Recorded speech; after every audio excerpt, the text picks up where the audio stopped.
Give it to me.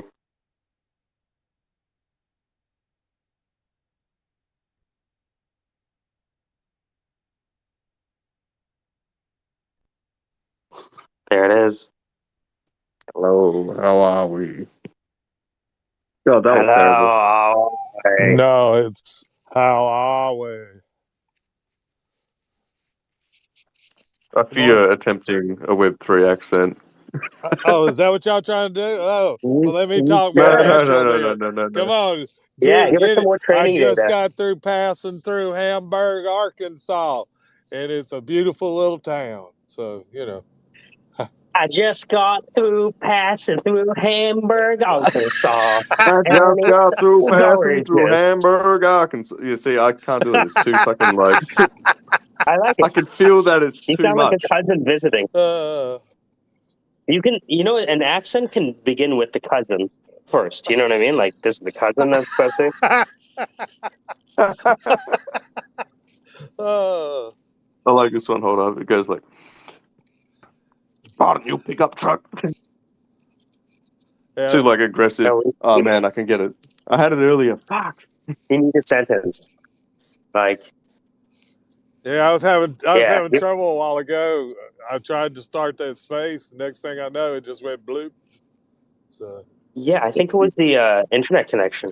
Well, you driving, yeah, I'm right? driving, but I got 4 Okay. bars all the way where I'm going. Oh, So because it was a well, maybe it was the wrong infrastructure engineer then. yes, probably so. Yeah. What is the likelihood that Twitter goes down? Do you think 0. 2%, 1%, 5%? I'd say less than 1%, unless Less than 1%. unless it's sabotage or intentional. Less than 1%. You got a higher So percentage of sabotage, than it just naturally arrowing. Solana has a higher chance of going down. Yes. So, yes, I would put that. That would be a good scale. Yes.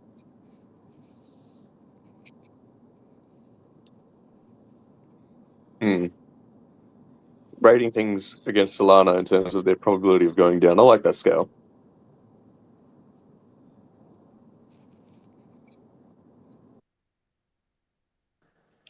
So what are we all up to tonight? Good morning, Syndicate. What's going on, folks? Welcome to the broadcast, everyone. That's right. DJing conversations spoken and a broadcaster voice. It's great to have you online. Looks like we got a full cast up on the stage here tonight.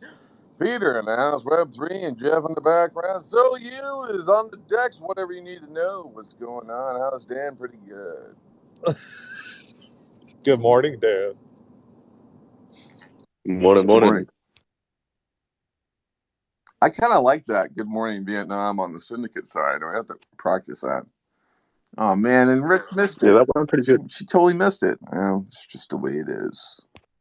Okay, Dan. They were attempting to duplicate my saying where I was located traveling. So I'm gonna give you a good opportunity to see if you can duplicate it. I just got through traveling through the big old little town of Hamburg, Arkansas. Amber, Arkansas.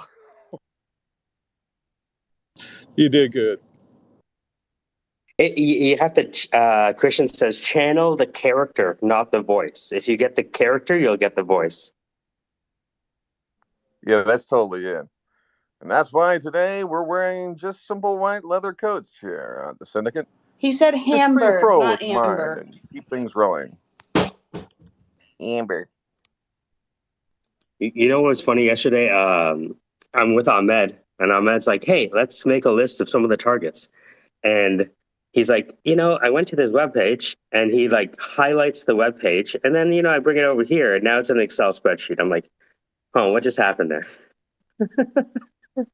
I don't think marketers and software developers talk to each other enough. They don't. And as a matter of fact, the reason I kind of jumped here is because you and I need to finalize a couple of things. So whenever you get a chance, please give me a call. You and I need to work out. Amazing.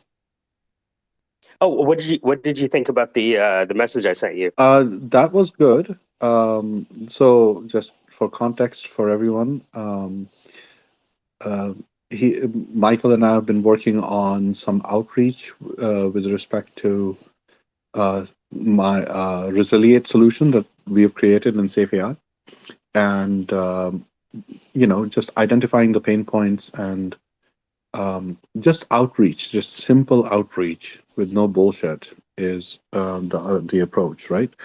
So Michael put together a very, very succinct but to the point message that he wants to use as an opening salvo to start a conversation going, and that was just, I think it was on point. And we can do A/B testing on it, right? We can do That's different the beautiful thing. different types of measurements and see which Well, one connects, and some will connect with some, and the others will connect with others. And probability, yeah, right, expected return. Yeah. yeah, and so that would be great. Can you? When do you have time to chat today? Even if you send me a Zoom right now, you know how it is. Sure, I will send that. Sure, sounds good.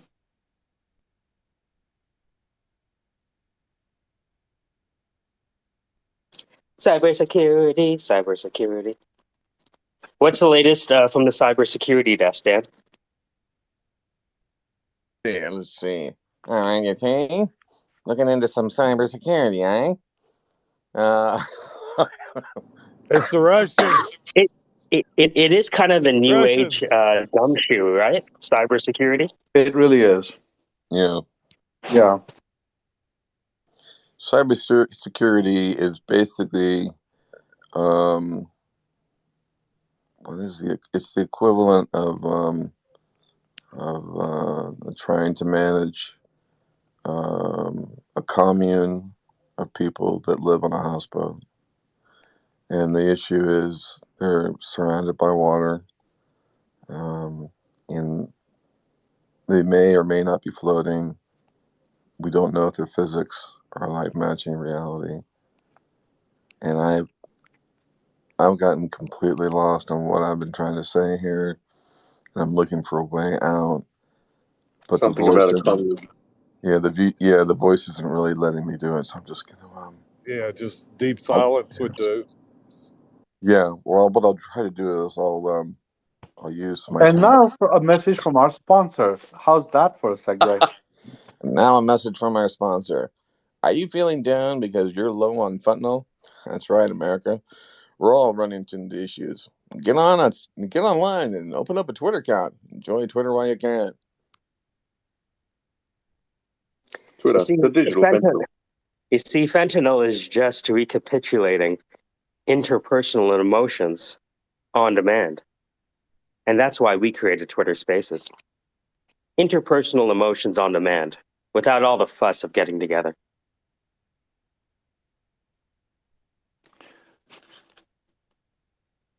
Together, apart. That's our motto. Together, apart, alone. Yes. That sounds decentralized. It does. You know what else sounds Actually, I decentralized? stole that from the 90s version of Sabrina, the one with Harrison Ford. Ooh. He's a The young fuck. movie. Yeah, the movie. I know which one you're talking about. Yeah, there was right in the opening scene when they're introducing his company. There is an ad for his company, and in the ad, it was a boyfriend and a girlfriend talking over, what would at that time look like an iPad, right? It was, and the yeah, it said together apart, like or something like that. It had a wonderfully ridiculously funny tagline.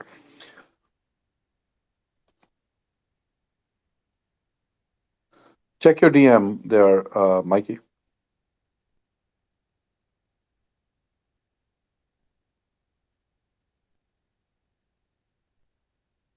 Just putting my shirt on. Ah,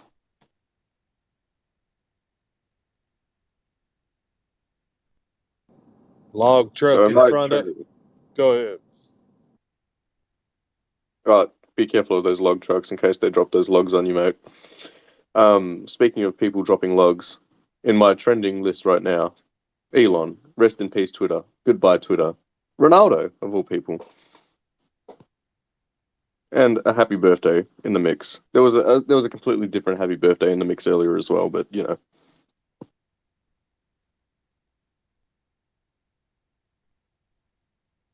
Why do people seem to think that Twitter is going to go down? I don't understand. I don't think it's going to go down. I think it's going to morph into something else. I think Twitter is going to become the new 4chan.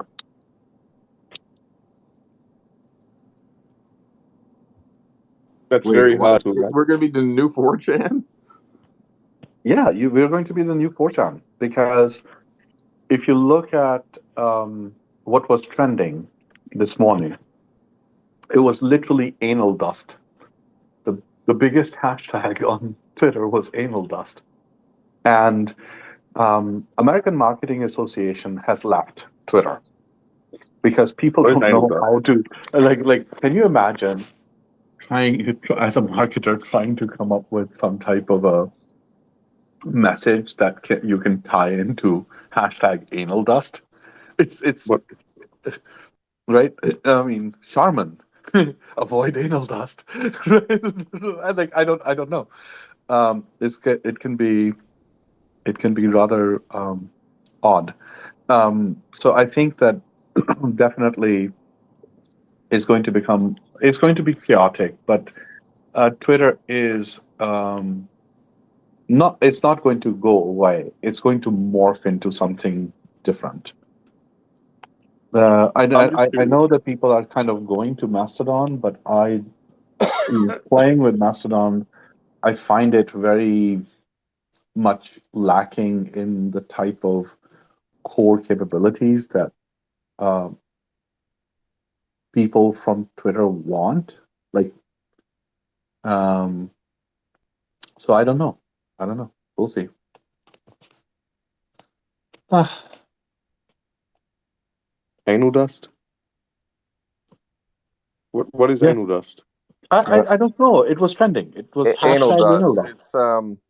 It's basically like pop rock. What do they call it? Pop rocks for rim jobs.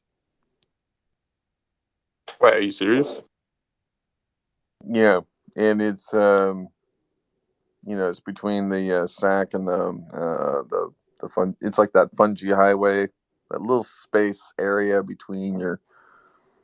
Can we move? Can we move to another subject? It's hate. I'm not really good on this one. Okay, hold on. Can we just? Is there a big rim job movement? Because I swear to God, okay, as a porn consumer, there have been a lot more rim jobs in my porn videos lately. All of a sudden, compared to ever before, and I'm really not liking it. I love that you are starting that thread. How how much do you consume a day?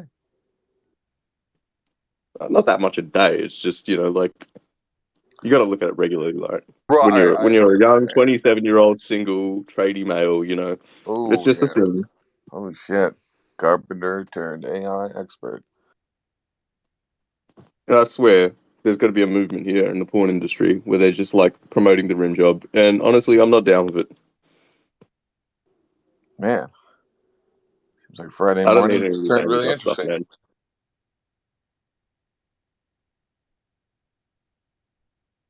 It's a late Friday night here right now, man. It's there is no hold bars. Are you worried about the access to your asshole? Well, we are Now too. I know And that's why why. we came out with rim cakes.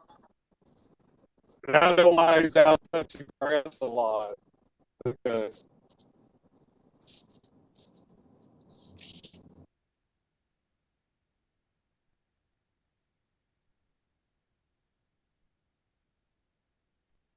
Is it touching grass or touching ass?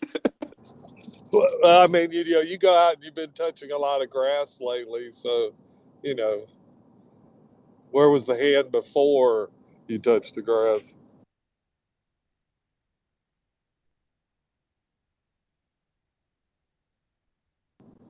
Okay, I'm coming up on my next small little town.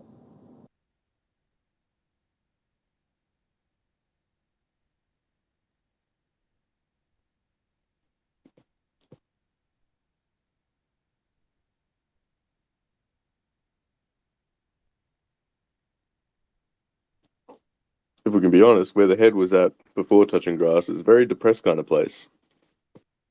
But we're not going there. Um, Uh, do you like flatlands where they do farming and stuff like that, or do you have anything like that around? yeah, a little bit out of the way, but um, I like seeing that kind of like landscape. I like seeing that kind of scenery. I like getting out there once in a while. Yeah, where Yeah, they, because they, they grow cotton, primarily cotton, soybeans, and corn, and some milo. And then they have some fish farms, and then a few, the direction I'm going, a few rice farms. So it's interesting. It's pretty. I look at it and go, it's money. Yeah. I feel that. I was I went to a work event the this time last week, I think, roughly. Or it might have been no, it was the Thursday last week. And it was pretty far down south compared to where I am. Like when I say pretty far down south, Perth is a small city. Everything is within half an hour's drive, roughly. This is like an hour and a plus out of my way. They had this work event at like a brewery down there in this like completely rural area. And as we're driving down this road that goes on for like, I don't know, 20 kilometers or something, just this one way road. Well, not one way, but like no turns or anything. Um, I'm looking and there's just this open field of like farmland, and then there's just this like, the water silo with the little like windmill on it, like the water tank with the windmill. And I'm just like, that is such an iconic visual. Yep. Yep. That's why when I noticed traveling up through Illinois uh, from the south end going all the way up towards Chicago.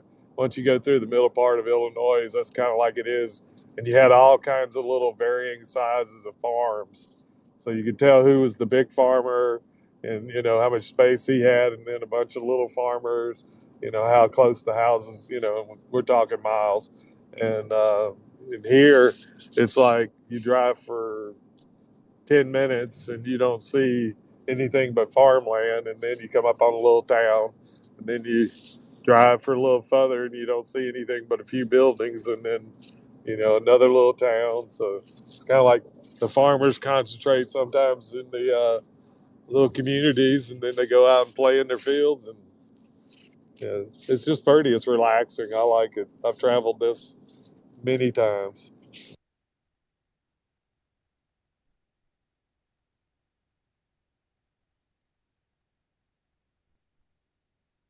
He knows what I'm talking about. She's wandered down this way.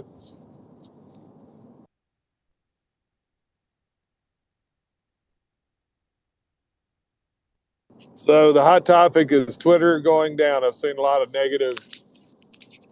people negative towards Elon, and you know, I know and it's I just, sad. yeah, I don't understand. I don't understand why they have that. If he's going to make it better, you put money into it. He's gambling. Why? Just because he's going to adjust some of the rules and the way things are done, it's like, I don't know. I think we're finally getting a taste of, we've always hounded CEOs and supported billionaires, and then now so we have one that's just gonna like hound us back. You know what I mean? Like we asked to like know more and more and more about them, and so when they actually came to the table, they showed us just exactly how erratically bizarre they are. Yet, with $64 billion, they can still seem to get a lot of things done. So, yeah, I don't know. I mean, I think Twitter will be fine just because um, I think like one, if it goes down, what will happen is it'll come back up, this on the server, right? So I'm not really worried about it, vanishing off the planet. Um, and I do think that Elon has access to means and advancements that are probably like like, for example, is there any, like, I do think they sat on Twitter. Like, I mean, it's not that much different aside from the mobile client and spaces and stuff from like what we had in 2014, right? So like, what is the big achievement that you know what I mean? And I Yeah, think they kind of settled on their laurels. I definitely see, full tokenization, integration, BitPay, whatever, through that. I see people like it should be able to do everything that you can do in other apps like Signal. I think, encrypted yep, stuff. Although, like on FTX, that whole disaster there, Sam did 90%, if not all of his communications to his employees in Signal. So it's all encrypted. And that's never going to see the light of day in terms of like, um, how operations were done, which should be kind of illegal in some ways. Like as a business, if you got any federal funding, or it should be yeah, definitely looked at from the people funding the company, like if all the communications are like, because he didn't use email for anything, right? It was all so there's no paper trail. It's just the yep. 2 billion gone, So, um, yeah, the encrypted stuff is be interesting, and I think Twitter, should handle not just like it's got to redo the checkmark thing because right now everyone have checkmark and basically all it is added UI noise and no true relevance because if everybody's got it, um, It's actually paying for some additional features. It's kind of like your professional package, that kind of thing. But the one thing that he did talk about in the space that I listened to is that the server infrastructure, um, had to be addressed to do some of the things that he wants to do. mhm, So they sat. I agree with you. They sat on their laurels because if they were spending that much money on food, just for mhm, people that weren't even showing up to work. It's like the money wasn't well managed, so he's getting that under control. And the last tweet I read, a bunch of people quit because he said we're going to buckle down and we're going to work hard and we're going to do the effort that it takes to make it successful. yeah, And those who stick around with him and do that, they will be rewarded. I think in the long run. He's demonstrated that. So yeah. it's kind of like he's not a slave driver and throw you out to the pasture when I'm done and don't care, that kind of Well, thing. I do think he'll eventually will throw him out in the pasture. I mean, I don't think he's completely altruistic. He's one of these. The thing is that he's not really about people. He's about the challenge. You know what I mean? He walks in the room. What's the issue? Yeah, well, basically we shoot a rocket and then the boosters they just go into orbit, or why Yeah, can't we reduce those? See, he's an idiot savant in that regard, and that he doesn't really have a human. He has no HR human edge. He should have a handler. You know what I mean? In yeah, fact, that's something that I wish that they would actually talk about. I wish that we could know his core team. There's probably 3 people that are strapped to him 24/7 that handle different aspects of this thing, and I think a lot of them. He doesn't want to be contained, doesn't want to talk to investors. He doesn't have to report anything to anybody yeah. necessarily. But at the same time, um, like, in 10 years, I could see him not necessarily the CEO of Tesla because the company will have moved on to a much larger Yeah, he'll, presence. Mm. yeah, he'll grow. He'll get it to a point that, the flavor's installed and then he will move on to other Right. things. He won't, he's Yeah. not, he's what he's doing is, it's kind of like, uh, it's a form of micromanagement, but he's doing it with a select group, and he's going to he did the same thing in the factory to solve. They were having issues, and it seemed like the managers couldn't handle the issues, so he went and spent time and helped them. And some of those managers ended up leaving Tesla, on good accord, which I'm pretty sure was he had to go in and he had to motivate those to get the problem solved. And they still Yeah. got issues, but it's like any big organization, when the main man gets involved and he at least is knowledgeable about it and astute enough to understand it, then it's kind of like that's a good thing, because I know owners that have done that and then pulled themselves from their manufacturing once they got the right people in place, and that's and they moved on to other things to build other stuff. So Yeah. The one thing that sucks about, well, many probably things that suck about Elon, but one that stands out to me is that he's enjoying fucking with people, right? So he fucks with the SEC, he fucks with, and he sort of enjoys his.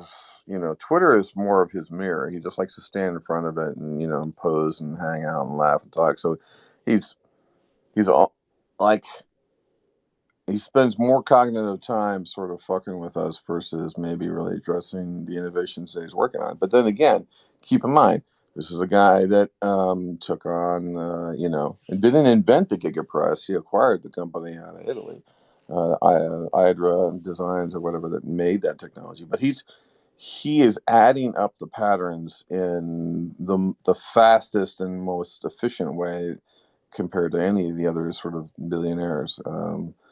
So, like, the more stuff he has that's advanced, that's automated and AI and efficient, right?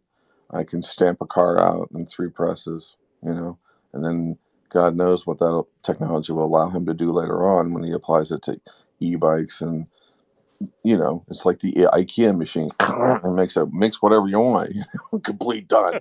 yeah, And then exactly. you have the AI business, right? His AI pieces is he's GTP3. You can't look at Elon and not say open AI, and the fact that within 90 days of GTP3 being on the market, Microsoft walking up and acquiring it for $1 billion in terms of the commercialization rights. In fact, a lot of this that was already prearranged. I mean, that was probably one demo, and Microsoft was like, "Yeah, we'll buy it for $1 billion." You know what I mean? So the guy has got momentum. He's attracting the right kind of talent. But is he an idiot? Fuck yeah, right now he's an embarrassing idiot. I wish he would not be as but he likes seeing himself in the mirror, right? And he's the kind of guy that's like, yeah, like, please shit on my yard. I'd love you to do that. That's the I mean, the thing is that he's still an entrepreneur. Like, he's still a hardcore sort of Silicon Valley hippie kind of, I could give a fuck about the system. Like, he's still fight the power kind of Elon. But putting him in more and more power and more control is scary because he's still, yeah. I think it's good to see it in a way, right? I'm actually gonna respectfully disagree, and I say respectfully because I see what you're saying, and I actually do agree with you on some level. But where I'm coming from is like, it's almost like here you got a billionaire that's a shit poster who still presents himself like he's just like one of us, degens, just fucking around doing our thing. And in a way, that's what he's doing. It's just he happens to have that momentum, he happens to have that money behind him, and he happens to just have a vision, and he's just rolling with it. And it's a testament to what can be done when you have a vision and when you roll with it and you continue to shitpost along the way. But the thing is, though, is that he creates the unfortunate shit wake, though. You know what I mean? In other words, he had power and responsibility, and he didn't give a fuck about it. And so, as a result, thousands of people, like, in other words, the timeline is shifted. You know what I mean? Like, he fucked 3,000 people that may or may not should have been in that next timeline, and he didn't give a fuck. So the question is that as you get more power in a society, do you actually have a obligation to try to be a better human being? And if the answer is no, you can stay a shit poster for life. Well, then us, the human race as we know it, has, like, let's just go ahead and put a pin in the ground and say, this is where we're going to go. This is as far as we're going to go because we're not capable of self-control. You know what I mean? And that's a big statement to me. It's like, if you can't evolve, you know what I mean? In my opinion, that's kind of fucked up. I think you can be a shit poster for life, but I think that what you're saying is like, with great power comes great responsibility. And I think part of that is wisdom as well, and knowing what your actions are actually causing, right? Or, so then the question is, do you care or not? And with Elon, it's almost like I don't think he really cares as long as he gets his vision done. And part of me respects that. What's crazy is that he care. It's not just care. I mean, there's a shit ton of cash in caring. You know what I'm saying? There's a there's a yeah. I don't know. In a lot of ways, I almost do feel like if he was just fucking with this, I would totally set up a Twitter Elon bot, let that thing run, let you guys have your, constantly, you know what I mean? You can fuck with my robot and all that, and I'll go back to bed at night and I'll work on other things. Like he can do that. He could. I just think it's with great power comes great responsibility. I do see that, believe that, because if you don't have that command structure at the top to help navigate the population, then you don't really believe in a pay it forward piece. It's just I don't know. I mean, that's sad. You know what I mean? I want Yeah, us to I think be I think larger. from a business standpoint, he's got hard decisions to make. You know that, Dan. And if he's bloated and it's misspent, misappropriated, if they're spending focus on personal, comfort versus, upgrading a server Yeah, to give better capability to your people who are giving you your funds to be able to live and work for the company. A bloated company to me is something that if it's bloated, you got to go in, you got to trim. And it's not easy. It's a hard thing, but it's a choice to survive, to be able to be, to go beyond and become profitable. And once you make that turn, then it's just like starting anything up. It's managing your own money. If you spend everything you got and you spend more, you'll never get where you need to be. You got to have discipline and you got to control yeah, it. So I agree with that. But I mean, I think we can all agree here that he's a fucking idiot on Twitter, right? I mean, so that's all I'm saying. It's just, I I mean, cutting down I the know, company but and I slimming love it his down. smart I agree with assness. that. I can't help it because I relate to his. There's times to use really sarcastic humor, and then there's times to just blow things off. And he seems to do a pretty good thing, and he does shake the tree a lot. So it's like, and I think he does that Yeah, intentionally to see what he gets. It's like narcissists yeah, have to have kind of that feedback.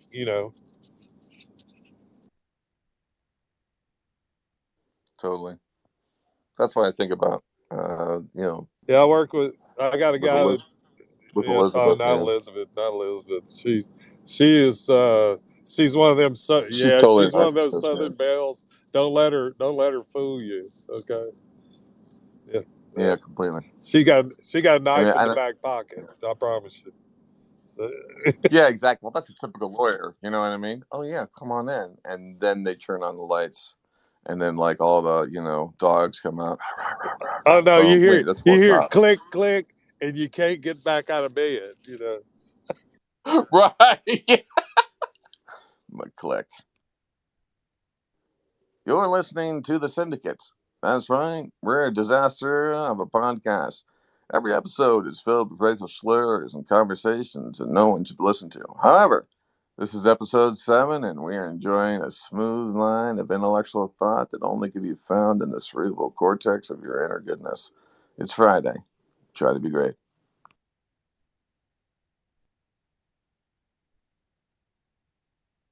Dude, we got DeFi down there. We got MetaBaby in the house. We got Jeff. You know what I'm saying? The DeFi kid. Good morning. That almost sounded like Casey. I'm working on it. I'm not ready yet. God, I wish I could do a good KC. I feel like the trick to do a good KC is to have like a really sort of raspy male voice, but then be as excited as a kid about everything. That's a pretty Dude, good analogy. That's so good. That's oh boy. Yeah. dude, FTX is crashing. Oh man, I love KC though. I Yeah, I don't actually love mind that guy him. so much.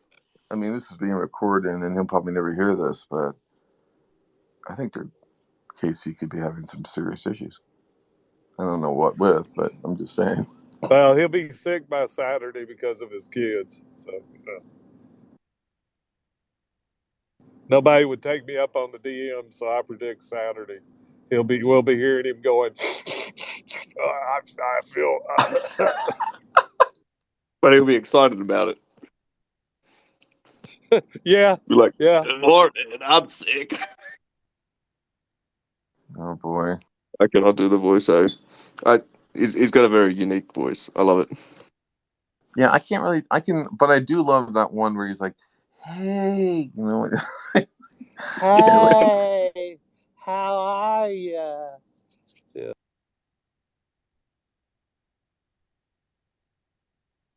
Yes, they have much better voices.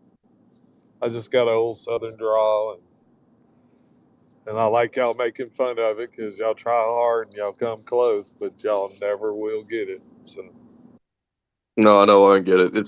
I've yeah, got too much it's almost like there's too much bloat in the Southern, if that makes sense. Yeah, that makes sense. Yeah. I feel like when I try to do accents, I always exaggerate the certain things that give that accent their sort of like their sound or their whatever. But Yeah. it's the subtlety. It's the subtlety where real people kind of come in and that's like their voice, that's their way of speaking, and matching it is fucking hard because you got to like tone it down enough that you like it's still natural enough. But then when you tone it down, you come back to your own voice, and then Yeah. it starts mixing back in with the Australian accent, and I'm like, fuck. Yep, exactly. That's like the mixture. Living long enough in Texas, well, being born and raised in Mississippi, South Mississippi, and then being in Texas, California for about a year, and then back to Texas, and then back to Mississippi, and then moving here, been in Arkansas for a while. You kind of pick up talking with other people, you kind of blend in, you kind of learn to blend in with them so that you don't sound like you're a foreigner. You know what I mean? Because they can tell you ain't from here, are you? No, I'm not from here. Yeah, dude, I catch myself doing that anytime I'm exposed to like, if I go somewhere where the accent is different, or like the terminology and the slang and the wording and idioms and stuff like that are different. I pick up on those like not just the verbal cues in terms of the wording, but the accent as well. And I've noticed this happening in a different way. And this is going to sound like a weird little story, but I went to school with this girl. We'll call her I don't know, Rachel for the sake of example. And then I had a mate who was from New Zealand that had a very very strong like Kiwi Maori sort of like accent.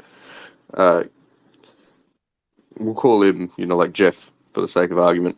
Um, Eventually, they got together. They had like a kid together. I hadn't seen either of them for years, and when I finally saw Rachel and Jeff again, Rachel was speaking like a Kiwi, like she had adopted his accent, and it was such a weird thing to hear because it was like, this is not how I know you. This is not the way I know you to talk, like from high school. And then she's like talking with Australian lady, like Australian girl who had a pretty natural Australian accent, talking like a Kiwi and a New Zealander. And it was just so strange and bizarre. But it's like I think everyone does it. Like I think everyone just picks up on it based on like their environment to some degree or another. Yep, simulation and trying to adapt to the local community, because that's one of the things when I walk into little restaurants, little hole in the walls, or you know locally owned businesses, been there 30, 40 years, like into some of the pawn shops and that kind of thing, and they all have their way of talking. They've been there all their life, and it's kind of like you have to. I don't want them looking at me in a particular way, so I kind of keep quiet and say, answers and ask the questions and make sure I don't, overdo it sometimes, if you know what I mean. So it's kind of like, hey, you got a scope for this gun. Keep it real simple. Yeah. You ever catch yourself like if you go somewhere where there's like, let's say, Asian people who have somewhat broken English, strong Asian, like Chinese or Japanese or whatever accent, and you're struggling to communicate with them because you feel like you can't talk just like, oh yeah, how you going? How was your day been? Like at your normal pace. So you break it down to like really simple words and really simple, just very clear cut words, and you don't even mean to be rude, but it feels like you're being rude. Yeah, that's when I pull out my translator and I type it in, and then I let them type it in, and we get close. Yeah, that's Oh, that's not that's a bad that. idea. Yeah, and that because it's like because there's some that they speak really fluent English. I worked with several, and then there were a few that were like they. I mean, English was not their favorite thing, and they would talk to each other in Chinese all day long, and then stop and start talking. It's kind of like having, a redneck from the Delta in Mississippi start, speaking fluid Spanish, but then turn around and start talking redneck. I mean, it's like, what? It just didn't sound right, didn't come across right. What did you say? That kind of thing. Oh God, I'm just picturing like complete fluent, congruent Spanish, and then just straight to redneck. Uh, if that happens, I'm moving. I'm passing over the beautiful and mighty Mississippi River that they say is so low they can't have traffic on it. And I see barges parked off to the side. I see some traveling down the river. It's got plenty of water. You went through. What kind of car do you drive? I drive a truck. Well, I got four vehicles. I got three trucks and one little Kia Soul. And Of right course, you now got I'm so in many one trucks. truck. Yeah, I'm in the big truck. I'm in the four-wheel drive Ford. Yeah. It's a Ford Ranger, isn't it? No. It's full size. No, no, Oh, We're no talking idiot. we're talking No, Super Duty here. Super yeah, Duty? crew. Got crew.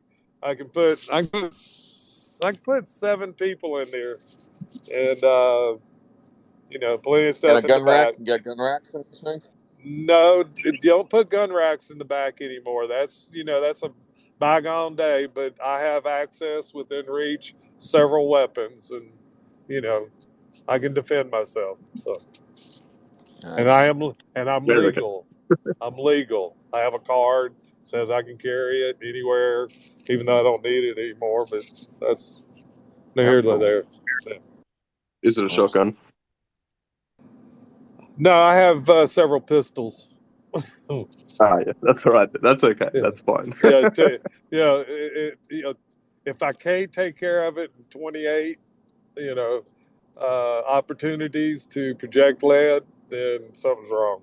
You should never do more than two, Yeah, I feel you. unless there's a mob. Then you try not to, you just try to clear the way out, and go. But Just I've use the never been car. in that. Yeah. Yeah, I've never been in that situation. The only time I've ever been in a situation, I was at a bar shooting pool one night, and all of a sudden a fight started, and it spilled outside. And we were standing, we were just inside. Next thing we know, outside some of them went across the street, some of them on our side of the street, and then the next thing you know, you hear pow pow pow pow just going left and right. And it's like it's time to leave, and we went out the side door and got in our vehicles and left. I'm not sticking around for this. So, and that's the only gunfire that I've been around that was not controlled. Was emotionally driven. So It's wild. America's a wild place. no, actually, it's out of the number of times that I've been places and done things, that being the only situation. And seeing that was a after bar, it's kind of like the 2 a.m. close, and everybody goes to it, and they bring their bottles in, and they're still drinking, and they don't want to stop. You've experienced that, I'm sure. as being an Aussie. And, it's like, okay. And you go to those places, most of the time it's pretty chill, but every once in a while you got those that, decide they're going to fluff their feathers and crow a little bit. And next thing you know, it's all hell breaks loose. And I've seen that many a time, but most of the time it's just fist fighting and, no big deal. But that night, I think somebody got really threatened and decided once it starts, they're going to do it back and forth. So I think the best one that I had was that I was on a date. It was at a local pub, not quite local, like within my immediate area. It was a little bit out of the way. We're talking 20 minutes, but that's still local. Um, I was on a date with a girl that I was seeing. Who ended up being like we got into a relationship for a while, whatever. Um, this bar fight broke out over whatever fucking bullshit. It's always something to do with a girl or some shit. Oh, why are you looking at my woman? That sort of crap. Um, Yeah, bar fight broke out. We're sitting there, we're eating our dinner, we're just kind of like chilling. Everyone's getting up, everyone's like getting involved because these people are fighting, and it's all just like saber rattling, pushing each other around, fists being thrown, whatever. We're sitting there eating still. Dude gets a fucking chair thrown at his head. Everyone gets kicked out by security. That was pretty good. And the whole time we're just sitting there eating, like, oh yeah, how you going? yeah, yeah. I used to as a just to observe the nightlife instead of sitting at home watching TV. After my first divorce, I would go into the local habitats and find a secure place up against the back wall or a wall close to a door or close to the bar, because that way you got a place to hide or run and, sit and enjoy the beer and observe the wildlife. That's, human behavior, just like what you're talking about. It would be some fight, some silly, stupid stuff over a woman or a woman flirted or looked at someone. Next thing you know, her boyfriend gets mad and whoops up, menagerie of things. And then also the hitting on men on women and women on men, how that is portrayed.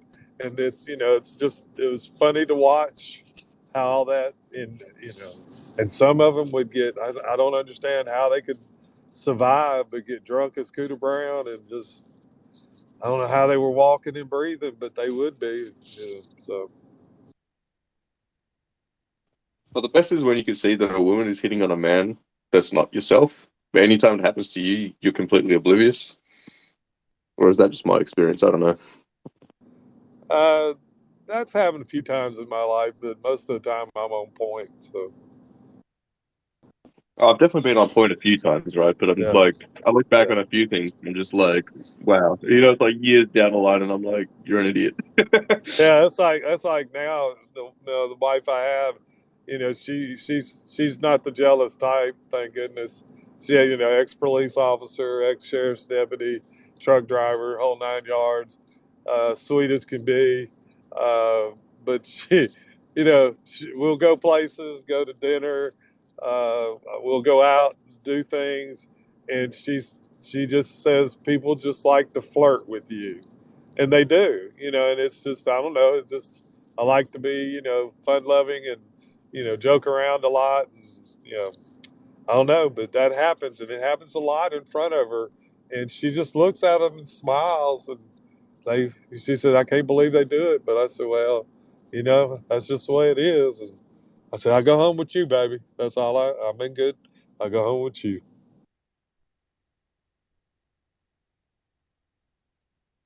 You sure you don't carry a shotgun? No, I don't care. I don't like shotgun in the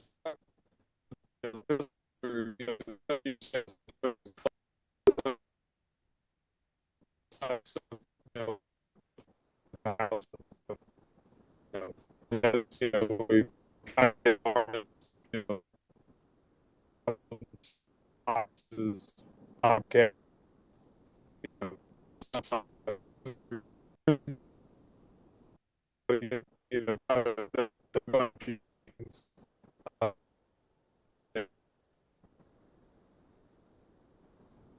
blockchaining very hard. You're sounding really broken up there. So for the most part, stop talking. Oh, okay. Better. I think you might be a little bit out of range there with your data. Okay. No, Well, I got 2 bars. It's really strange. it's coming Better? back. Yeah. You drive under a bridge or something. I just went between the.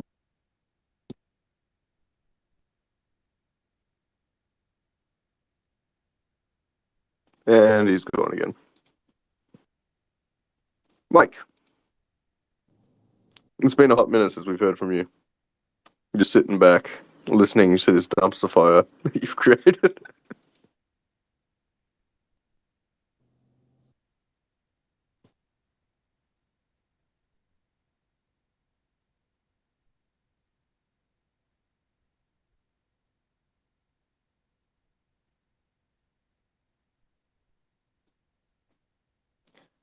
Well, to those of you listening right now, you're listening to The Syndicate.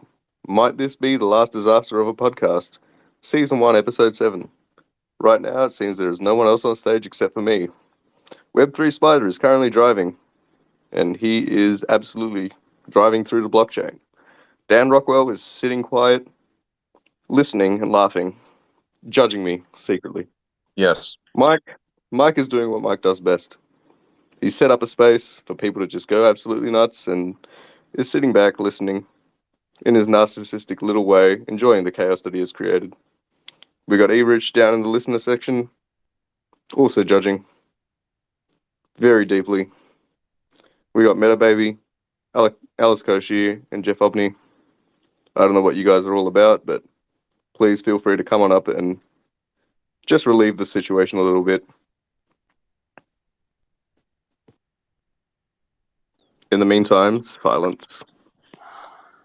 Peter put down the mic and looked at the judge. The judge looked back at him. The room went cold and silent. It was the 4th time Peter had been pulled over in traffic, convicted of basically wearing a green shirt, knowing full well it didn't really match the rest of his look. He'd been going through problems with the drugs and the carpentry and the grass. Why do you go? Why are we touching grass again? What is that all about? That's like getting down to earth or something. Is that what it is? Because I touched mayonnaise yesterday. You know what I mean? I gave you a nice picture of me touching mayonnaise, and I thought that was because mayonnaise is like a universal condiment. It's a condiment that's been here for us here on the planet. It's not, it's not the fancier sort of Miracle Whip, bastard brother that went off and tried to specialize. Mayonnaise is it's an all American, although it probably wasn't made in America. Isn't it sad when you're in America and you say you just think everything was invented here? You know what I mean? That's what you get happens when you get born in America. You're born with privilege right away, or supposed projected privilege. Deep. What's going on? All right, what time is it?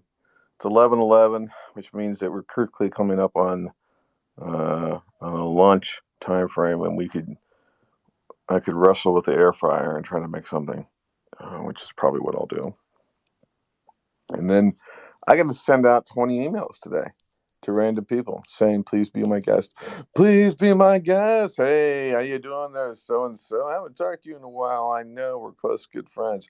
Hey, I'm doing a new podcast about XYZ and PDQ, and I thought you'd be a great guest. Odds are your company's underwater and you're desperately in need of human interaction. Why don't you give us a call back? And we'll get together and be friends. That's right. You're listening to The Syndicate. DGen conversations spoken and potentially whispered in a broadcast voice. And why is Michael being so quiet? He's not talking about anything, doing anything. He's on a Zoom call. Oh, wow. He's on a Zoom call. And of course, right now, you know what he's doing on that Zoom call? He's also doing that thing where he's talking about us. And he's using that kind of twang in his voice. Yeah. Yeah. No, I got these people. Yeah. Right. You know, Right. and Right. right. He drops. Right. Oh fuck! Oh yeah. That is a That's a classic good right one. there. That's close. Oh fuck. Yeah. Yeah. That's a huge one. Oh fuck. And you never like I never know when I'm about to hear that too. But it usually comes from like the realization of like, there's a light switch right there. Oh fuck. So that's awesome. Um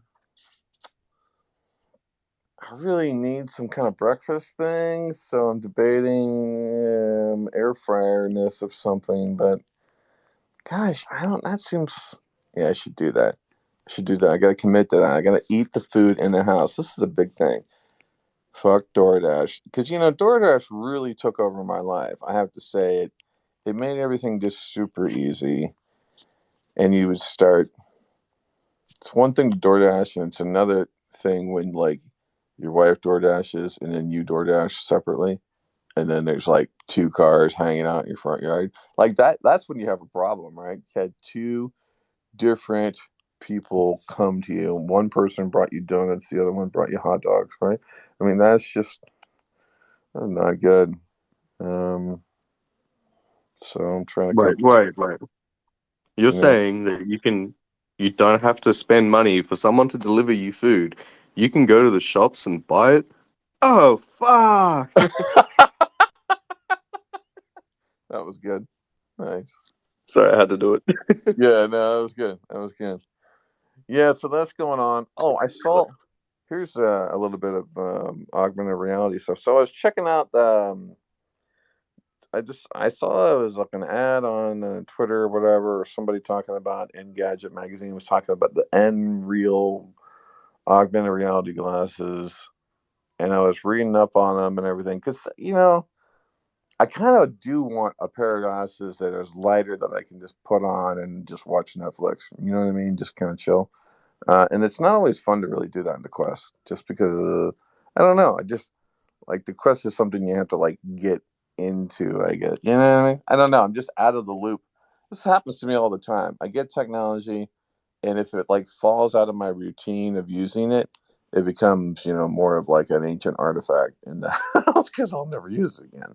And that's what's happened to my Quest headset. And you might say I'm a petulant child who's spoiled and doesn't even understand the true validity of his purpose. How Squabbling dare his you? gifts. Yeah, how dare you? Squabbling your gifts. Daniel, you depress me. Here you've been given the light of day and you used it to do a dribby, drabby drawing, playing around with an IA or IA? I don't even know. Man, Well, it's got gentlemen, I issues. have reached my destination. I'm fixing to walk into a metal building, so I will leave. And you guys, have a great day. And I'll be back on when I get back on the road to head back home. Have a good I'll weekend. talk to you later. Bye. See ya. Take care, my Uh, dudes. all right, bye. Dan, I just wanted to tell you that you weren't alone. I read a study that said that most Quest users, they will get about a month's worth of use out of it, and then it will sit upon the shelf and they will stare at it. And it's due to the form factor and the limitations of the hardware and the fact that we can't see value in using it for the things that we use our other devices for. So we have to wait till it catches up. Wow. Yeah, that's wild. Yeah, I'm the same. are you the same? Yeah. Yeah, I've literally got mine on the floor at the moment. I'm like plugged into charge because I just got some new VR games that I want to play through PC VR. But it's like even then, it just feels like such a commitment to have to like put my headset on and disconnect from all the other stuff I'm doing. Yeah, totally. The other thing I saw the other day was this thing called something called Lumen, and it was a 3D printed um, a laser projector that you snap on the phone. Like you put your phone snaps around the iPhone, and basically it had an app where you could draw like graffiti, right? Air graffiti on the wall with this thing, and then it would, turn on the projector and sort of show it so you could see something there or not. At first, I was like, "God, what is that thing?" Because it looked like it was a 3D printing casing, and then it has a laser projector that hooks up through the iPhone through the port or whatever. And that's been rattling in my mind a little bit because I've been thinking a lot about projectors in the home.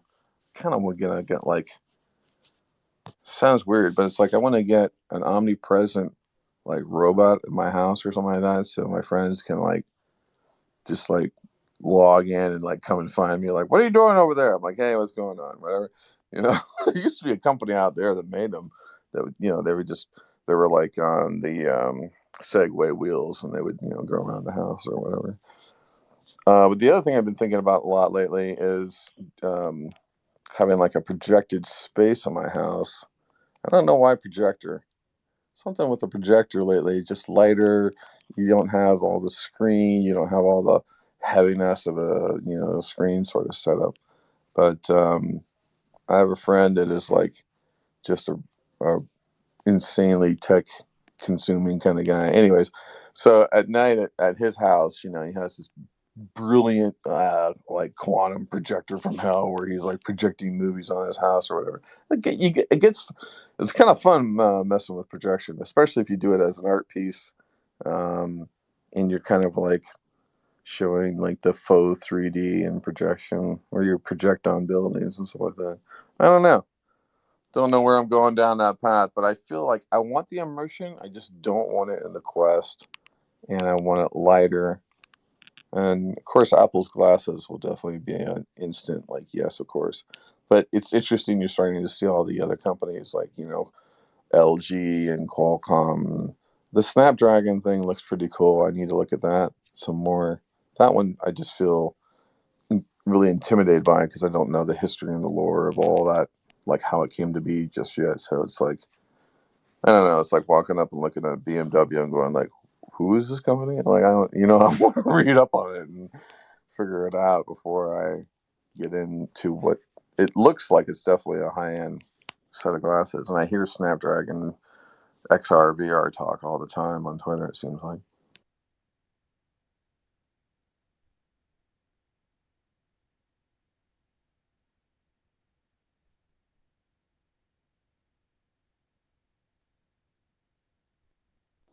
Meta baby, what do you do for a living? I'm trying to figure you out. What do you do? I'm a bartender and a server. I'm actually cutting wheels right now. Our bar's about to open, but yeah, that's what I do. I'm a server at a barbecue restaurant. I sling barbecue. Yeah. Oh wow, that's kind of wild. And then you're also just happen to be this XR AR futurist hanging out in a bar. I mean, that's like what? That's like something out of like that show Heroes, right? It's that one chick that worked at the bar that could like see time and all this kind of stuff, but she was still a server. Well, that's cool. Are you aspiring to keep doing that? Or are you going to school? Are you learning about tech? Like you said, tech Well, just kind of like a passion. well, I actually went to school. So I'm from where Web3's from. I'm from Mississippi. And I went to college and I got 2 degrees in networking and cybersecurity and several programming certificates. But however, when I entered into the workforce, I realized that my degrees were kind of essentially useless.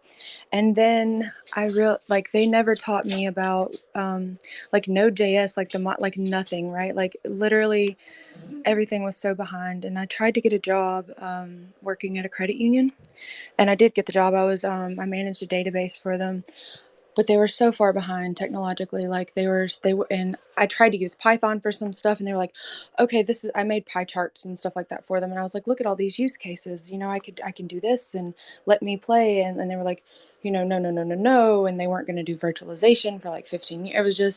It was really difficult. And I actually graduated the year that COVID hit. and I got my Security Plus and my CompTIA A Plus and some Microsoft certificates and things like that. But the workforce got really saturated, right? And I actually make really good money bartending. I'm a single mom and I own a house and everything. So I actually average about $20 to $25 an hour cash, untaxed. And entry level positions for tech were starting at like 17, 18 on paper, right? Which means that after taxes, that's not that much money. So I actually like could never switch over into tech because I couldn't afford to take an entry level position to work my paper skills up, right? And so then I met someone. I actually met the NFTs are worthless guy, and I was trying to get in with his startup doing Web3. I learned about Web3 a year ago.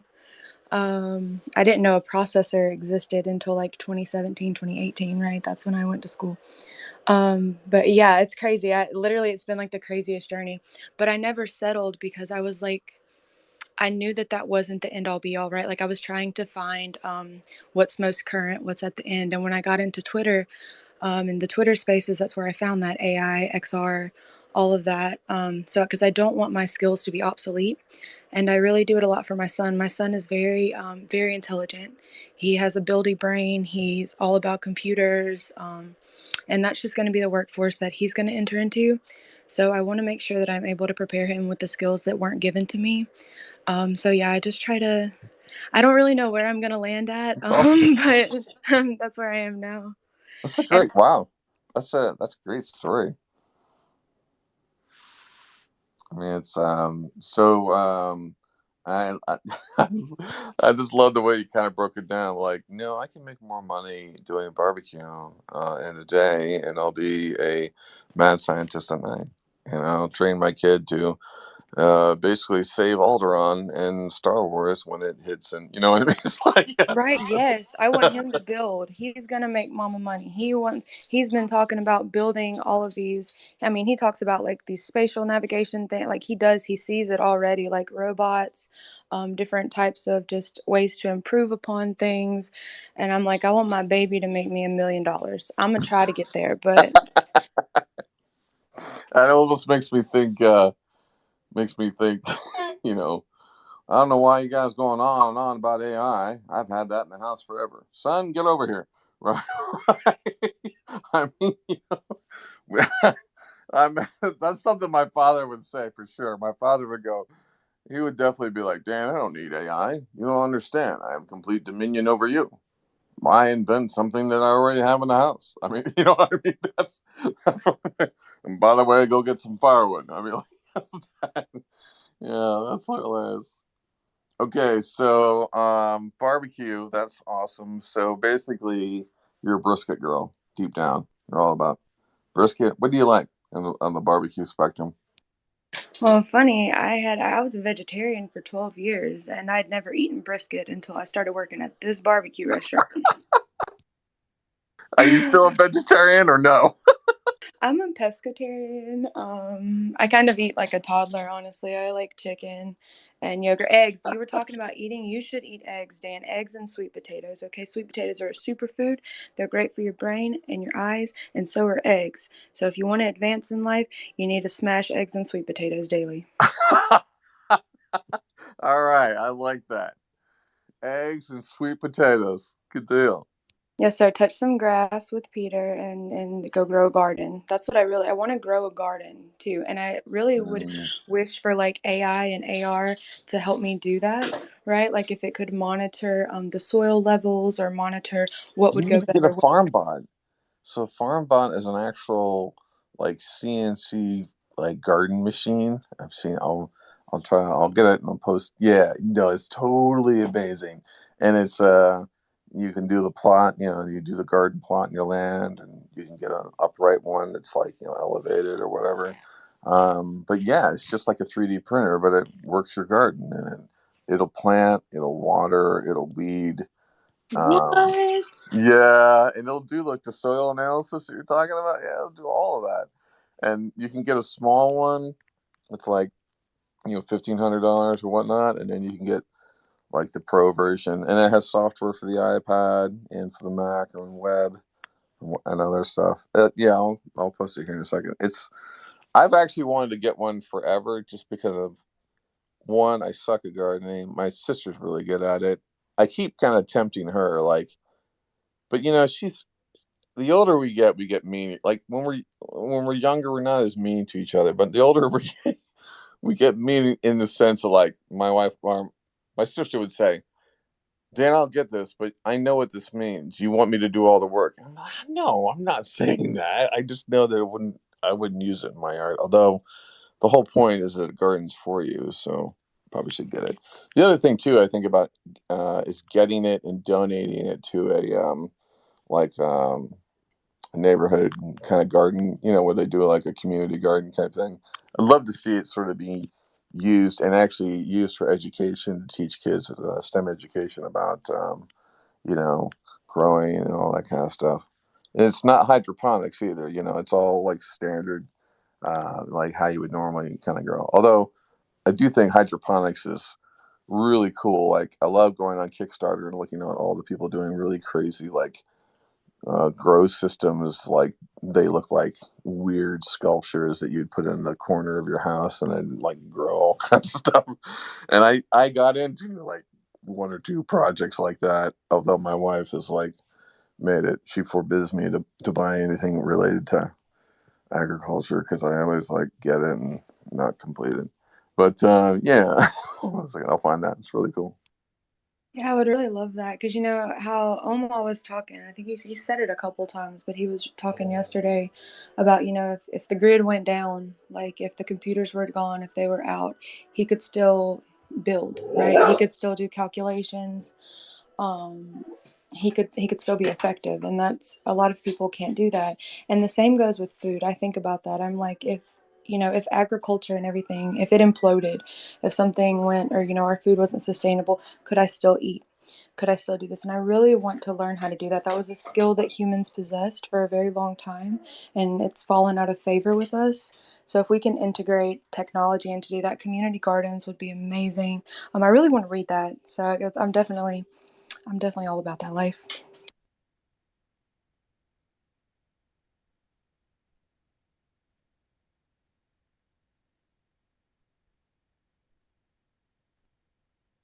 All right, there we go. The farm bot. That's cool. It's kind of crazy. I was also yesterday. I got some email where someone was like, it was kind of spammy, but also kind of informative. This problem being in tech is that everything is like, that's interesting spam. It's like, I don't know. Hold on a second, let me see this. But it was from a company called Miso Robotics, and they basically do robotics inside fast food restaurants. Sort of rebuilding, reconfiguring. There's a robot fryer. It would go and fry the fries and then throw it into an olive salter or whatever, that kind of thing. Because typically the margins that a fast food restaurant probably different than your restaurant, because it's more casual dining and whatnot.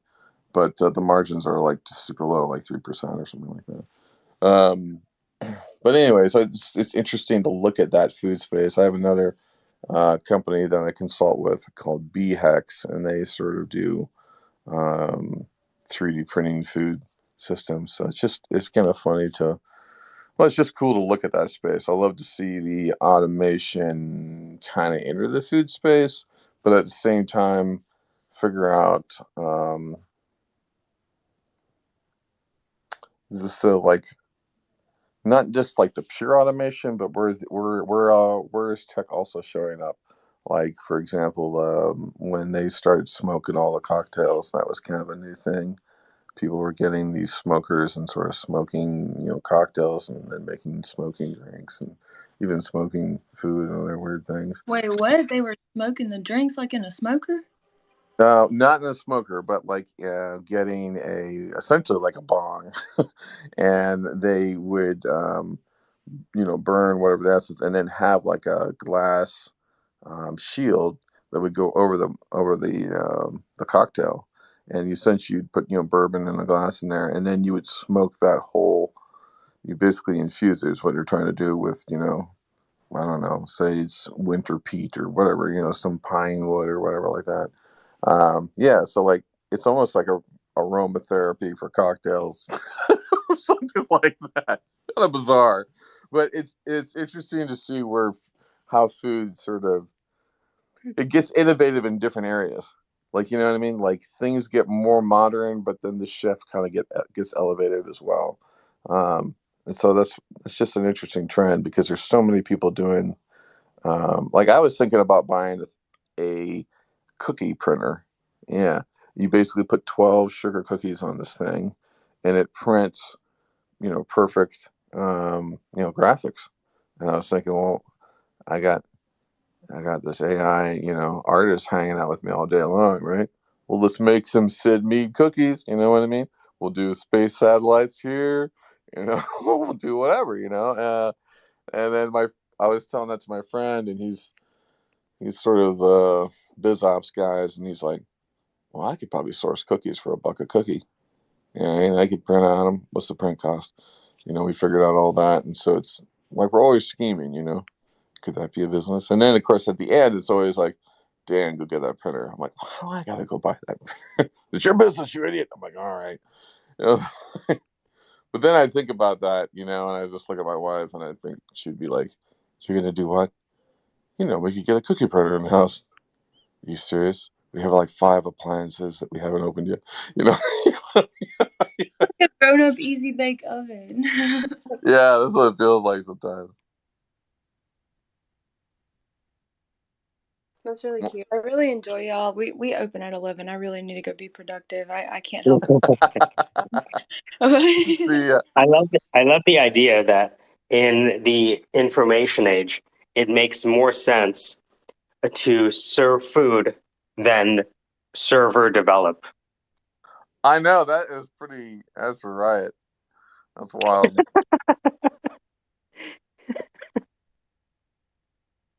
I hope y'all are productive. I gotta go. I'll see you soon. Bye. See ya. All right, Meta.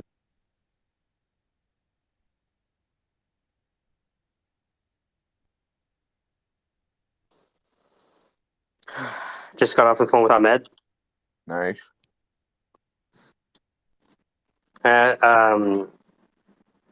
We were talking about compensation. And I was like, well, what would complete dominance look like? Right? Because it's like, all right, so let me ask you this. Is there a scenario where it would be so compelling for me to put all my time towards this? He said, yes. Okay, well, let's understand those conditions. You're gonna have to tell me what the number is eventually. Like, what is it? You know what I mean? Here's the interesting thing.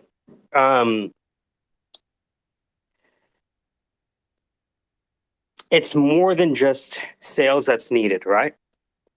But sales is the initial way to really validate, whether there's something there. Yeah, sure. How much of an impact can you make in a short period of time? And it's funny because we were talking, and like, you know what? Any work that you do is probably going to happen in January. I'm like, well, that might be true, but there's still 12 days left in November. So I was like, all right. So what if I designed the social media posts, the blogs, the emails, the text messages, and you set up a IVR phone system so I can make 100 calls a day. And I just sit on my ass and be like, hey, Sam. Hey, Dan. Hey, Floozy. Hey, Pete. Right? Because he's a software, so he can do the marketing automation better than, you know what I mean? You need to maintain your freedom. I mean, that's the thing. Yeah, I guess I don't know all the circumstances of what we're talking about here, but knowing you and like how you work already, a certain amount of autonomy is super key. Second, yeah. And the other thing too is like sampleability. Like before we decide to get married, let's actually date for 90 days. I said whatever. Well, I said let's do 2 sales. 2. After 2, we're going to understand whether we hate each other or not. Right? Yeah, right, exactly. And I was like, okay, let's start from the disaster. And he said the disaster would be is when you make a sale and we disagree on how the money should be split. Fair enough. Okay. Right. And But a lot of that so should be determined in advance because yeah, it's not automated. right. But it's just one of those things where I was like, okay, but let's go further.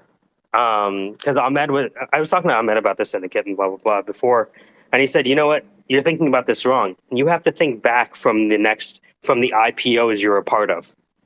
I'm like, okay. So I applied that same thinking there and be like, okay, so what does success really look like? And if I played a role in that success, what my end look like? And so we're going to talk again this afternoon. But believe me, dude, when I was with Ahmed on his computer, we were like, hey, let's do a competitive analysis. So let's look at all the competitors to this because we know there's an in with this class of companies. And in maybe 5 minutes, he put together the whole list of targets. I think maybe 5 minutes. It's crazy. So with my ability to ask for shit and his ability to just give it to me within seconds, Yeah. and then I can be like, all right, Ahmed, so you got my 50 calls set up for today? I'm going to do them between 9 and 11. All right, great. So I've logged in. Okay, great. So now I'm making calls. All right, I'll let you know how it goes at 11. I mean, Right? that's, And, yeah.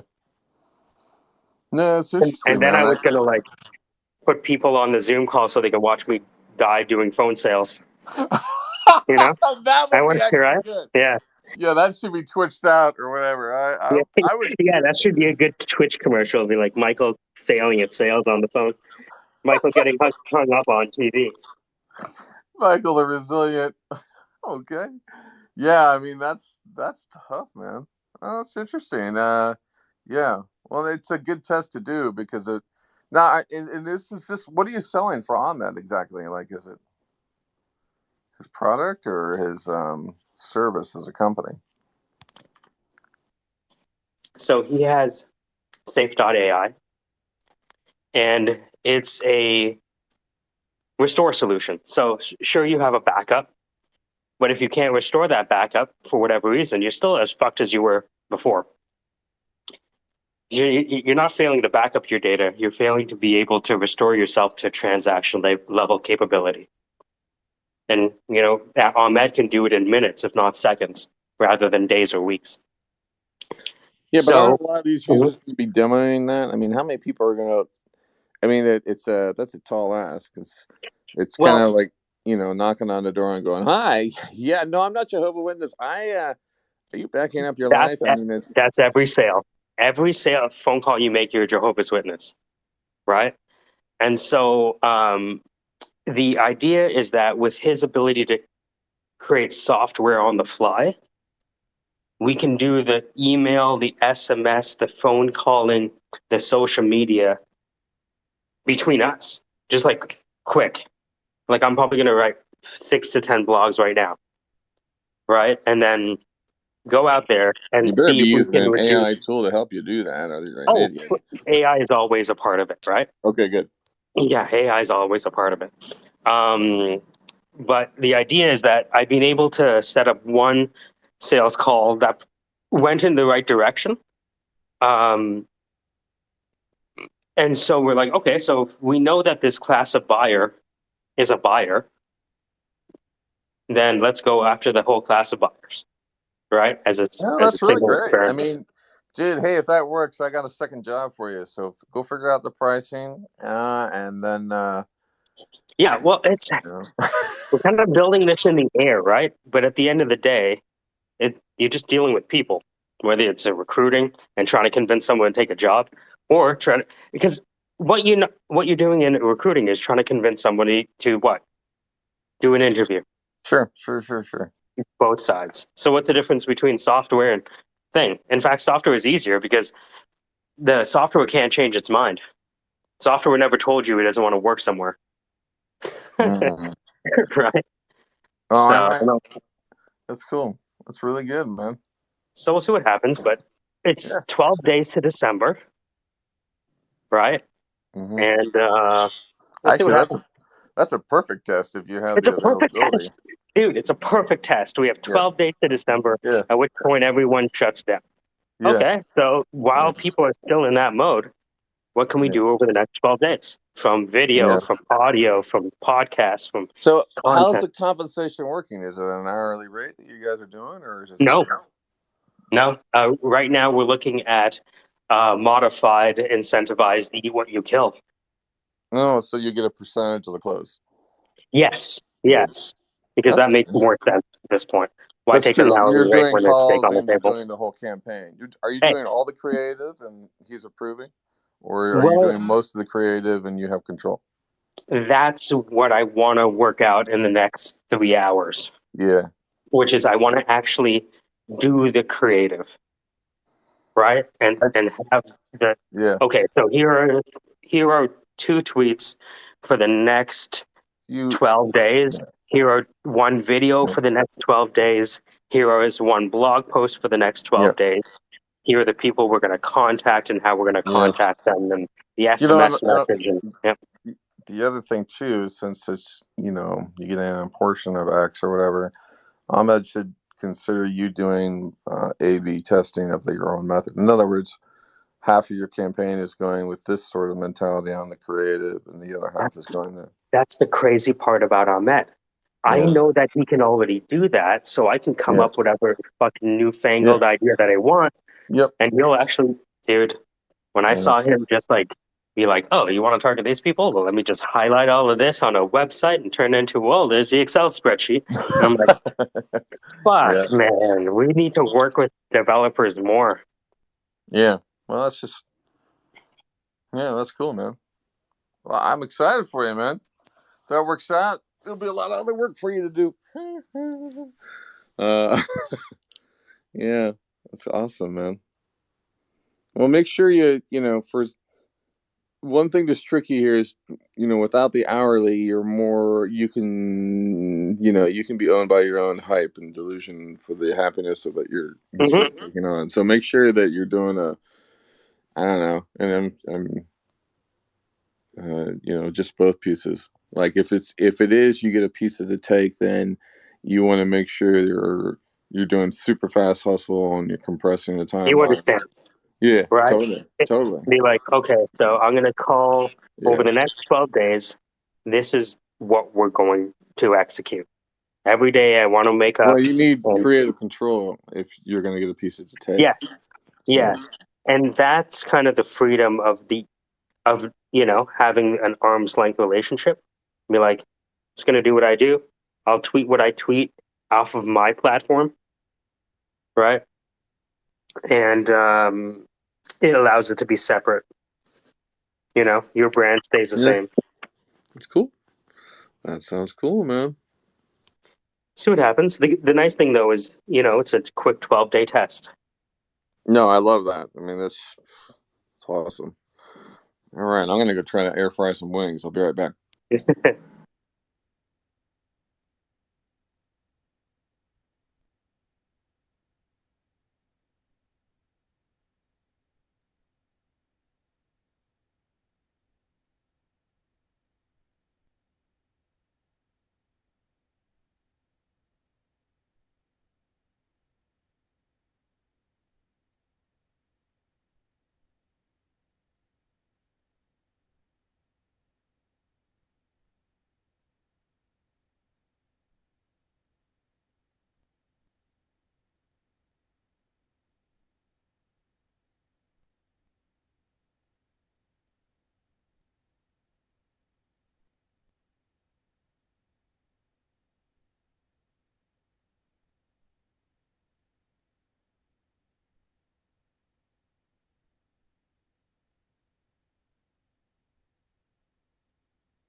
test. Mic test 1 2 1 2. Some dreams stay dreams. Some dreams come true. That's a very good mic test by Mike. Let's see. There it is. Mike, I'm trying to picture in my head what you actually do in your day-to-day life and how you make money. Right. And I'm saying this because, like, you know, okay, so my situation is, you know, I wake up at 4 in the morning, 4:30, 5, whatever. I leave home about 6 to 6:30, depending on where I'm working. I get home about 5 p.m. from work, where I've been working with my hands physically, you know. And then that spare few hours that I have before I go to bed, and just do it all over again. You know, I try and grind it out. I try and explore these other different things, like whether it's art or whatever, and it's the things that I enjoy doing. But I'm always fucking dead tired, and I sort of struggle, and you know, that's Yeah. part of why I'm like, Seems like yeah, we I have the want to same get out of life this shit, you know. in a lot of ways. Yeah. Yeah. Yeah. See, the thing is, do you ever roof when you go home? Yes, yes. You know what I mean? In Yeah, my that's sleep. kind It sounds weird, but like in my sleep, you know, I'll be dreaming about work situations and of things, you know, yeah. like whether I fucked something up or like whether I got something right or wrong. And, you know, it's like, okay, I might have that little bit of time where it's like I'm not at work and so I'm doing my own thing. But even then, like there's stuff outside of work where I'm sitting there, I'm thinking about like solutions to problems I had during the day that I couldn't come up with at the time or, you know, whatever. And it's fucking like the work never ends, right? And that's fine. But I'm just trying to like, I was thinking about this the other day while driving to work because it's like it seems like you always have spaces open in what would be probably like your work hours Mhm. through the week, and I'm just like, whatever you're doing, I know what you do, right? Like as a recruiter or whatever. Like I know that sort of gives you flexibility to work from home and do your own thing and whatever. But like whatever you're doing, you still have the capability to do this other stuff to sort of venture out and explore these other things while you're doing it. Whereas like my work situation doesn't really allow that. And I kind of like that feels trapping in a way. I don't like it at the moment. I'm looking forward to getting through the apprenticeship so that I can like, you know, if I have my own sort of like team going or whatever, like I can be there at work. I can have a team going and I can be like, all right, you know what? I need to have 5 minutes to go and fucking check on my AI generations, you know?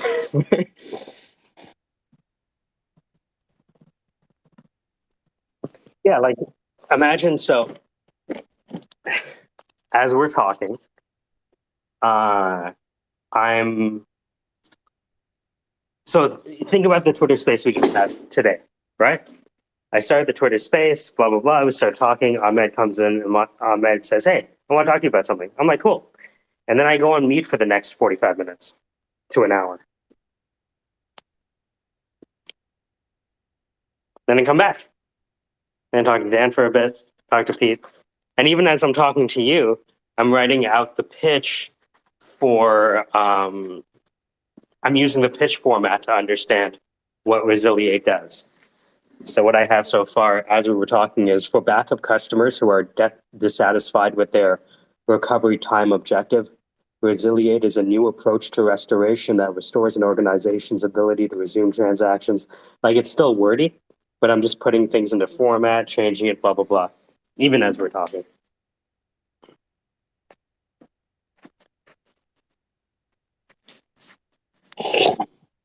See, but that like to me, that's kind of like it sounds like you're in a position where you have the freedom to just do your own thing and you get paid for it, right? And when I say do your own thing, I mean like you're on your own time, you're on your own like payroll essentially. You're not. It's not as glamorous as people might think. Does that make sense? Oh no, absolutely. I mean Right? that's the way of Yeah. any kind of that sort of work, right? But I'm saying like you know you have that freedom, whereas like in my situation, I don't really have that freedom. I've Yeah, but how old are you exploited. though? Does age matter? 27. But But yeah, my point being, so I've had 12 more years, right? yeah, yeah, Right. So it's like, we started the race at different times, right? yeah, of course, of course. No, no, of Right. course. Yeah. I don't know. No, this is less about like comparing positions in the Mhm, immediate sense, mhm. regardless of the age aspect and the the experience aspect and the the amount of work you put in to get there aspect.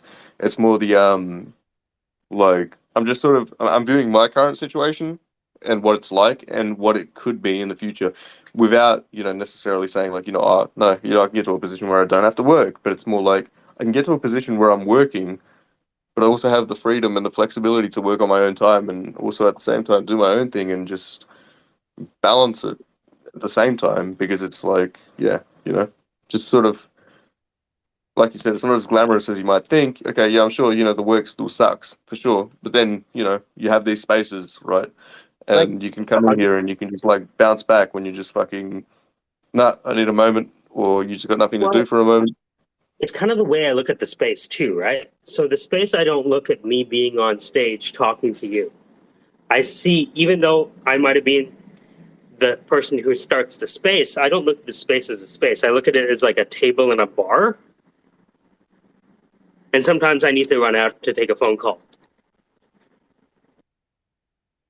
Yeah. And sometimes, that conversation outside will go to someone's office, which is like Zoom, right? That's like the new office. Come into my office, step into my Zoom. Right? And so that's constantly kind of going on in the background where it's like, hey, remember that thing you were talking about there? Yeah, can we talk about that more? Sure. And I might just disappear and, you might notice.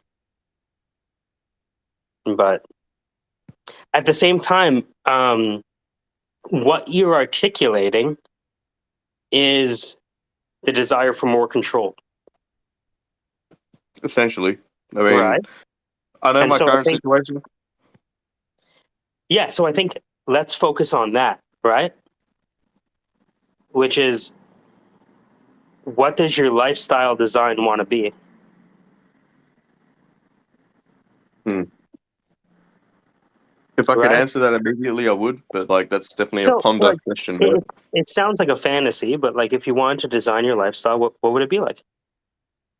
Right? You don't have to tell me, but that's kind of the way I look at it, which is like, I like doing stand up comedy. I don't like being out late at night. Does that make sense? I don't like coming home at 1 o'clock every night because I'm on stage and open mics go from 7 to 12. It just wasn't what I wanted to do. I still like comedy, right? In a lot of ways, this allows me to enjoy that part of my life while pseudo getting things done. Yeah. Right. So I liked I liked making people laugh and most of all making myself laugh. But I didn't like the lifestyle of being a stand-up comic. Right. So I didn't drop stand-up comedy. I just changed how I did it or changed how I enjoyed it. And it's led to money because I didn't realize that sales is essentially stand-up comedy.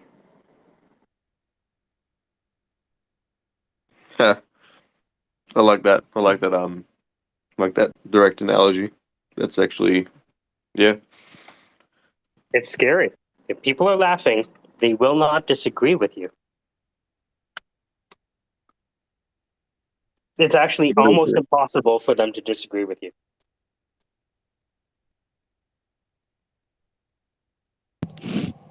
That's a deep philosophical kind It's of scary, dude. standpoint, and I It's agree with it. scary. Once I realized that, I was like, oh, fuck. You mean I could just do stand up one on one at work? This will be fun. And that was like 4 years ago. Hey, and so you became the horned horse. And yeah, well, that's because I got shadow banned from LinkedIn. Ah, Have I ever showed you my LinkedIn stats? It's so funny. no, I don't think you have, but yeah. Yeah, let me put it at the top. Uh,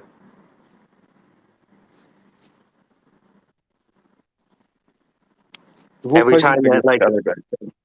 every time I get a little bit of attention, it like spikes down to zero, even though I have like 3,000 followers. That's kind of wild. Fucking social medias. Yeah, Well, so I started doing this like on Twitter, this same thing that we're doing now. Sorry, on LinkedIn.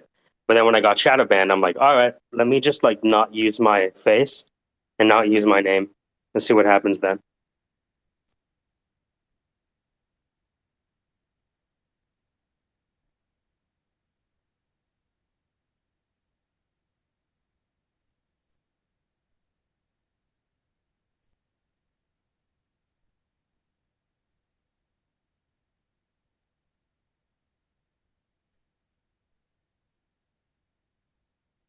Yeah, and I've seen them like change the stats in the background where it's like I'll write something and people will read it, and then when I go back to it, even though there's comments, there'll sometimes be 0 views.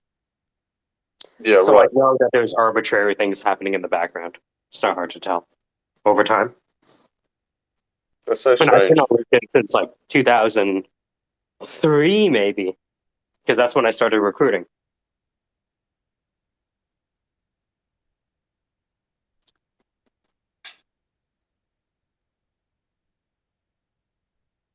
How did you get into the career of recruiting? Out of curiosity.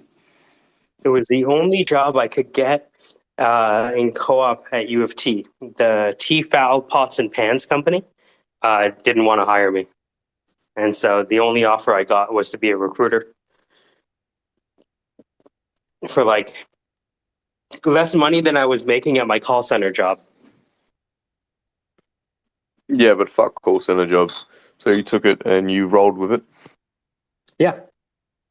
And it was for you know what an actuary is? Not definitively. Yeah. An actuary is a statistical engineer that works for financial companies and insurance companies and does all their math in the background. Ah, right. Yep. So they basically say like, oh, okay, so you're this age and you do this and you have one left leg that makes you walk in a circle. Okay, so this is how much you need to pay for insurance a month. Right? Those kind of math dudes. So I started recruiting those people. And I brought on a couple of large companies like PwC and Allianz Insurance. And so I realized that companies value fast career progression as a recruiter over those 8 months. So after the 8 months, I had 4 months left on my U of T co-op. So I said, all right, I'm going to stay here. Because I brought on PwC and Allianz, I'd like to change my title. And he goes, as long as I can remain president, you can take whatever fucking title you want. And I was like, all right, I want to be director of new business development. And he said, sure. And then 4 months later, I had a resume that looked like I went from a recruiter to a director in 8 months. And that resume got me a proper job, and I started going to U of T part-time. I was like, all right, guys, I got the job that I needed, so I'm going to put U of T in the background because I didn't want to come to this place in the first place. You guys made me come here. So that was that.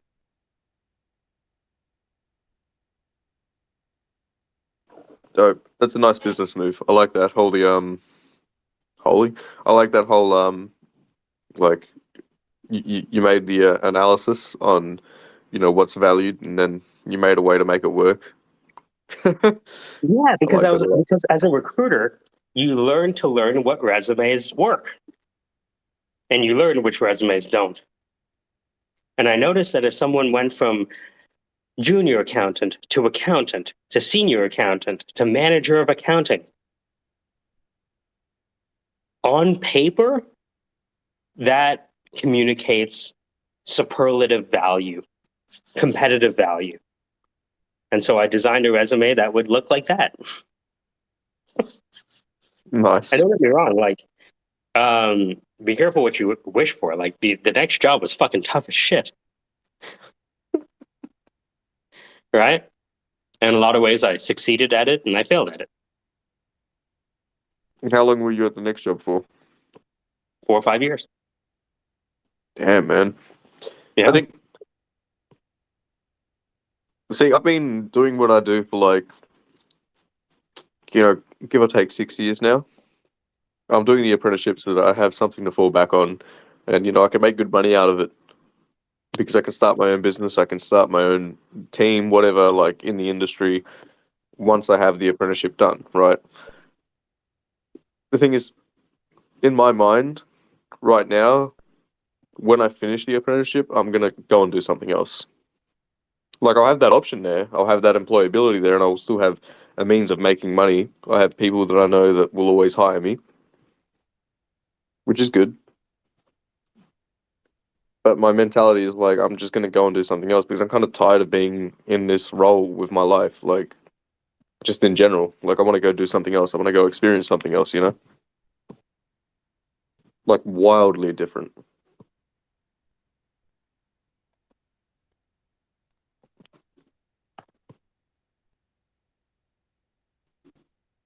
It's that whole like I guess some people have that career change moment in their life. I guess I don't necessarily see it as a career change. It's just uh, I'm sick of waking up and doing the same thing every day. I caught the tail end of that. I heard waking up in banking. Keep in mind that you might be the type of person who's not going to be happy doing one thing for very long. There are some people who love doing the same thing for a long time. I'm Yeah, not one of but those my people. boss. No, yeah. So my boss has been doing like what I do, right, for like 50 years or something. Like he's old, and he's been doing it for a long time, and he's always enjoyed it. But even now, he's getting to a point where he's starting to think like, is it really worth it? And it's not just because he's approaching retirement. It's because he's seeing what's going on in the industry. He's seeing what's going on with people around him, like friends or friends of friends catching cancer and stuff like that. And now he's just starting to wonder where it's like, you know, should he have done something different with his life? Was it really worth it to just do this his whole life and that kind of thing? And like, he has enjoyed it the whole time he's been doing it, right? He's always told me that like it's all he's ever really wanted to do. He's enjoyed the lifestyle. He's fucking like he has no regrets about it. And now all of a sudden he's hitting me with these like, was it really worth it and all this stuff? And I'm like, are you serious? But that's I suppose that just comes with age. And that's going to happen to everyone sooner or later. But I'm at that point now. Like, yeah, 6 years of doing the same thing.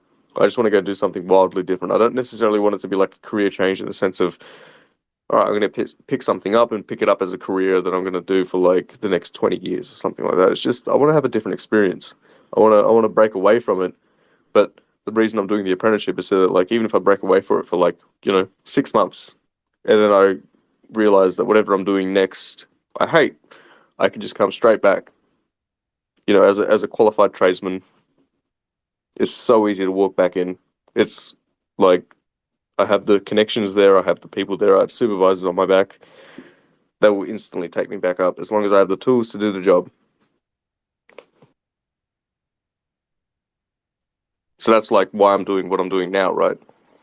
Obviously, also the pay rise that comes with being qualified, but that's irrelevant because if it was just for the money, then obviously like there were other opportunities that I could have taken in the meantime.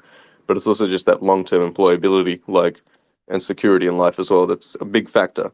Like I could walk away from it now, but I can't necessarily come back if I do. So it's like treading into completely, the deep end when you can't even swim yet.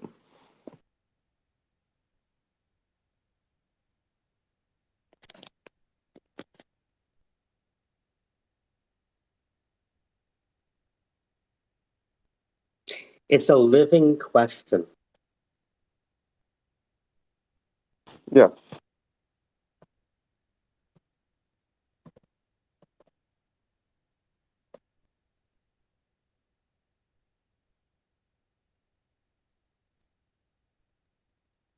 Mm, I don't know. I think you're right when you say that. I could just be the sort of person that's not happy doing the same thing for too long. Mhm.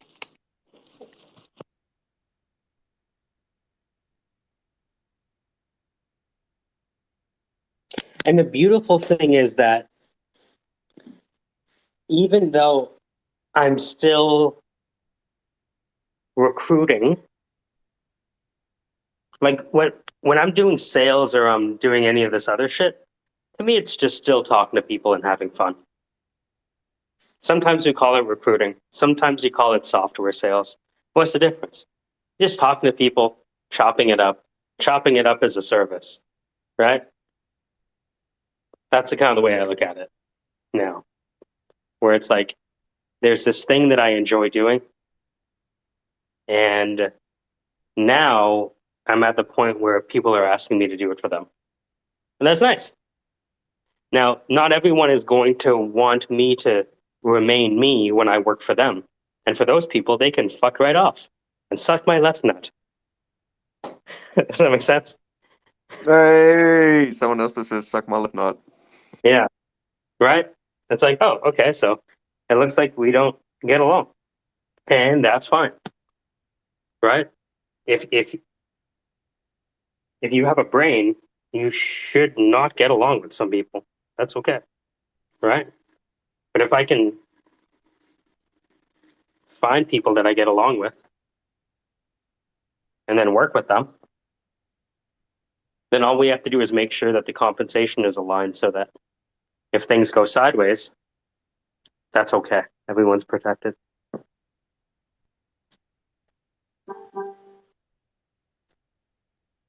Oh yeah. I worked with some work colleagues that I haven't worked with for a little while today. My main boss has been like he took the day off. I worked with these guys a couple weeks back as well, but like before that, it's been almost a year or something like that. But I enjoy working with these guys because like they they sort of they direct, like, because it's their business. They're running the show, sort of thing. They tell me, all right, like, you go and do this, like, that's your job for the day or whatever, that's fine. But they don't like get on my case about how I'm doing it. If I need to ask something, I'll go and ask them, but they don't, like, I don't know. It's like if I fuck something up, then it's my responsibility to fix it, and they just sort of leave me alone to just do my own thing, and then everything's all good. Like, there's never been any kind of a like negative comments or I don't know. It's an overall positive kind of working environment to be in. And I've had the polar opposite of that as well, where it's like, constantly under scrutiny and, uh, like any little thing you do, it's sort of like, oh, well, I don't necessarily trust you to do this. I'm going to like watch over your shoulder and that kind of thing. And fair enough. Like, I understand both perspectives because I've had younger people doing the same sort of stuff that I do.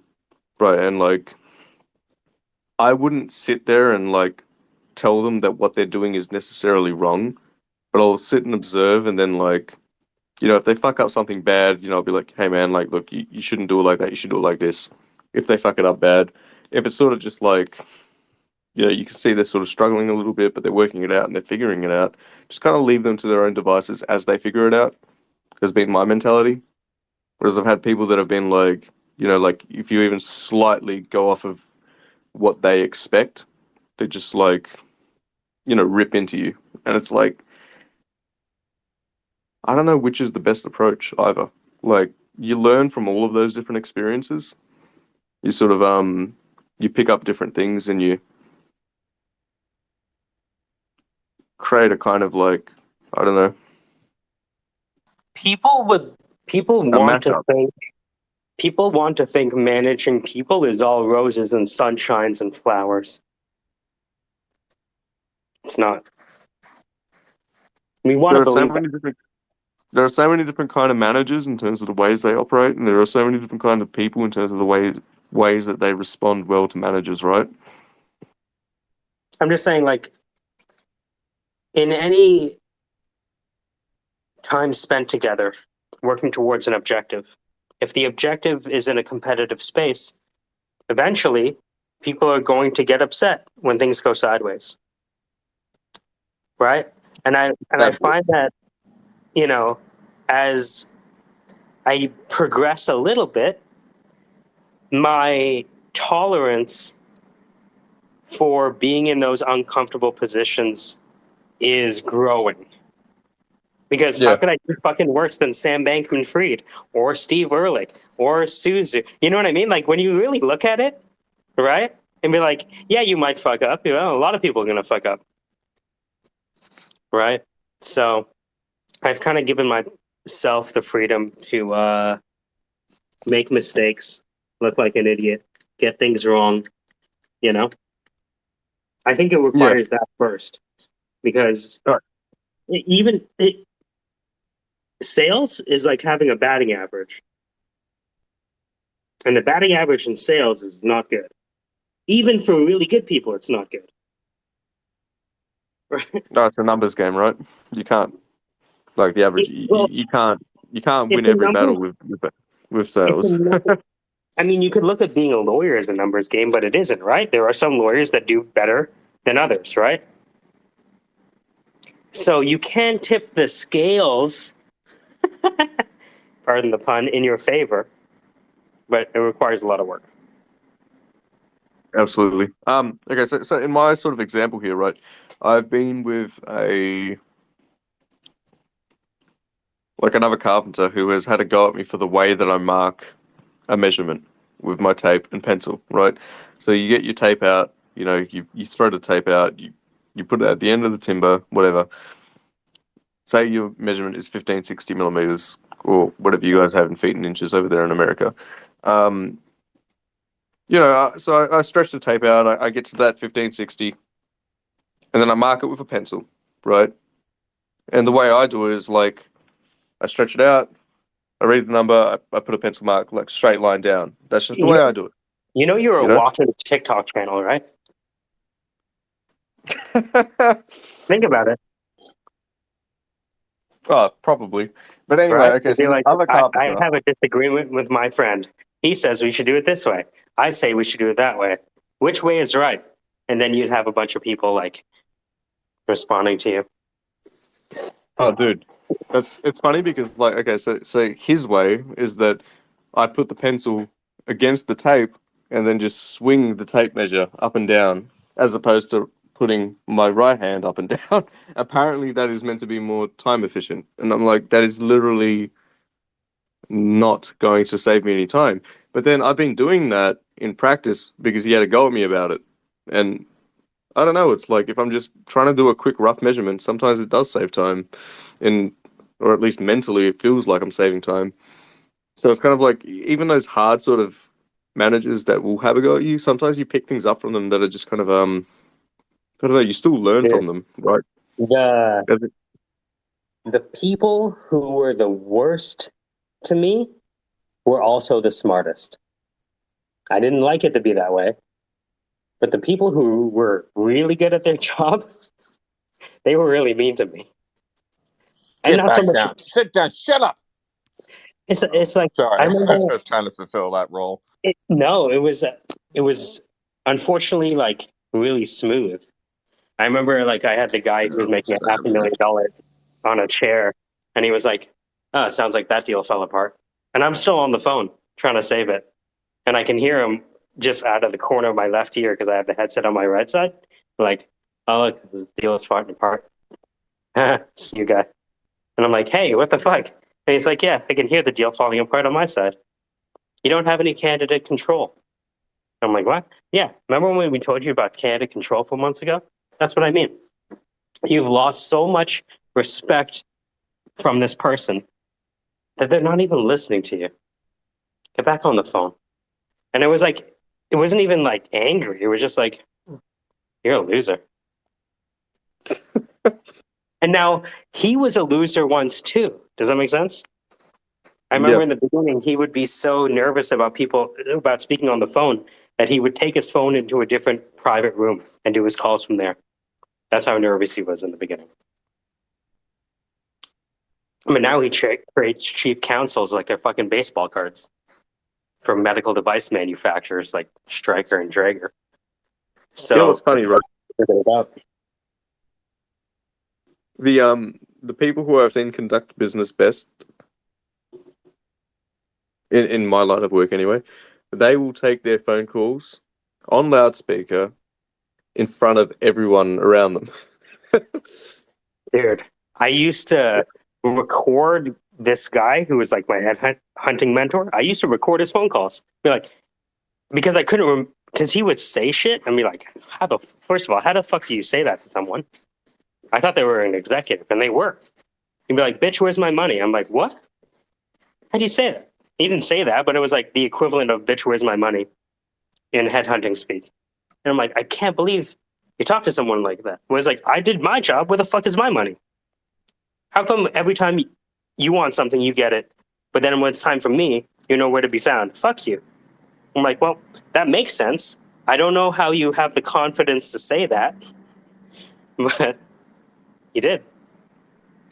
And it's only now that I have a little more confidence than I did before that I can understand that perspective. But it came through hard work. You didn't just walk in like a swinging appendage. He worked hard for it. Yeah, no doubt. I don't know. It's I've noticed that one thing that I'll do is like if there are other people present, right, and maybe it's like team members, right. When I speak in a different way. Not necessarily like so if I'm speaking to someone directly, right? If I speak to someone on the phone or whatever, like in my bedroom alone, I'll be speaking in a different way as opposed to I'd be speaking to them around peers. And when I say in a different way, I don't necessarily mean like I'm going to be less like myself, but there's going to be almost like a kind of a, hey, there's an expectation from my peers for me to sort of, perform or, do well. Whereas like in my own space, in private, right? I think they In call that, that code switching when you're like have skin color, right? yeah, And it's a small thing. The thing I like about the voice acting class is it taught me, and I'm still on this journey, to remove all acting from my voice. I wanted to remove this broadcaster news voice that I was taught how to use. yeah, I feel you. Okay, but so my point being though, right, that code switching thing, whatever, um, I feel like when I say, some of the best, like, people make the best deals or like make the best examples of how to handle situations are live or in front of people, right? Like they're out in the open, they're on loudspeaker, that kind of thing. Whereas it's like I can totally see why someone, okay, if someone's anxious making these kind of deals, right, they're gonna want to recluse, they're gonna go into a private space, they're gonna close off all the doors and whatever, and they're not gonna speak there like in front of people because they're anxious. But then instead they're gonna be in a protective shell of themselves, and you know what? That's probably not gonna help them perform, right? That's sort of like what I'm thinking mentally here. It's almost like to break that, you gotta be. It's not necessarily you gotta be confident, but you gotta be comfortable with speaking in front of people around you, with making these kind of whatever's like with whoever's around. Because once you start having that comfort there, then you're gonna embrace that like lack of confidence and just break through the confidence. I don't know if that makes sense, but it's just sort of like an observation based on people around me and also myself.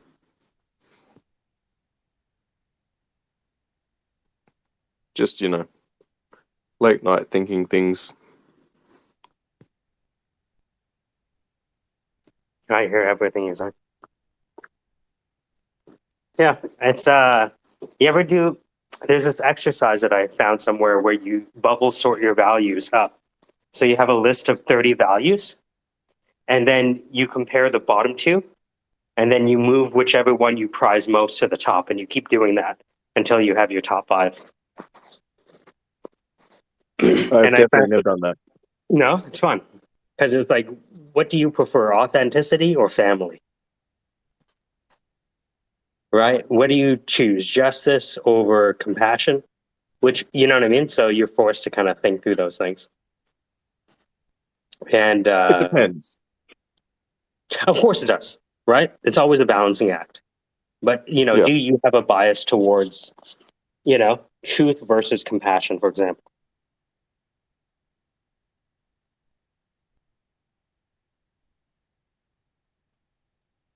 Is that a question, like a direct question in this situation?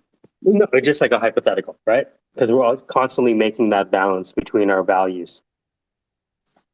Yeah, I'm going to use Yeah. 80% authenticity and 20% family. Right? Family being I need to make money to pay for them to eat. Hmm.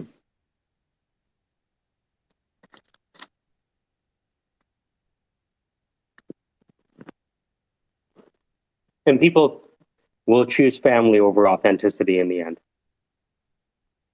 because we're human, we're animals.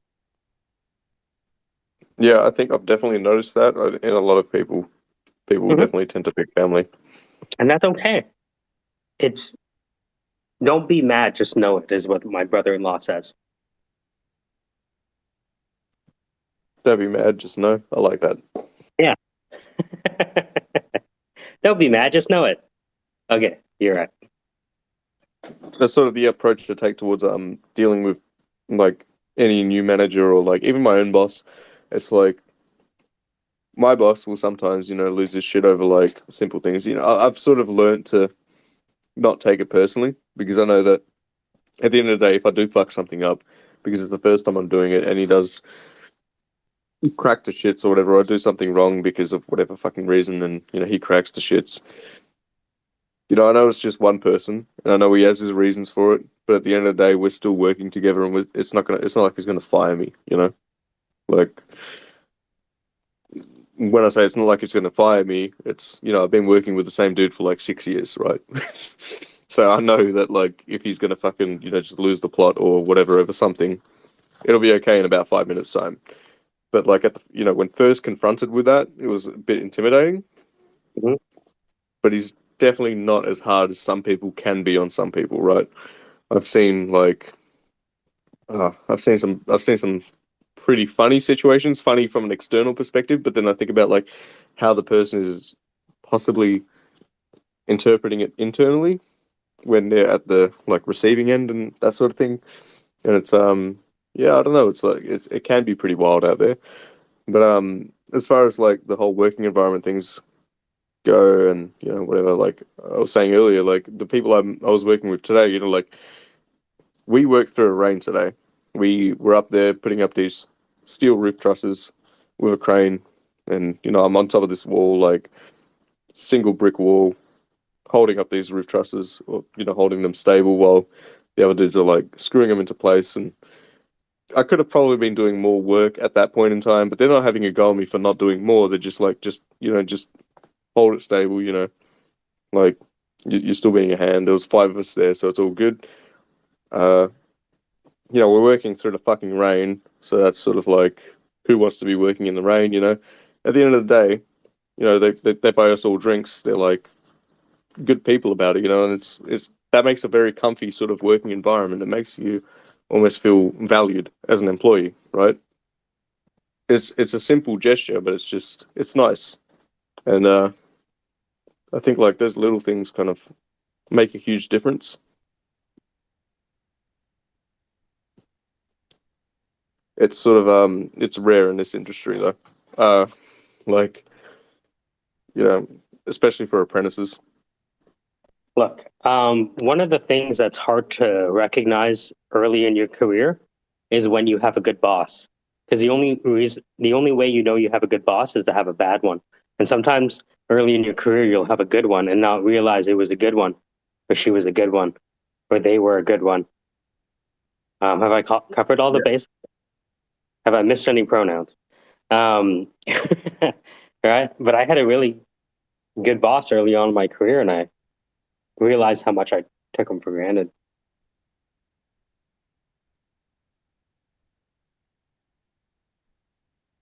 Yeah, man. I feel that. I don't know. It's like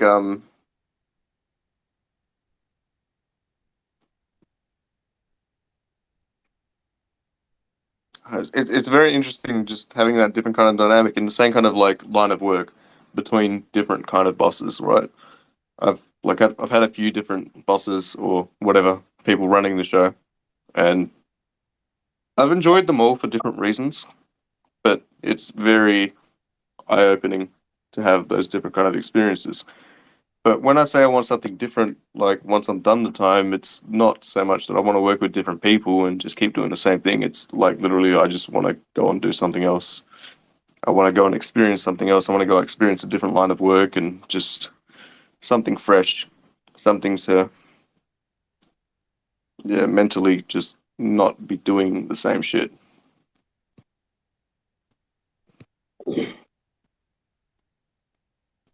I think that's largely why I'm like so drawn to the art right now. Like I've always done the music and art stuff, but I just sort of it's like I've seen the potential, and maybe I missed that little window of opportunity that popped up in that brief period of time, but maybe that's for the best. Like maybe that offers Well, me the opportunity to set myself up in the meantime, but you didn't miss anything, right? It's just not time yet for that. yeah, but you know what I mean. Right. Like there could have been a small window of opportunity there to really cash in on it, but then if I did, then it would have been, not You, right. you never know how bad luck keeps you from even worse luck, So that Yeah. part, right? So you say like, oh, that there part. was a. Go ahead. No, no, yeah. Missed opportunity. Is it a missed opportunity or is it you're being saved? It's we make fan fiction about how things could have been if only, right? But we don't necessarily know if that change in direction would have led to something different, right? But sometimes we do. Like sometimes you just know it in your gut. You're like, yeah, this is good. I'm too scared to try it. Or whatever the reason is, you missed it. My buddy told me that he keeps running up to the same obstacles, and those obstacles are asking him to deal with them differently every time. Yeah. What does that mean?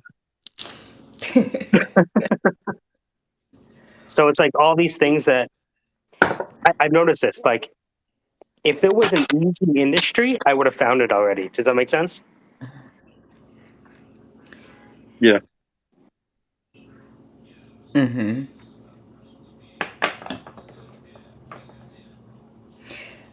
I mean, that's a good way of just like being content, right? Making ourselves be content and understand the place that we're in, not ponder in the place that we thought we could be. I don't think it's Well, ever good to ponder, right? well, Like, no, it's natural to feel dissatisfied with the difference between where we think we should be and where we actually are. That's a productive dissonance. that's how we close the gap, right? Like, mentally speaking, it's like, okay, I should be way better off than I am right now, so what do I do about it?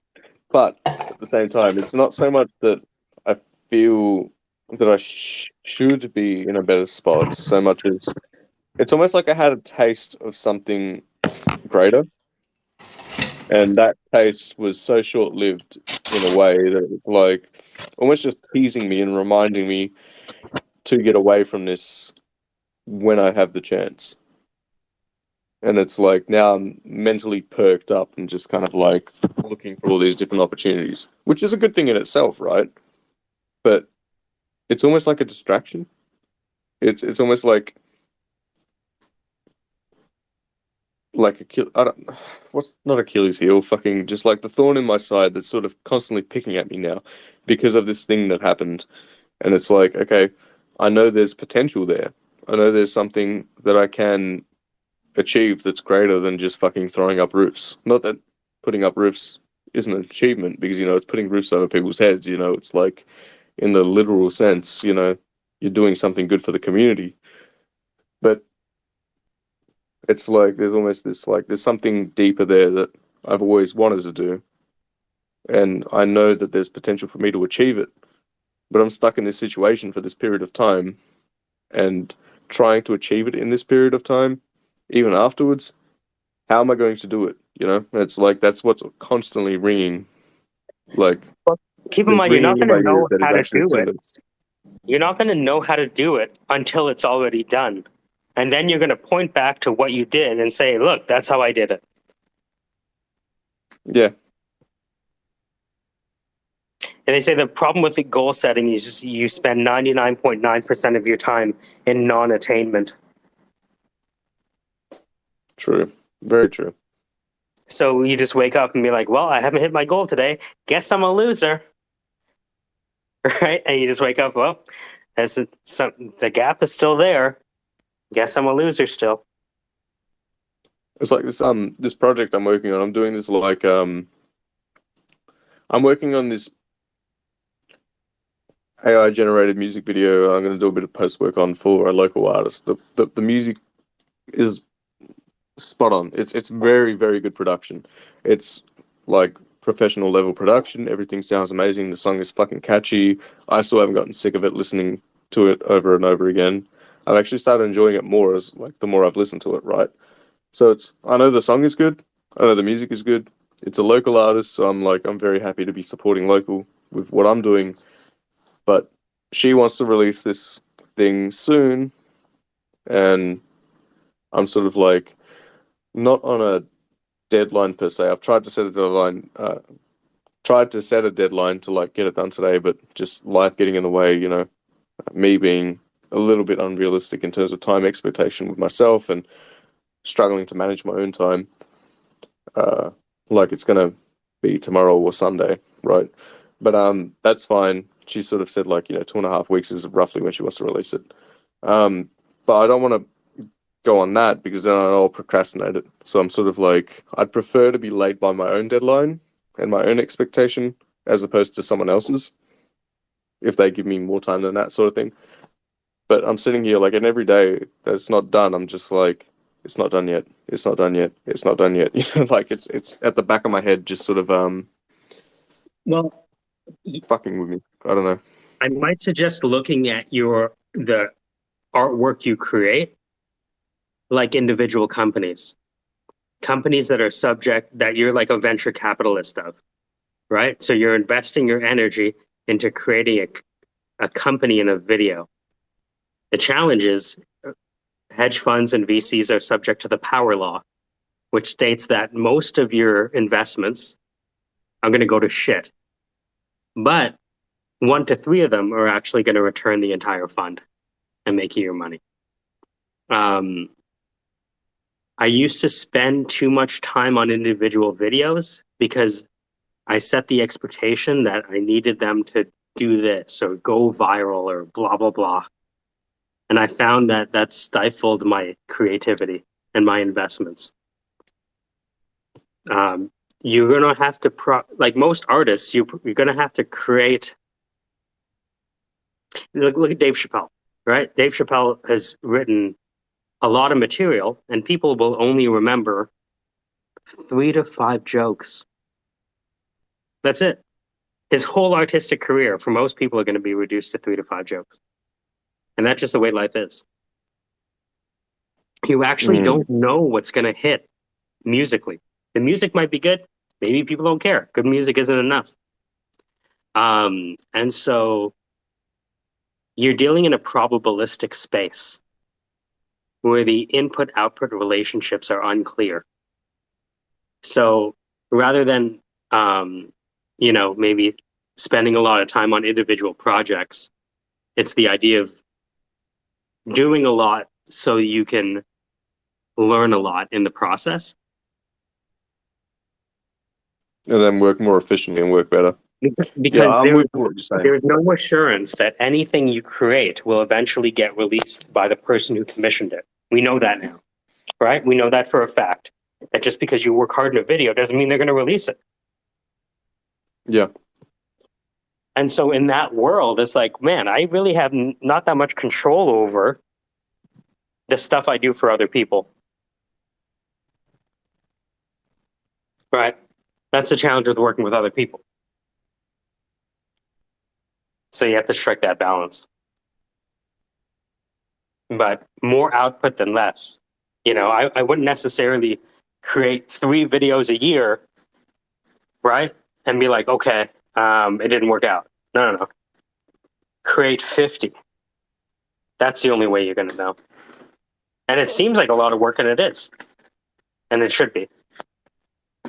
if you really like it, you'll enjoy making those 50. I think it's less that okay, I think my problem is the perfectionism aspect, right? Where it's like I want those. It's not that I want them to hit or I want them to go viral. I just want to deliver a product that I'm really happy with, right? And You're never that going to is be something happy that though. You're never going to be happy with that state of being like, wow, that was amazing. No. For the artist is always going to notice all the imperfections that they didn't smooth out. You know, Lauren Michaels from SNL said that we don't do the show because it's ready. We do the show because it's 11:30 on Saturday night. hey, I feel that. That's yeah. Okay. Yep.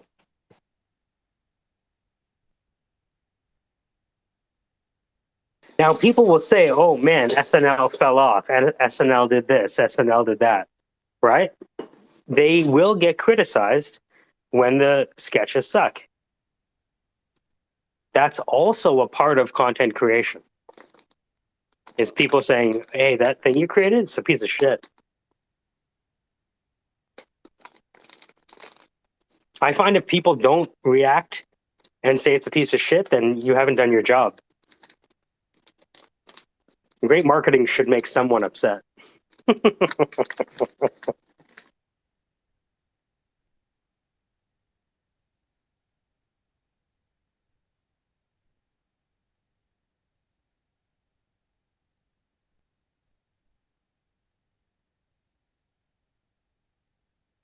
Mm. This project's pretty much almost done. I just need to like, I need to rerun a little bit on it, and I need to do a bit of work in post. It's basically like 2 days off, right? So I it's think going to be delivered and ready. But I think we anyway, should spend some time um like finding out what it is you want to see happen and working towards that. So, you know, what is the next milestone that you want to achieve? Not the champagne moment, but just you know, what does success look like? Like so after this, I'll just give you an example. For Ahmed and I, it's 2 sales. That's it. That's what success looks like. And if we don't do that, we're failures. And that's okay. We failed before, we'll fail again. But that's our mark. fair. So I've got this project, and I've got another project to jump straight onto. This next project that I'm going to be doing is a community project. So it's kind of we're not doing it for the sake of sales, right? But it's a community project within like the AI art space. Um, that's going to be the plan within like the Discord and everything. Blah blah blah. Is to we're trying to do like a full length thing where every single person that's like agreed to do a piece is doing like an animation for Dark Side of the Moon. Like one of the songs from Dark Side of the Moon. So it's going to be, you know, a full thing of Dark Side of the Moon with like all these different people's animations and whatever.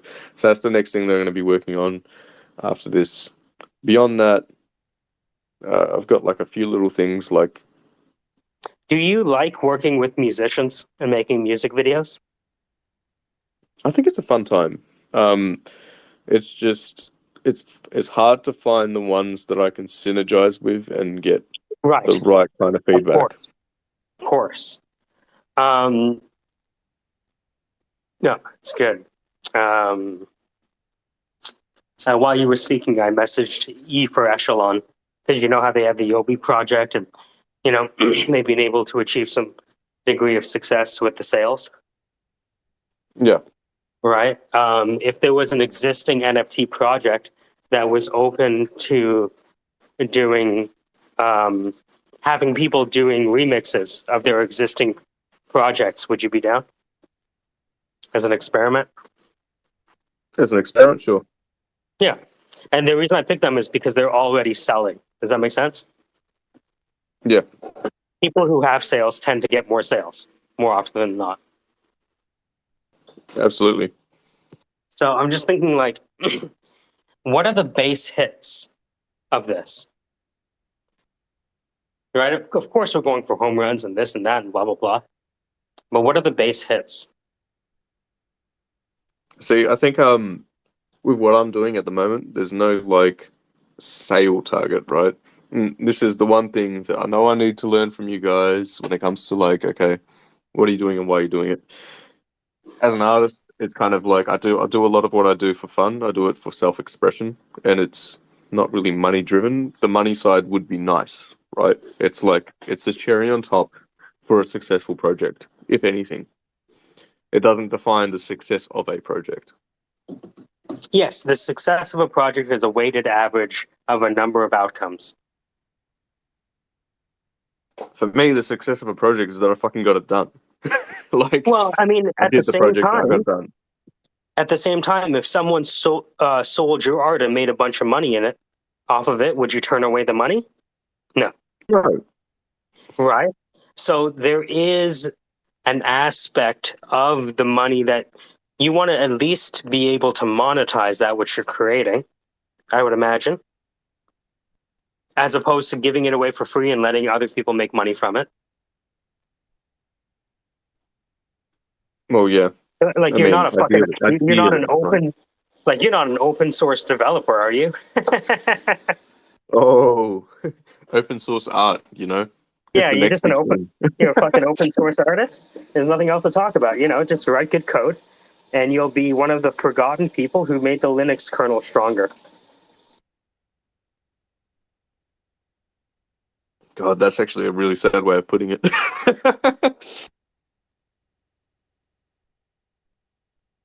But yeah, no, I don't know. It's like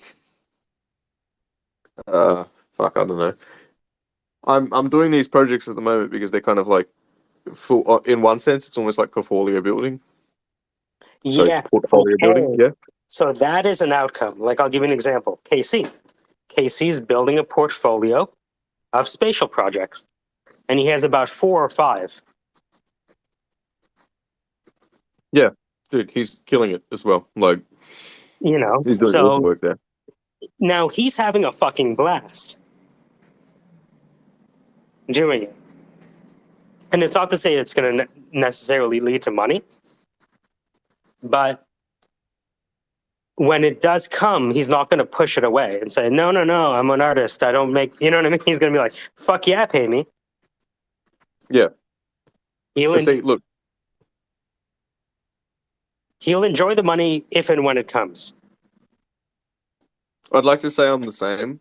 The projects I'm doing at the moment I view as portfolio building because it's kind of like the one that I'm doing right now I promised early on, right? And I'm sort of just now getting around to it because like I got distracted for a while with all the stable diffusion. I was trying to approach it earlier, but then the new tools were throwing me off, and I finally hit on the sort of aesthetic and thing that I wanted to do with the old tools. You know, just going back to what already knew, right? Uh, the one that I'm doing next, the community project, is kind of like, that's just something that I want to do because it's like when you talk to a bunch of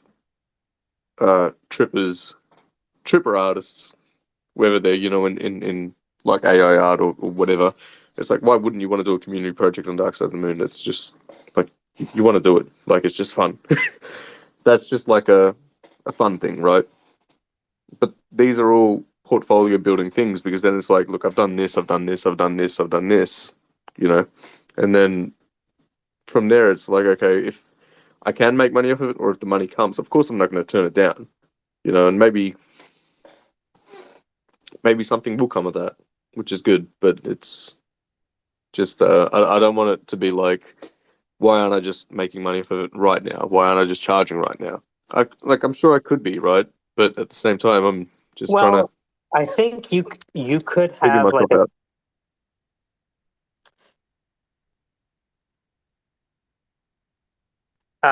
I remember listening, somebody asked Bill Burr how to start doing stand up. And he goes, stand up is very simple. Go to the bar, sign up, go on stage when they call your name. That's it. That's how you learn stand up. So, and he said that if you look too far downfield, you won't end up doing anything. Because you'll be like, it's just so much this. And you know what I mean? You start thinking about all those things from here to this far off oasis endpoint. I remember another comic saying we were at like a shitty open mic. Nobody came. Yeah, there was a few people there. And she said, you know, people will say this is a shitty open mic, but this is actually the life of a comedian. Sometimes the crowds are big, sometimes they're small. But just because this is an open mic doesn't mean this isn't comedy. This is comedy right here. This is what comedy is like. Sometimes performing in rooms where there's nobody listening. This too is a part of the life. And I guess it would be nice for us to, only embrace those sides of the business that are champagne moments. But in between those celebration moments is just a lot of setbacks and temporary failure. And that's also part of it. Yeah, so I had a comment on one of my things that I posted today. The exploring promises and adventure into the connection between the subconscious mind, whatever. That image there. Someone posted, "Wow, bro, this is incredible. Can I mint this somewhere?" I don't know how to take that comment. I don't know if they're asking if they can mint it as in like, can they use it and mint it for themselves, or if they can That's exactly what they're mint it saying. in a buying sense. And for all you know, they minted it already. Okay, but the thing about the NFT space is sometimes like now, because of everything being lazy minted, when people talk about minting things, they often talk about buying it to mint it, right?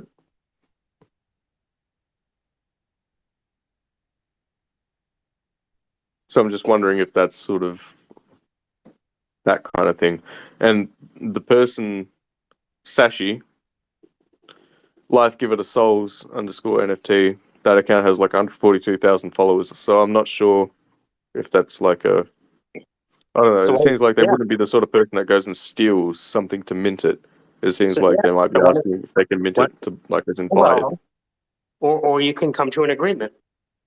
Can be like, what if we minted it together? You have the audience, I have the art. Want to go half on a baby? Might message them. Yeah. I mean, the thing is, like, those are all signals that you're on the right track because curators are commenting. When you have curators of content commenting, that's the most significant interaction you can have on social media. It's not likes, it's comments and shares. And if these curators that are already buying NFTs are paying attention, then buyers are buyers. And there's only a small community of buyers. Most people are just fans. A very small community of buyers. I'm happy having fans, but yeah, I feel what you're saying. Yeah, no, I've just sent that person a message just asking, like, curious what you meant about minting, because it feels a bit lost in translation. I'm not sure if they mean. It feels like it'd be weird for someone to ask, "Can I mint your work and sell it?" sort of thing, right? It feels weird to ask that. It feels like it'd be a very weird No. comment to make. I mean, at the same time, have you searched to see how many times he's commented that on other pictures? I have not. He could be doing it 20 times an hour.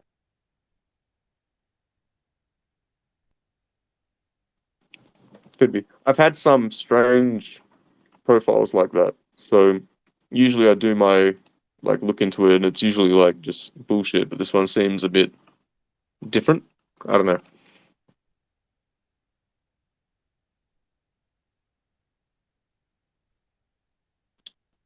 And Crossing looking the at their river tweet, while feeling the stones. looking at their tweets and replies, it doesn't look like the sort of thing they're commonly saying. So I mean, one tactic you can use is you can be like, if you'd like to mint this, please speak with my manager, Dan Rockwell. uh, Right? And then you let Dan go in like, hey, how's it going? You want this piece? A lot of people want that piece. Right? So that's the other angle, right? Most artists don't handle their business because someone else is better at extracting value than they are. Touche.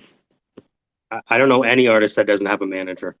I don't know any creative person. I don't know any sports player, any artist, anyone. Show me someone who doesn't have someone negotiating their agreements on their behalf. I think a lot of the people selling art, just selling their own art, right? And there are a Again, lot of but them I'm on I'm I'm Twitter. talking about actual money made. How much of the money made in art passes through an intermediary who knows how to do the negotiation? It happens everywhere. If software developers could negotiate, they wouldn't need a recruiter, right? If hiring managers could negotiate, they wouldn't need a recruiter. But they do. Why?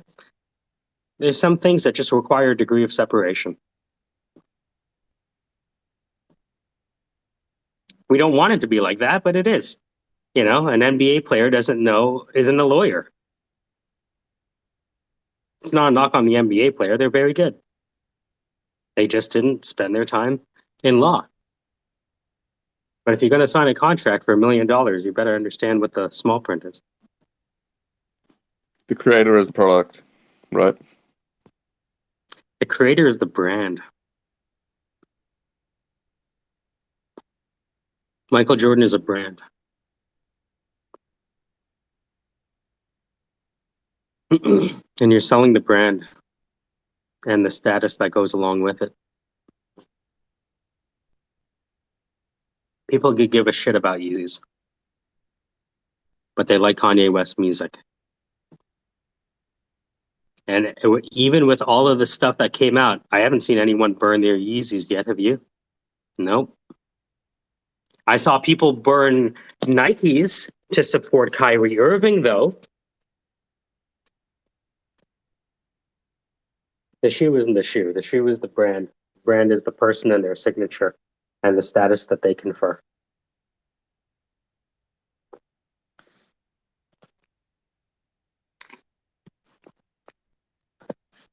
People buy to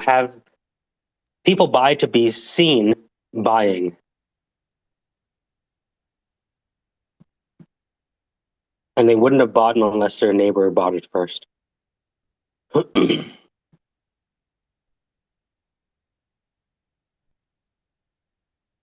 All right, Twitter API project done.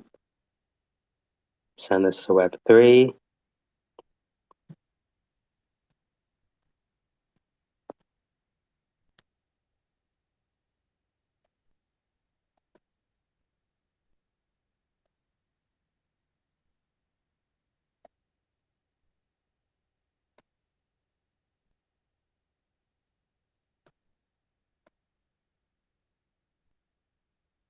Ciao.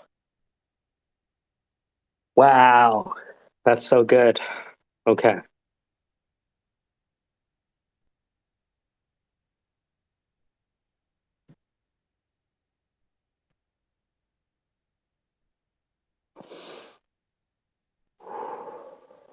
I need a go.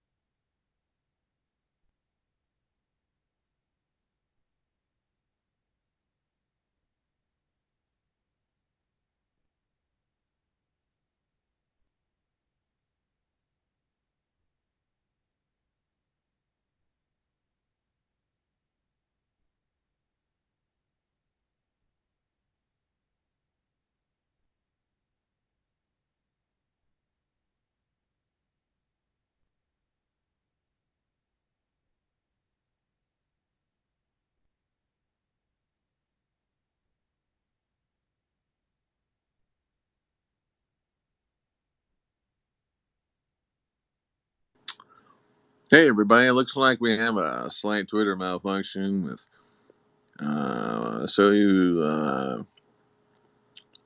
claiming his app is fucked up, and Peter over there is looking or wanting to be kicked.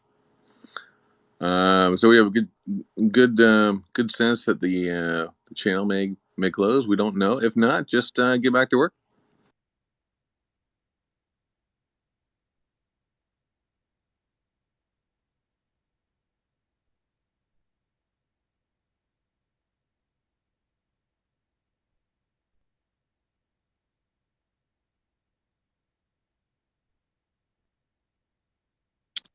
Mm. Hey, all right. Looks like we're all back.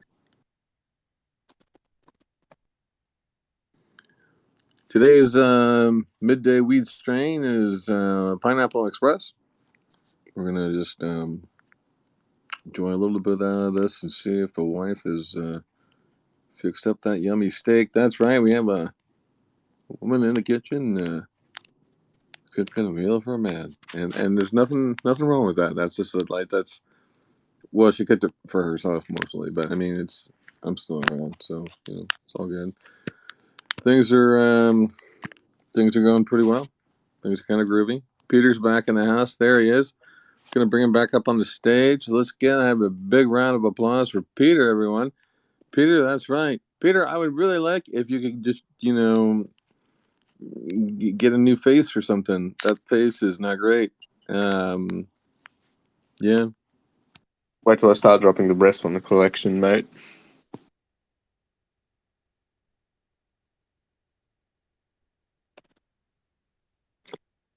How might we fail? Don't make contacts. Sales cycle too long. People too busy. People putting things off till next year. People don't trust us. Don't deliver. Can't deliver on promise. How might we succeed? No, how have they succeeded? Omni-channel. Omni-channel multimodal. These are necessary but insufficient.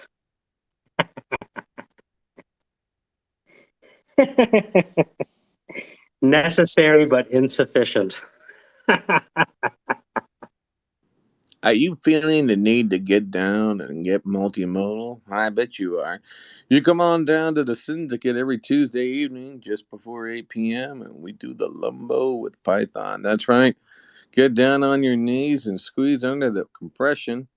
Try to provide what you can before the API aggression. That'll be a great night, so come on down to the Syndicate tonight. Yo, check out this thing that I just pinned to the top. Spatial responder to KC.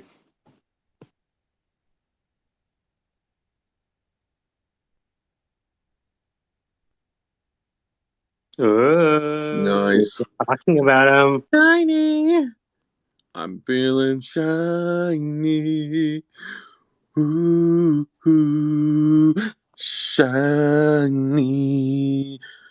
Ooh, ooh, I'm feeling shiny.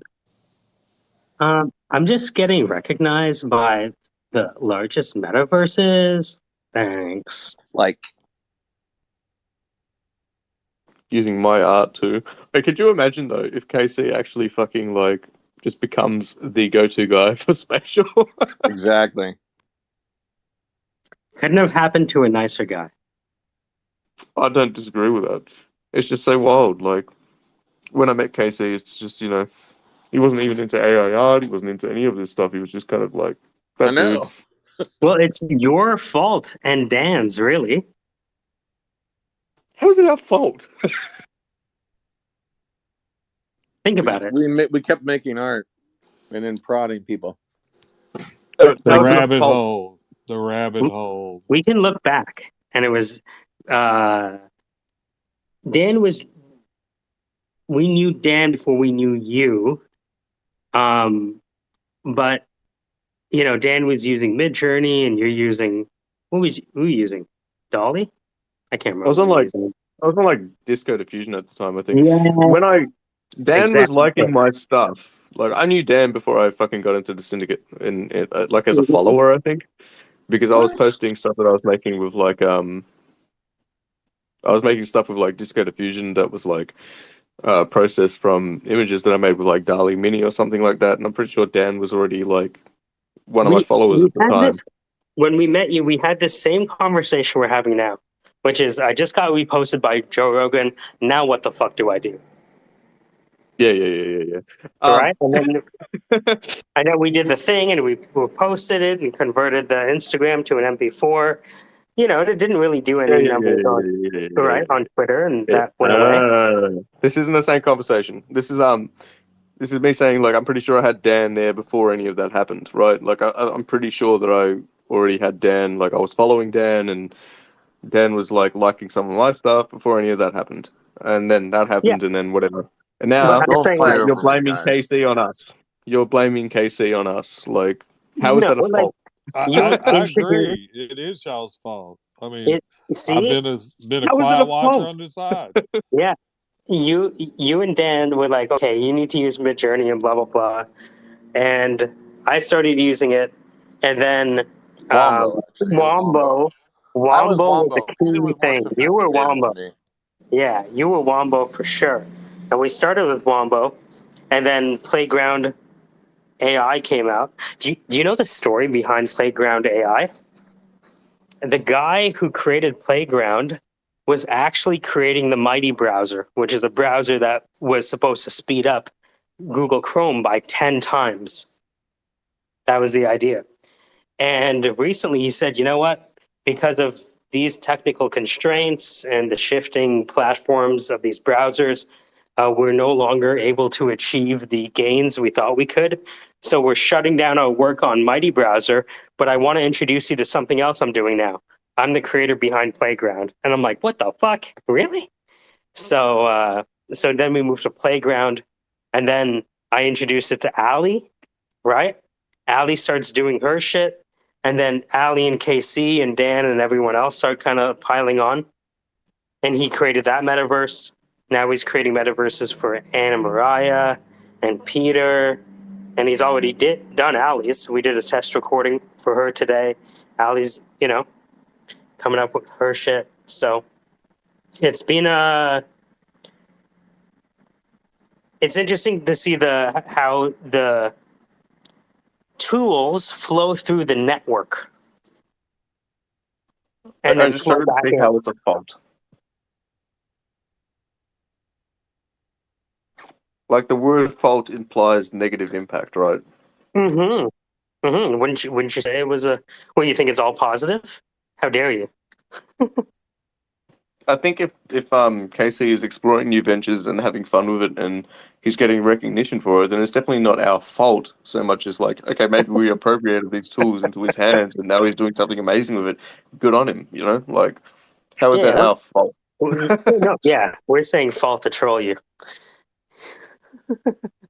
Of course, I love the fact that you introduced us to all of this, right? It's funny because but Web3 understands the double-edged sword of introducing a new tool because he's teaching me Python. I worry about Mike as a Python engineer. There is a benefit to implying a degree of fault, however, because that would have a connection to potential liability and or connection of, say, would-be IP ownership, of which we may actually be entitled to because we have impressed upon or been partake of the actual See, interception of that would Royalties, be eh? that would be an crazy way to do it.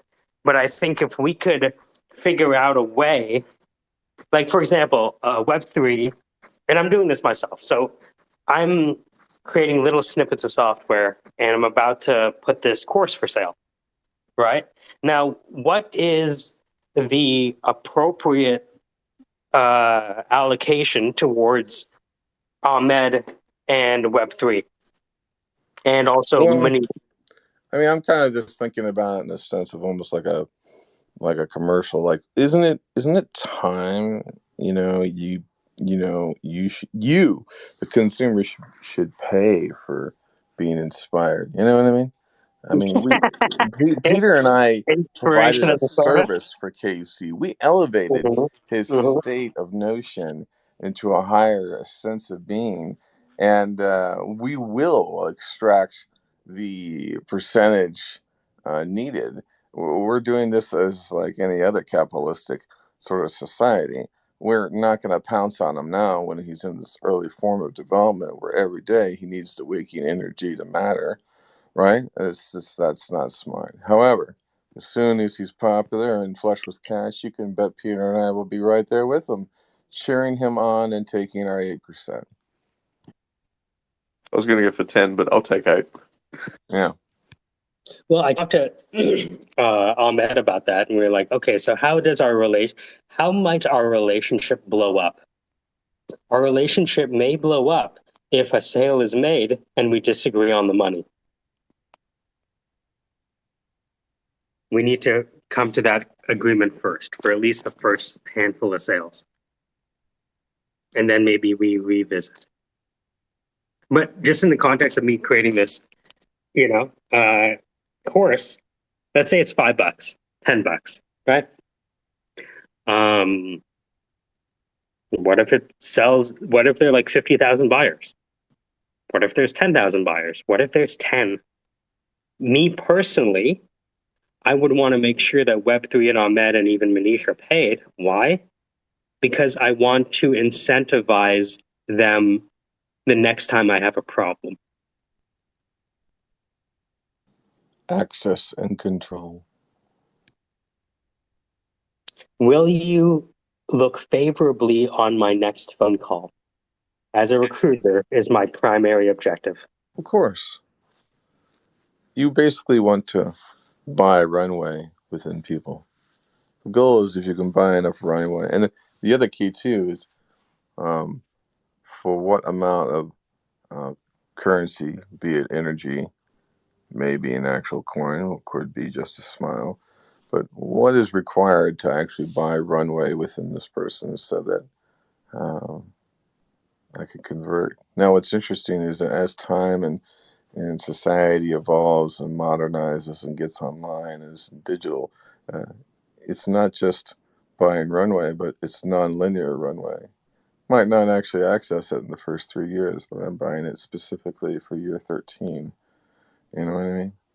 Or I'll position it, or I'll even make it trigger based.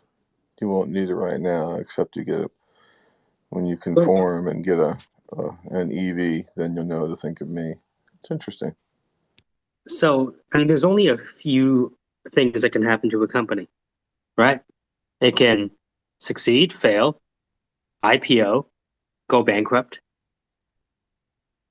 And so when I'm talking to Ahmed, I'm like, okay, so It could also just be a dead startup. you Loss. understand, They don't know they're dead yet, but yeah.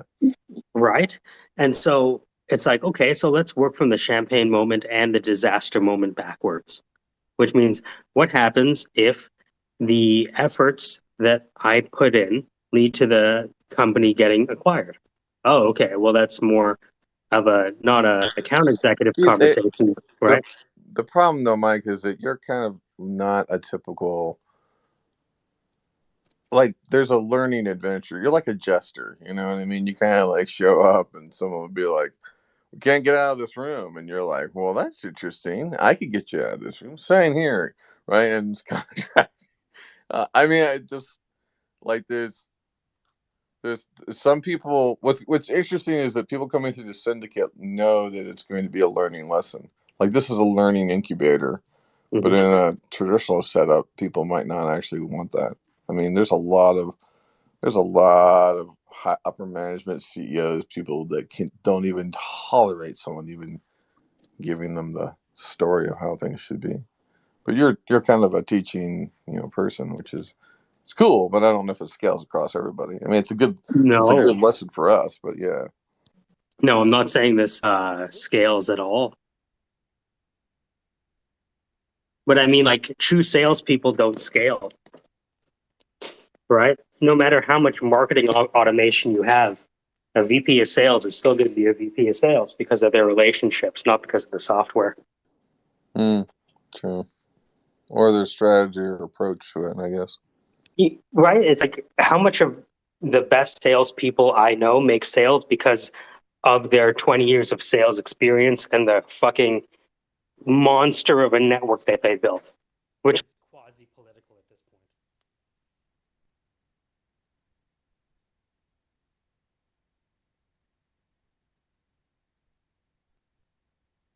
point. You cut out again. A very, very deep statement. Could be just a defense mechanism. You know, like he didn't want to continue the conversation. Could be. His phone died. I'm going to go find that steak.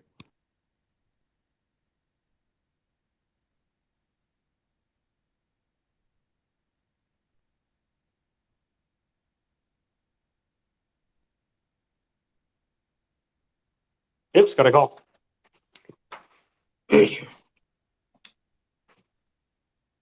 Yeah,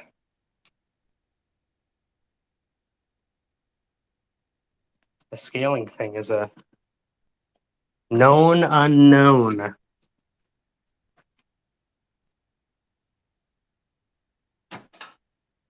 But that's not to say I'm not trying to scale it.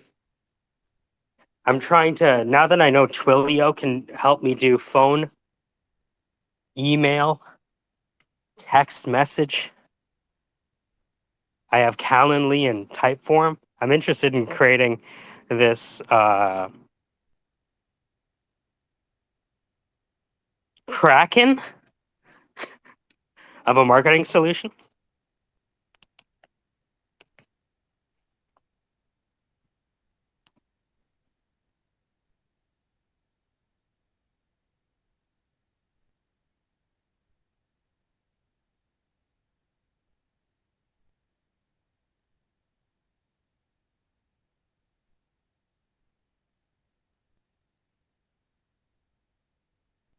A kraken of a marketing solution. Yeah. Remember, like omni-channel, multimodal. Some people, one of the last sales meetings I booked was over Instagram DM, for example.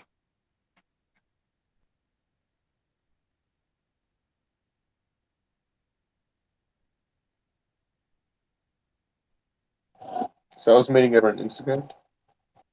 Yeah. Hey, what's up? It's all good. I'm just in my backyard. The target was on Instagram. So instead of emailing, hey, oh, sorry, I'm just on the phone.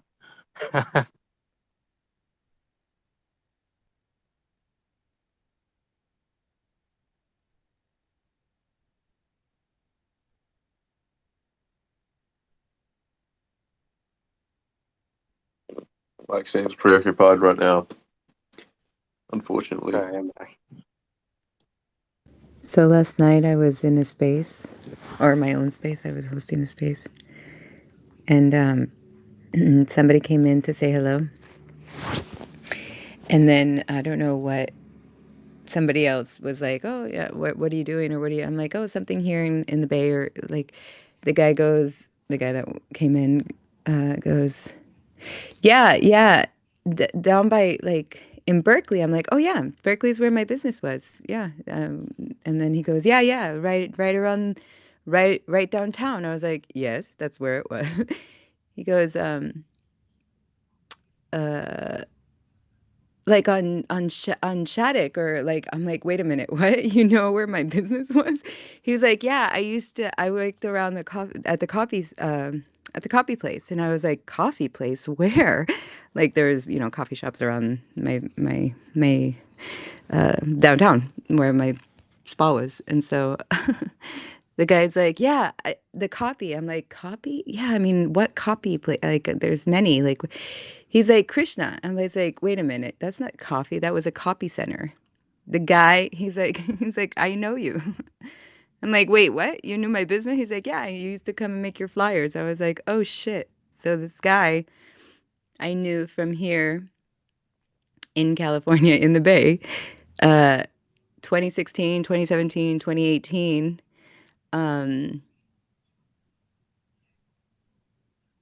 just so happened to like come across my space. And so which I thought was super, interesting and coincidental, right? Or serendipitous. I don't know what the hell which one to use.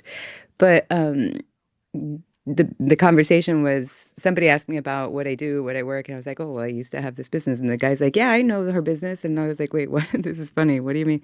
Anyway, fast forward. The guy moved in like late 2018, early 2019 to India. And we never exchanged numbers. Like we never came across each other, like, socially. Just he was the guy that worked at the copy center where I would make my cards and my flyers and all this stuff. And then yeah, last night he just like popped into my room and it was just like pretty wild to me. That's the second time I run into somebody that I know in real life on a different that's currently we're in different countries. Like he moved to India, like, and I'm here in California still. So I just thought it was funny. The other one was like a Colombian guy that I knew when I was like 17 in Colombia.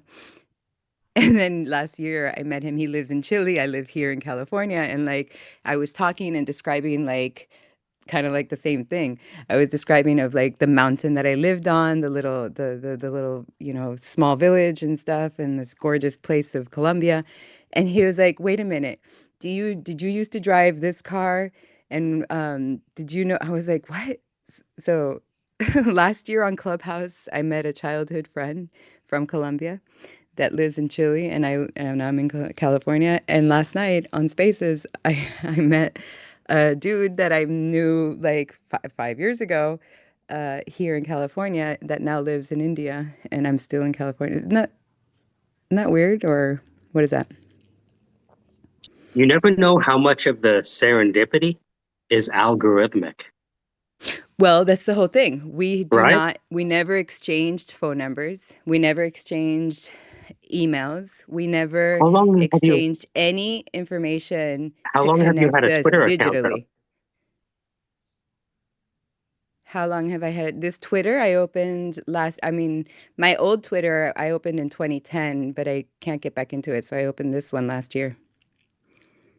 It's interesting because you never know if no, I do know. So No, how what is are the the algorithm? How does the well, algorithm work if there's non-existent connection? so here's the crazy thing. You never know. It took me a bit of Python learning to be like, okay, so now I know how to use, at least to start, the Twitter API. And when I learned the Twitter API, I was like, oh, there's like, hang on, I'll put it to the top. Like, what is the data set associated with every single tweet? And it's like, I don't know, 50 to 100 different data points for every single tweet, including geography. Yeah, how does this connect though? Tell me, because we're So, not connected in any digital way. well, I'm just saying, like, if, for example, if you've had a Twitter account for a year, if Twitter is collecting data on where you tweet from, it could congregate people from the same geographic latitude, longitude coordinates to pop So up. these two people one was in Colombia, and that was Clubhouse, and the other, or Chile rather, and this one is in India on Spaces. Like, so still don't know. Well, at the same time, though, like, you've expressed where you're from and where you're living in audio. Hmm. And if I was able to, and like literally I can, if I spend some time with it, I could be like, okay, and this is all using Twitter's API data I'm learning. I can show you how to do this too, which Hmm. is, all right, so let me make a list of all of Mellaby's tweets. Let me take a random sampling of Mellaby's tweets from from the time she's created her account. And if I can do that, then I can see where your geographic location is, what you're talking about. If I add the Twitter Spaces data, I can know where you're from, where you lived before. It's hard to know just how smart they built it, but when you look at the data that they're tracking, even as a junior developer, I'm like, whoa, you could do a lot with this data, even though I don't know how to yet. I don't know if I'm dumb, good, but I still don't understand how it can connect. So every time you tweet, Twitter knows where you tweeted from. Yeah, Twitter does. Mm-hmm. So how does Twitter know that this other person knows me? It's not to say that they know you, it's that you might know each other through a mutual overlapping location data point. So this person is in India, just opened an account in November, so I still don't know. I'm talking about the other one, right? The The other Colombian one? They're the both. other one, yeah. The Colombian was on Clubhouse, and he's in Chile. But for a moment of time, you did have overlapping geo coordinates, no? No. Yeah, Not you with both. neither. With neither of them did I have geo coordinates having an account. But you were in the same location at the same time. Without Or accounts. I was in the 90s in Colombia, and in 2016, 17, and 18, I didn't use Twitter. It's hard to know how much access they actually have to data that's not their own, right? So, for example, there's a lot of purchasable data that you can, right? And so it's not only the data they collect, but the data that they buy to help them make more pinpoint decisions. I guess what I'm saying is that it could be serendipity, but how much of the serendipity is actually algorithmic? It's hard to tell.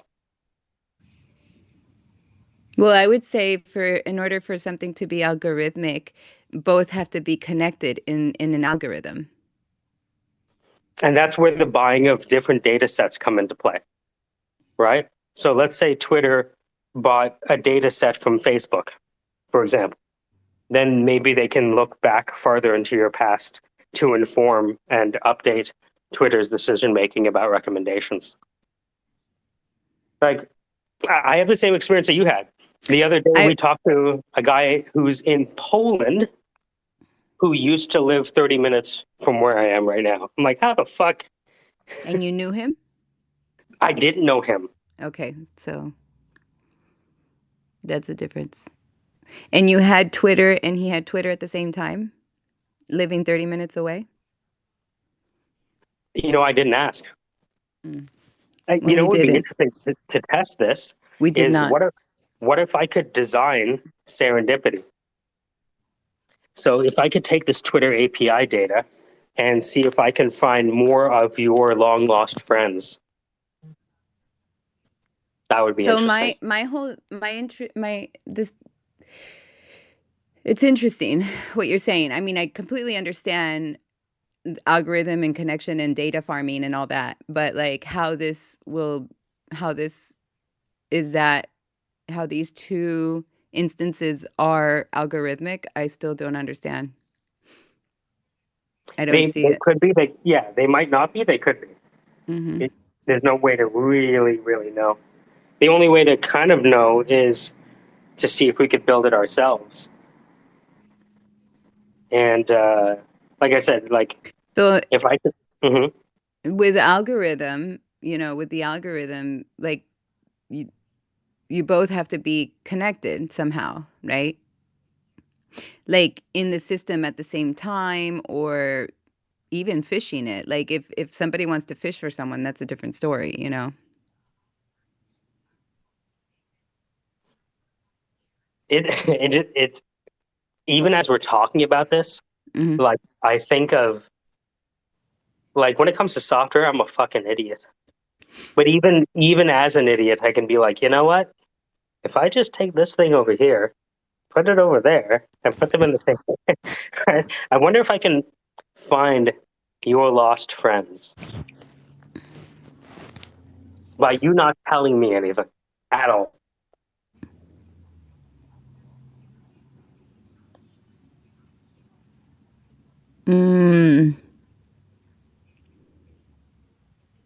I mean, if you're, like I said, if you're fishing for it and you know how to do it, well, I think it's obvious that you can find something. But coincidence or serendipitous or just like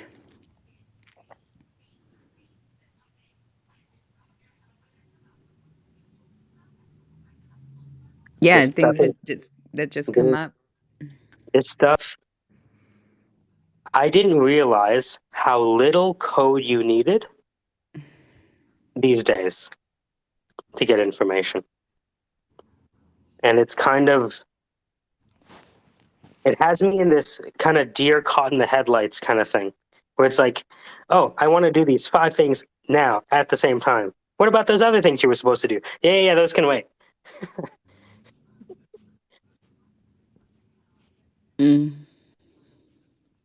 Yeah, it is like, yeah, that video at the top. What is the data set associated with every tweet? I was like, oh, there's probably with every tweet, they probably will have like, oh, maybe 10, 15 data points. No, it's like 50 to 100. I'm like, oh, fuck. And then I want to ask Raucus, like, hey, Raucus, you ever use the Twitter API? Did you target market segmentation?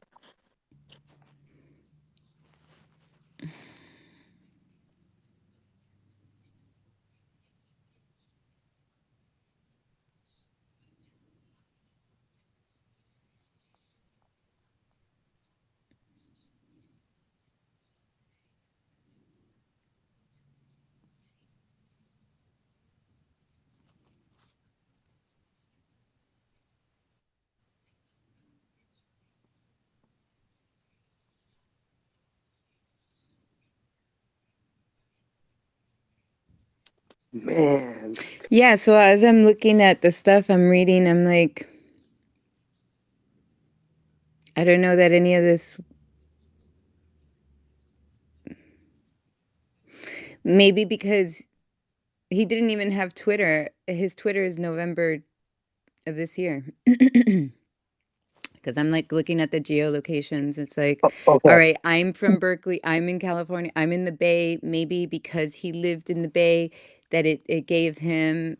Well, what's his Twitter account? I want to look it up. Okay, let me text it. All right, look at it. We're on the track. We're trying to find serendipity. Can you imagine me like, hey, you ever heard of serendipity? No? Well, here it is. It's these 10 lines of code. What?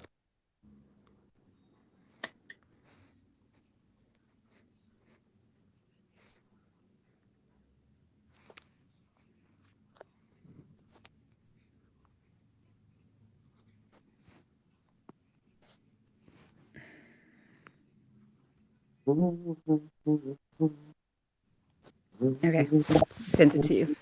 Okay, so I'm going to take a look. Let's see.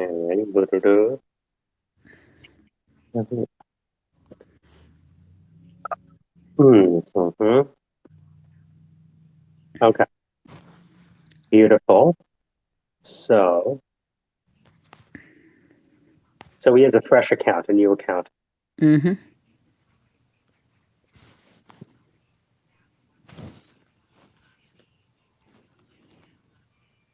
And he follows Nate, Pearl's friend.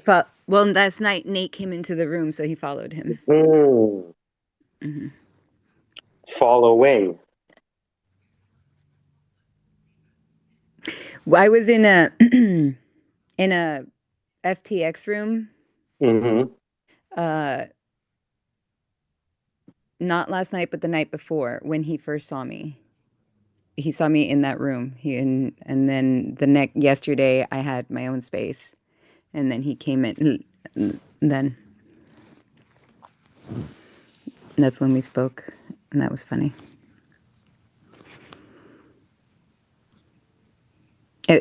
I just thought it was funny because somebody asked me about business or what I do for work or whatever, and I'm telling them, and then the guy goes, "Yeah, like nobody on Twitter has ever seen my building or my business, you know."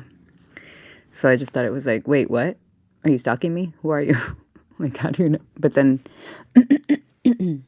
yeah, he's an interesting case because he's a new account. That's what I'm saying. So there's like less than zero information. Well, hold on. Let's see. So if I go So let's leave the Twitter verse. Mm. Um,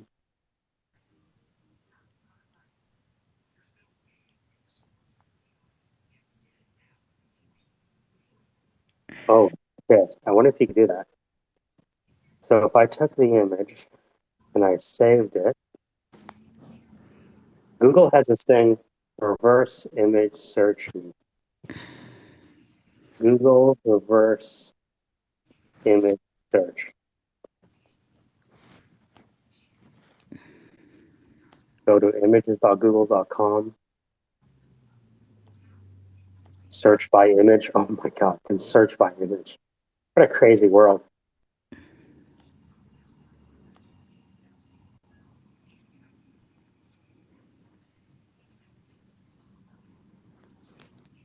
What a crazy fucking world. I'm going to send you a screenshot. Mhm. You're going to laugh your ass off. We live in a crazy fucking world. Like a crazy world. Check this out. Mm.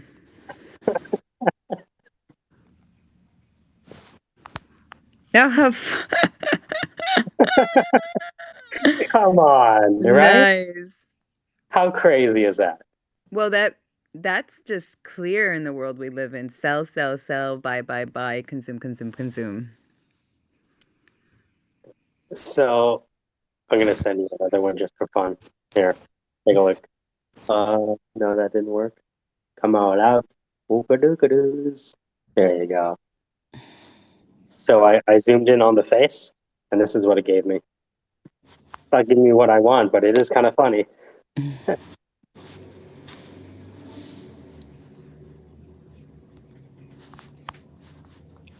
Yeah, see? Wow. Consume, consume. Visual matches. It's not even looking at him, it's looking at the objects. Mm-hmm.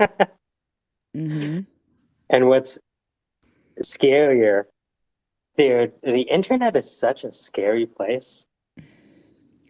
I'm going to send you this last one.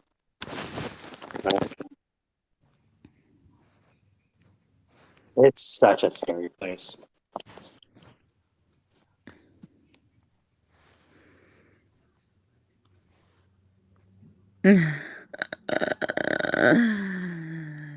For real. Wow, can you look me up? Now I want to know Yeah. what images come up for Well, me.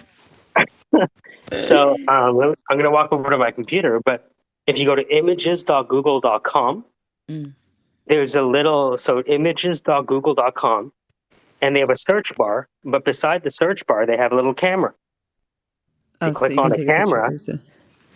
camera, you can upload a picture. Uh-huh.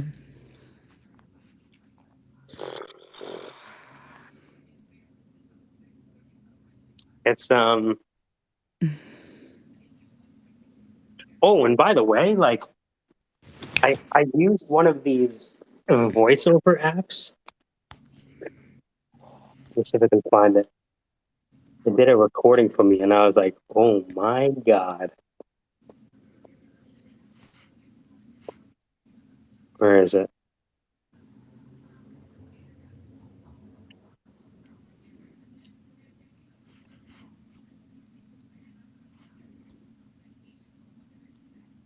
So let's see here. Chrome. I do in Safari. Oh, is this it? I think this is it. Um,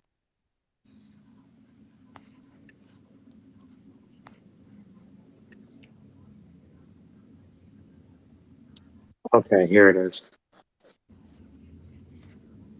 Oh, come on. Oh, here it is. All right. So the script is, have you ever tried to learn how to code and quit? Well, that's why we created Learn Python without math for beginners. I'm not a developer, I'm just a guy. Just a guy who likes to make cool stuff. And every time I tried to learn how to code online, the teacher would always start with math. strings and variables and tuples. Okay, so that's me saying it. Now listen to this. Okay, hold on. Let me turn this up. You ever tried to learn how to code and quit? Well, that's why we created Learn Python Without Math for Beginners. I'm not a developer. I'm just a guy who likes to make cool stuff. Every time I tried to learn how to code online, the teacher would always start with teach math, strings and variables and tuples and data structures and arrays. And I didn't want to learn any of that. That's the AI voice. Mm-hmm. That's awesome. That's crazy. The world is a scary place. Mm. The world is a scary place. We're just making it scarier and scarier. It wasn't so. Well, Why? we now have, for all intents and purposes, a central nervous system. Right? Just like we have nerves, we have nerve endings everywhere, measuring temperature and the volume of traffic. And even when I went to the security conference, I was like, oh, so this is like Minority Report, basically, because there's all these camera companies over here, and then you have the AI software camera people being like, we can detect if it's a gun or not. And I'm like, oh, fuck.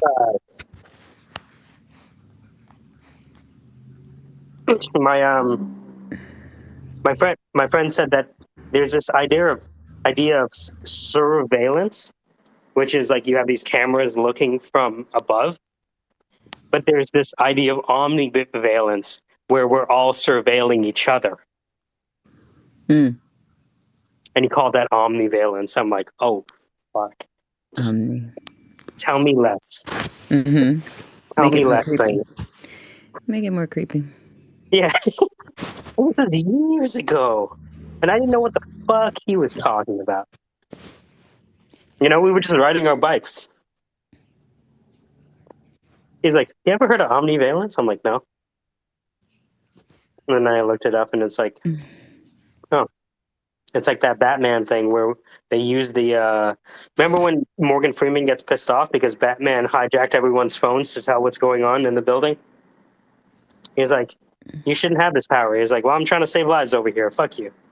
And then Morgan Freeman quits. What movie? It was one of those, I think it was the first Batman, or the second one, where Batman, to fight Joker, he hijacks people's phones to get like a visual representation of what's happening in the building. But he jumps into their phones to get the information. And it's supposed to be to save people, but the idea is like Morgan Freeman's upset on the principle that he jacked people's phones, even if it means saving lives. Are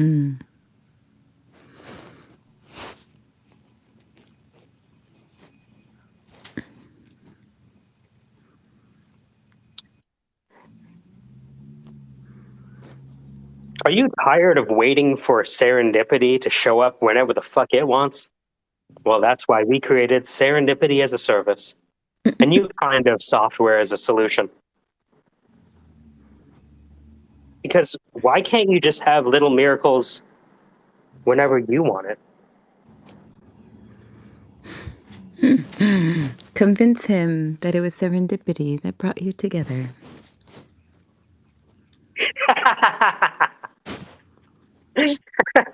I remember walking into a shop. It was like a shop with like a bunch of, you know, one of those weird ass shops, right? That just has a bunch of Wacky old things. kind of hippie shit. Like, you know, those shops that have those old timey bulbs attached to like a piece of wood. And it's like one of those 1940s kind of bulbs, and it's huge with the massive filament. And so there was this glass ball on the floor, and I pick it up and I go, hey, is this for sale? He's like, yeah. And so I'm like, wow, this is amazing. And I picked it up from the floor of the thing. And we started talking, and we talked for like an hour. And he said, yeah, that's why I put things on the floor, because when people feel that they discover something, they pay more for it. And this is after I bought it. Oh, that's funny. So he was like engineering serendipity even on his store. Well, this is, yeah, it's actually funny. That's why things are positioned and look shiny so people can grab them because once you hold it, you feel like you own it. If it feels like randomness, it almost feels personal. No. It's not. It's the opposite of randomness. It is a serendipity. Because what's more opposite of randomness than the feeling of serendipity? Mm.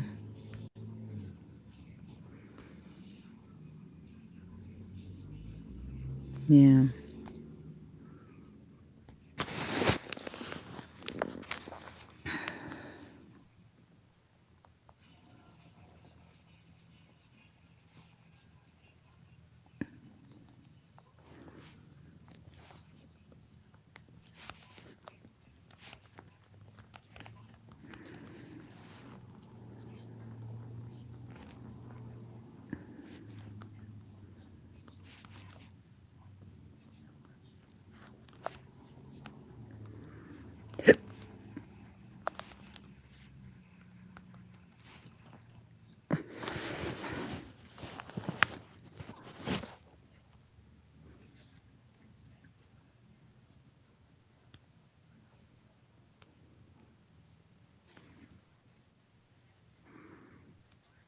So, what's your diagnosis here, your prognostic here?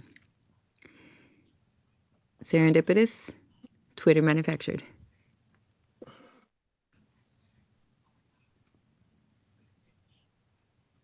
I'm trying to think through my idea of, or conception of the world. He Does that make lived, sense? he moved, he's in Hyderabad, like an hour in a little village, a little town, 2 hours outside of Hyderabad.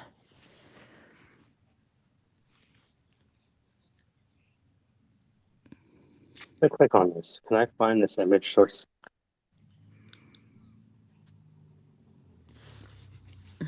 Visually similar images.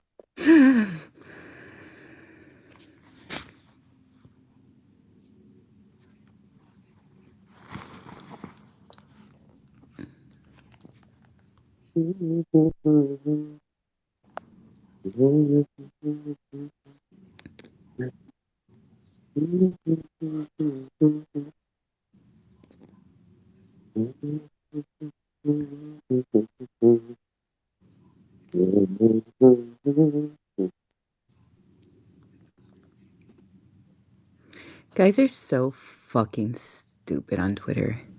Mm. We're chatting. The guy starts following me, messages me, unfollows me, still messages me. I said something about like breathing. He's like, "Oh, do you need like a cock to breathe?" I'm like, "What the fuck? You're weirdo. Like, who's talking about a dick? Like, not the guy that I not the guy that I knew. Some other random, some other rando."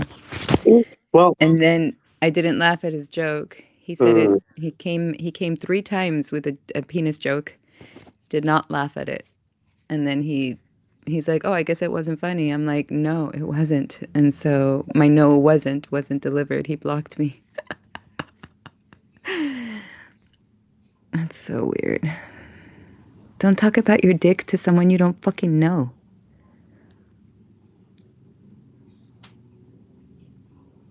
Maybe this I'm is the different. dog park.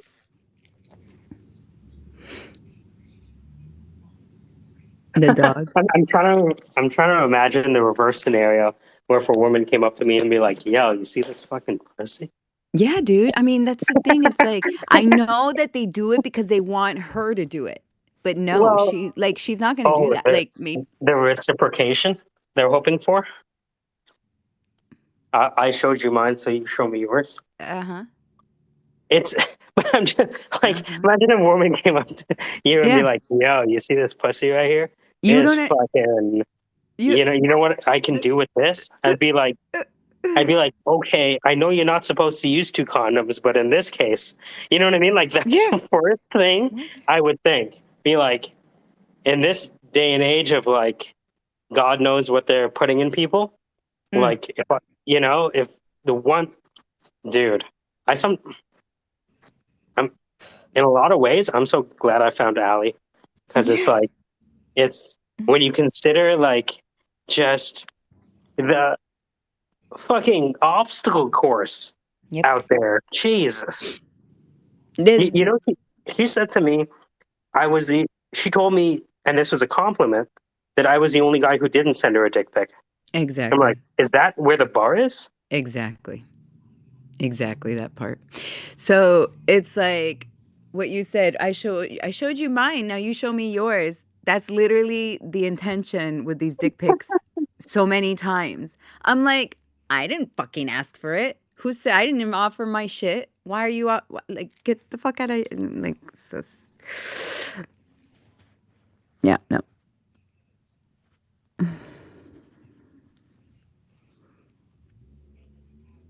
Yeah. It's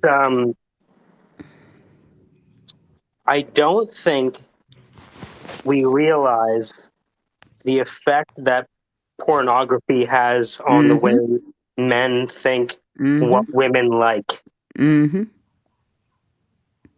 A lot of the pornography nowadays is fucking violent, dude. Mm-hmm. Like really Mm-hmm. violent. Mm-hmm. And I remember Tom Segura said, "It's like we need to go back to like '80s porn. Remember '80s porn? It was so nice. Everyone was nice to each other. They're like, oh look, I work in an office, and so do you. Let's have sex." Now it's like they're slapping the girl's tits, and it's like, why would you do that? Yeah. Why you? Or the girl, it's just, this is, I don't know, it's so sad. It's sad because it's like, this is what kids, 13-year-old Yeah, man. kids are Yeah, learning. And then they yeah, grow up and yeah, they're like, oh, this is how she, no. yeah. Right? Because all of this stuff that they're watching, it's like they're conditioned to think that they're going to get the response they want. Yeah. Do you see how many like gross female faces are in porn? Like the face itself, not that Dude, she's ugly, not that it's she's ugly, but it's like a no, gross look. And that's what people are like, oh yeah, that's awesome. That's it's awesome. look, if it looks like your lips are going to squeak when you talk, I'm not interested. Oh my God. They look like hot air balloons, these things. There was a girl that she had this like little, I cannot describe it, but it's like the lip, bottom lip, top lip were so um augmented that she had a permanent hole cavity.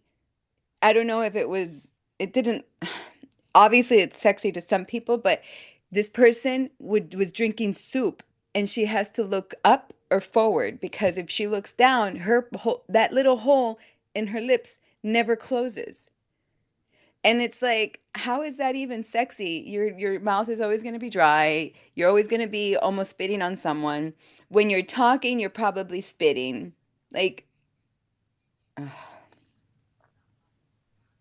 She was eating a soup too.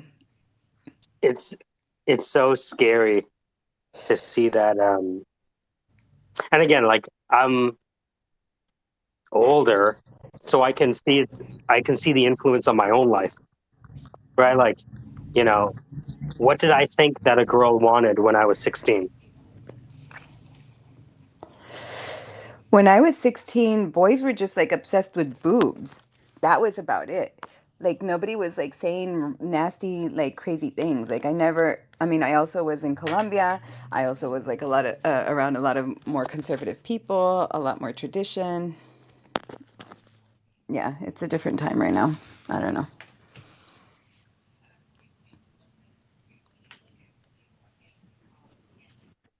But you know, KC has that wet ass dick. Oh my fucking god. What's the Jeez. most fucked up way I can introduce KC? Oh, dude, That's I'm like, oh my, I get it.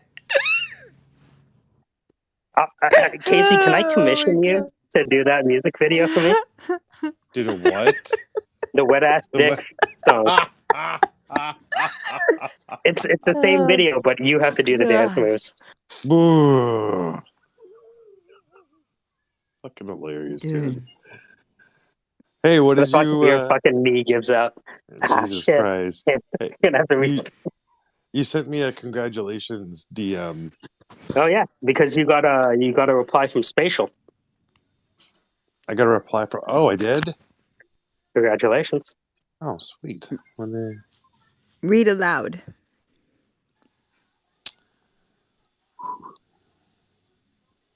Wow. That was the reply. Wow. Nice. Cool. Cool. It's weird when I see the projects that they're promoting and pushing, and they've started promoting NFT projects lately. Kind of like, interesting. So they're putting NFTs inside Spatial. Yeah, they're doing like a promotion of certain projects that are using Spatial. They're promoting them. Check out this NFT project that's using Spatial. Blah blah blah. It's a beachhead. It's a what? It's a beachhead, right? Like a Yeah. it's a reliable place to build a market off of, or with, depending on how you feel about Spatial. I mean, right now Spatial isn't taking a cut of the NFT sales. You think that they would, but they're not. So like, because the other thing I'm trying to get out of them is the transferability. So if I build an environment with a bunch of NFTs and then hand it over to a project, then all the NFTs that I load there also transfer. Because what I want to do is start mocking up environments for projects commissioned and just give them the environment. Here you go. I set up all the frames. Go ahead and load your NFTs. It's all set. Have fun. But I think I actually have to load the NFTs first, which is kind of weird. Can you look at the top?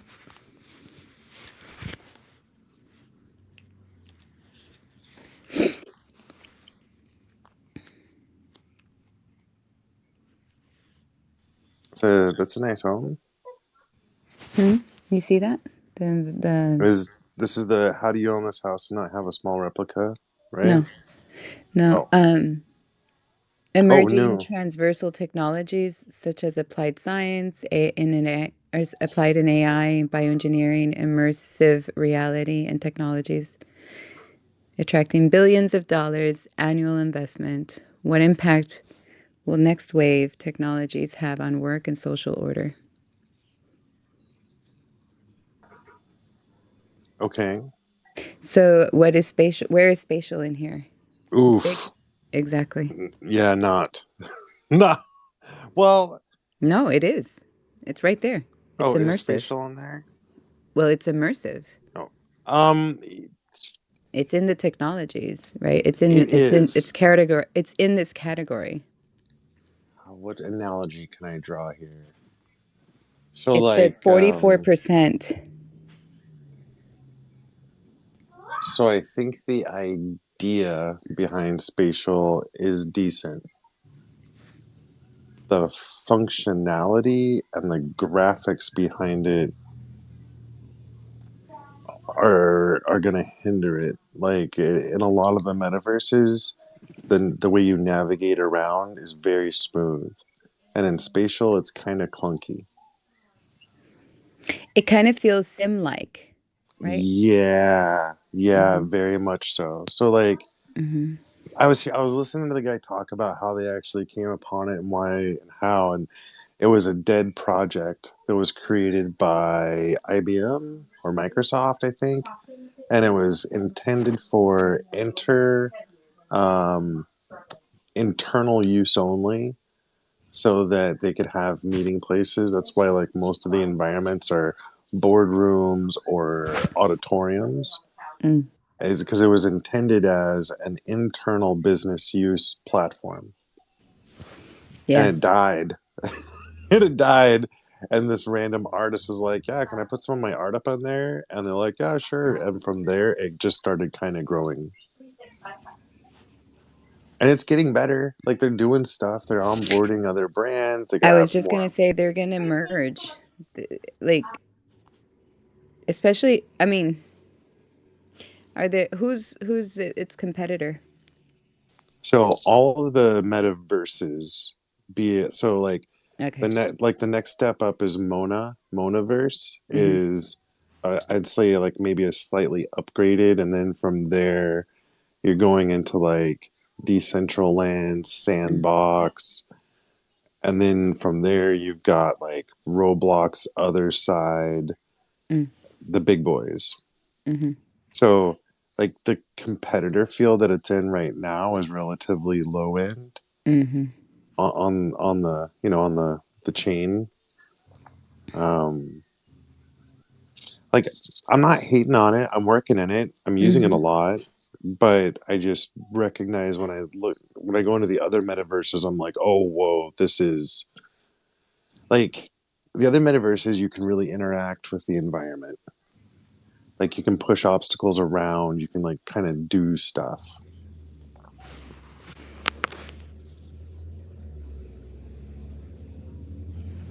Mm-hmm. But for what it is, it's not bad.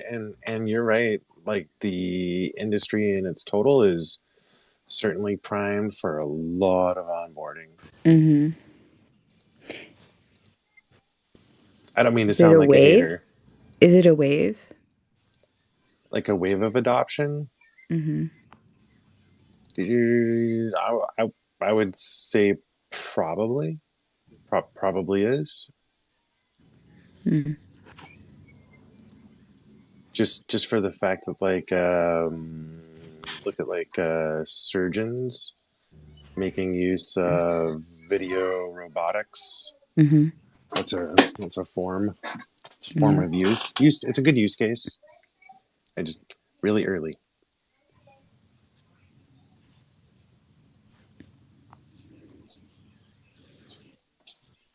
I don't know why. What do you think?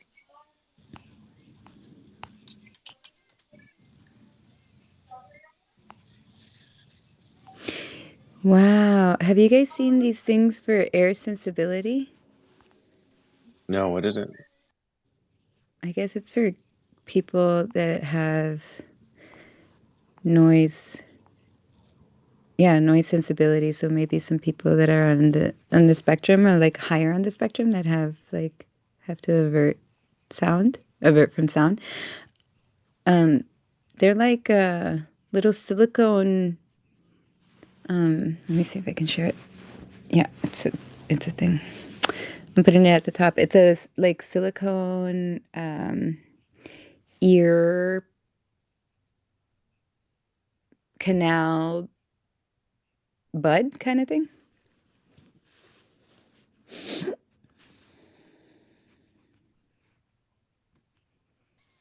So earplugs. Yeah, but with a cavity and made of silicone. So you can actually still hear, but it minimizes sound. Have you ever seen the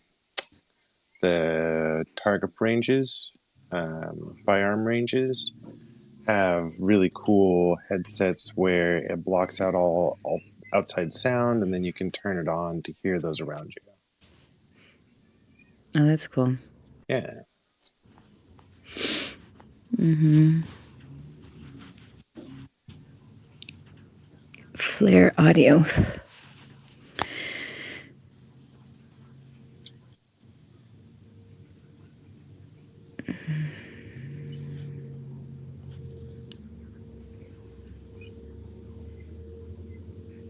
Oh, this is funny.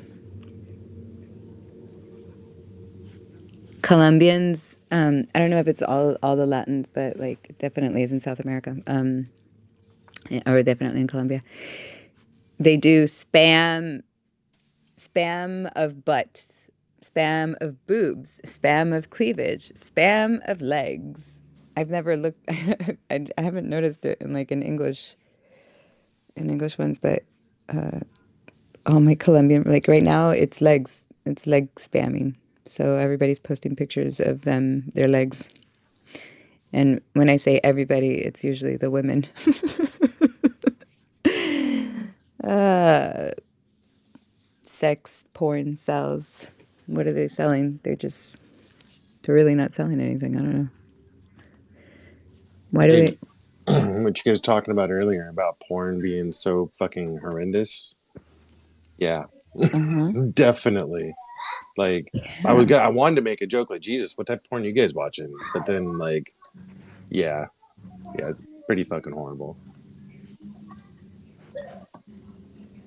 Yeah.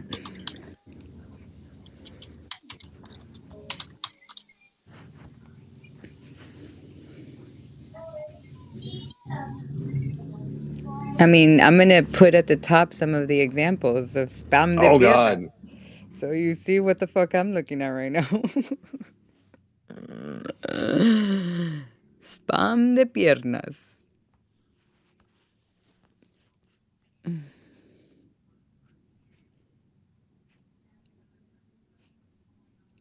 A esta vieja ya la puse.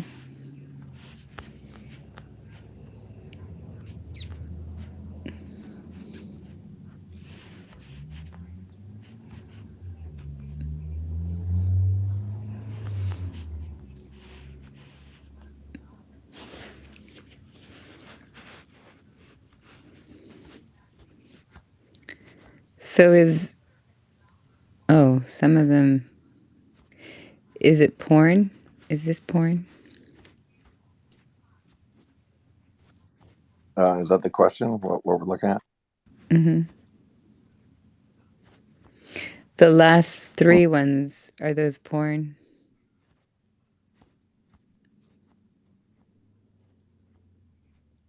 Well, no, but they're perky, you know. Suggestive. Yeah. risque. Because some of them are like, there are actually people naked. Like some of these spam de piernas, like one I'm looking at, I'm not gonna post up there. She's like spread eagle. I'm like, what the fuck?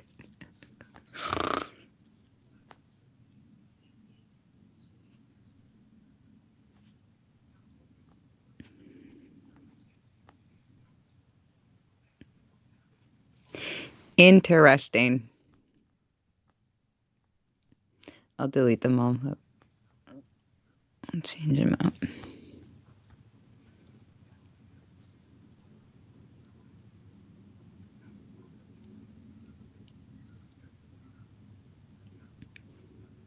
Yeah, this is what Colombia looks like.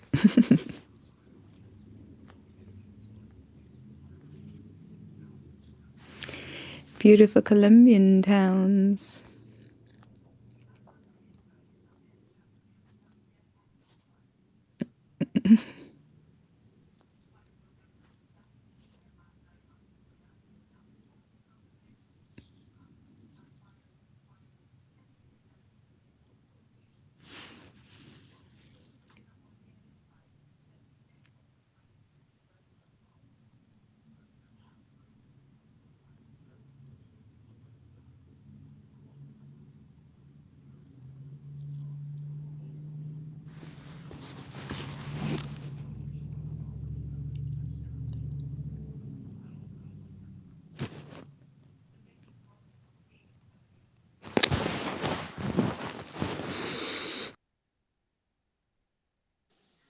So I got this other thing going on in spatial where it doesn't give you any readout of when you're close to maxing out how many assets you can put in there. It just stops working. So I almost had this thing done. I dropped in one more asset and it was all over. I had to start over from scratch. What? I'm confused. So I You're speaking uploaded. of it. Sorry. Where are we? So spatial. Okay, got it. I made a Yeah. city, right? I Yeah, yeah. uploaded a city. Oh my God, how long were you in there? I'm still there. Oh. So I uploaded a city and I put a whole bunch of stuff in it, right? A lot of animated stuff, psychedelics, like it really looked cool. And I didn't realize that I was overloading how much stuff I could put in it. Mm. And there's no signal to let you know when you're getting close to max. And I went past the line and got to erase like 4 hours worth of work. Mm. Good times. It's like, fuck. Yeah. Do you It's right take though. pictures? I'm doing videos. I'm doing like video walkthroughs. And I honestly think that the video walkthrough is Cooler, probably, it's almost, yeah, like it's, yeah, smoother. It's probably yeah. a smooth navigation, not the clunky Yeah, right, yeah, right, right, left, right, left, jump. yeah. Yeah. Teleport, teleport, teleport. Go back, forward, move around, teleport, teleport. Yeah. Wall that's not there. Wall that's there. It totally, totally. So yeah, no, I'm hopeful that this build will be the last one. But I'm just one upload away from going over the line at all times.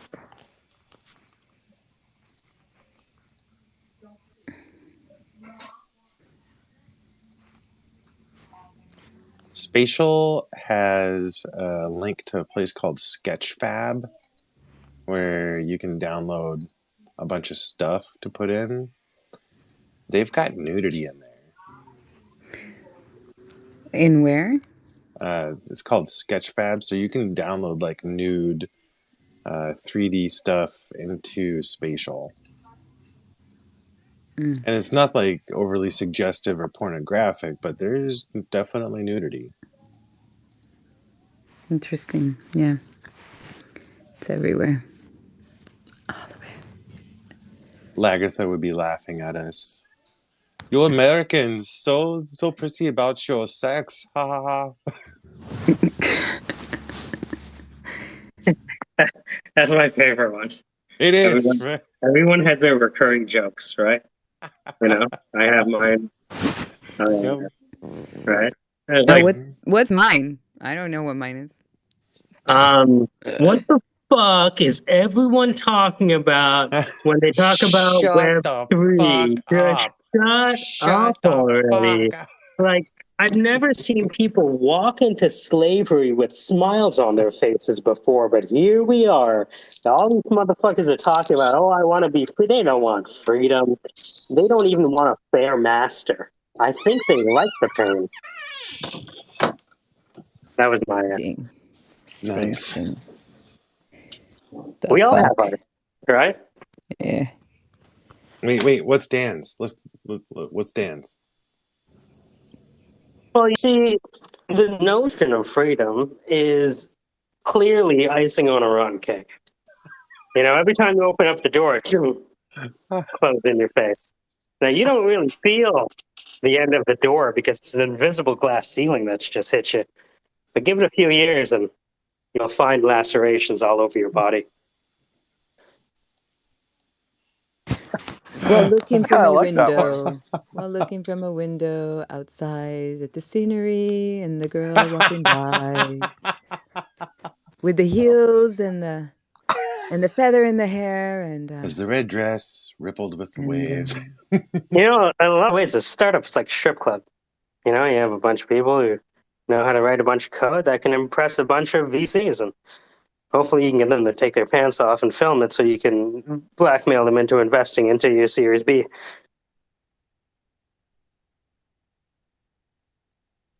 I accept.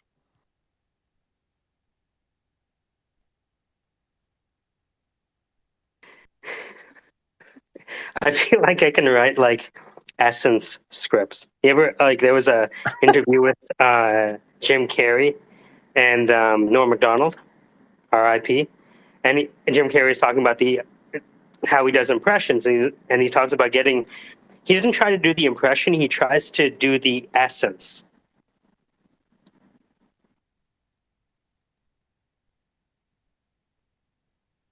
yeah, that's I don't do impressions, but I can capture somebody's like I can project I can present the projection I get from the person at some point, but not to perfection either. How many peace did I just say, Papa? Peace.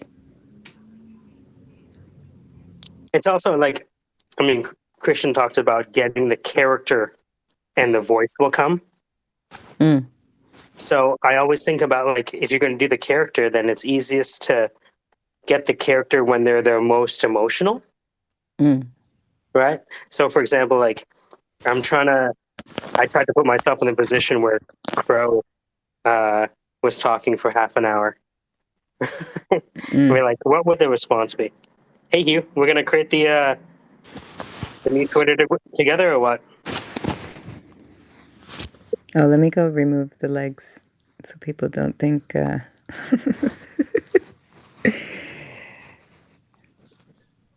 Let's remove these. I'm gonna leave that one. That one's nice.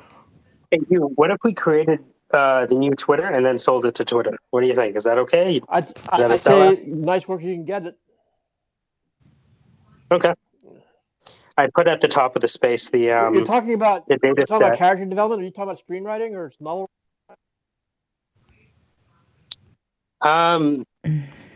Well, the screenplay was more about FTX actually. We were looking at doing that screenplay.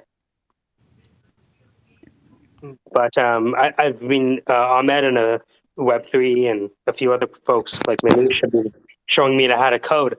And so yesterday I was like, I wonder if we could look at the API and reverse engineer the way Twitter works. So it's like, okay, so what's the data set that's associated with every tweet? And I found it. It's a lot. I tagged you in it, or I replied to your note with it.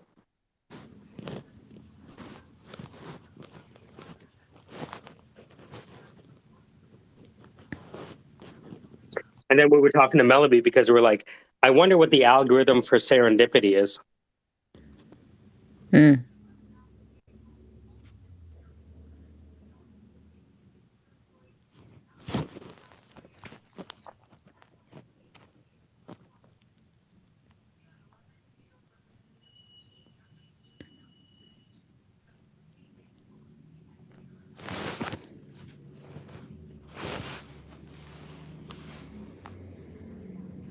it kind of do this to a certain extent, right? Like if I were to follow Hugh, it says, oh, you know, these are 10 other accounts that you should follow.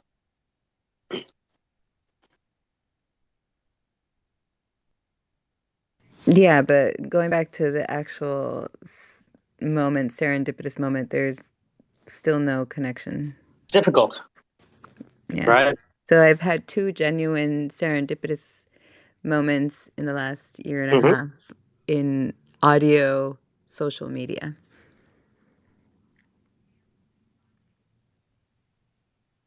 That's pretty cool. Yeah, it gets really weird when you meet people that just happen to be close by to you. Oh, you're over here, I'm over there. And again, I don't some think of it that's weird though. I think that's part of like, okay, so when I had my business, there was before it became super popular, I was offered a service here in the Bay that was $200 a month that I can geo and Wi-Fi track people and bring them to me.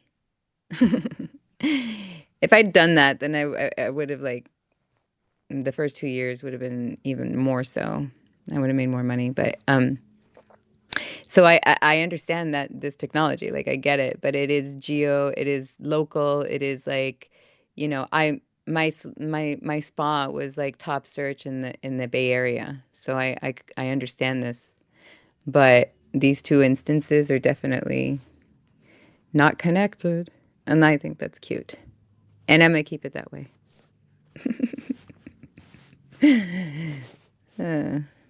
But yeah, I don't. It's like it's fucking Tinder. That's what it is. It's the same shit. It's like, okay, you're here, you're there. And this is what we got.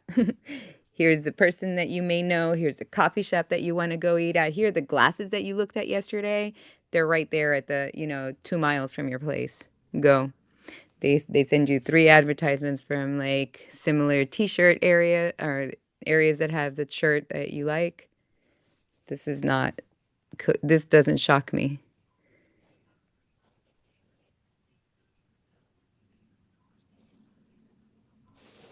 But the other ones did.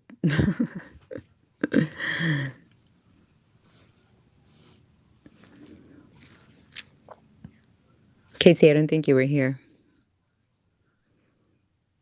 when we started talking about serendipity. It's okay. I'm still here. Don't worry. Okay, I'm yeah. here. So I'm distracted.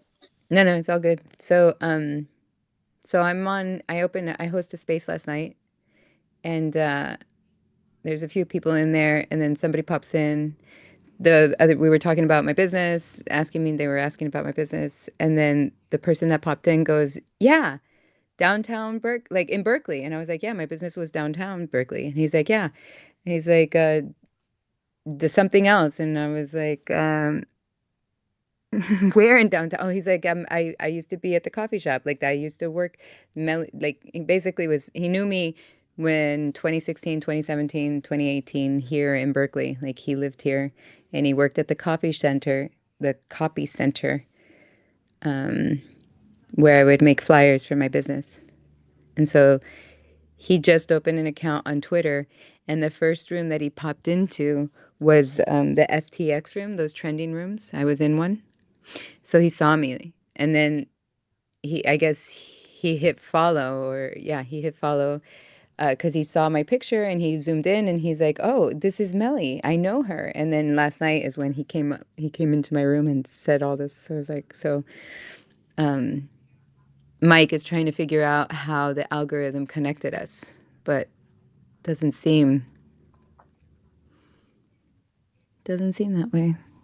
Just FTX, that trending room. So now he's looking at algorithms and serendipitousness, and we're coming up with a serendipitous get your guy, get your girl, convince him of serendipitous. Let's use that AI algorithm.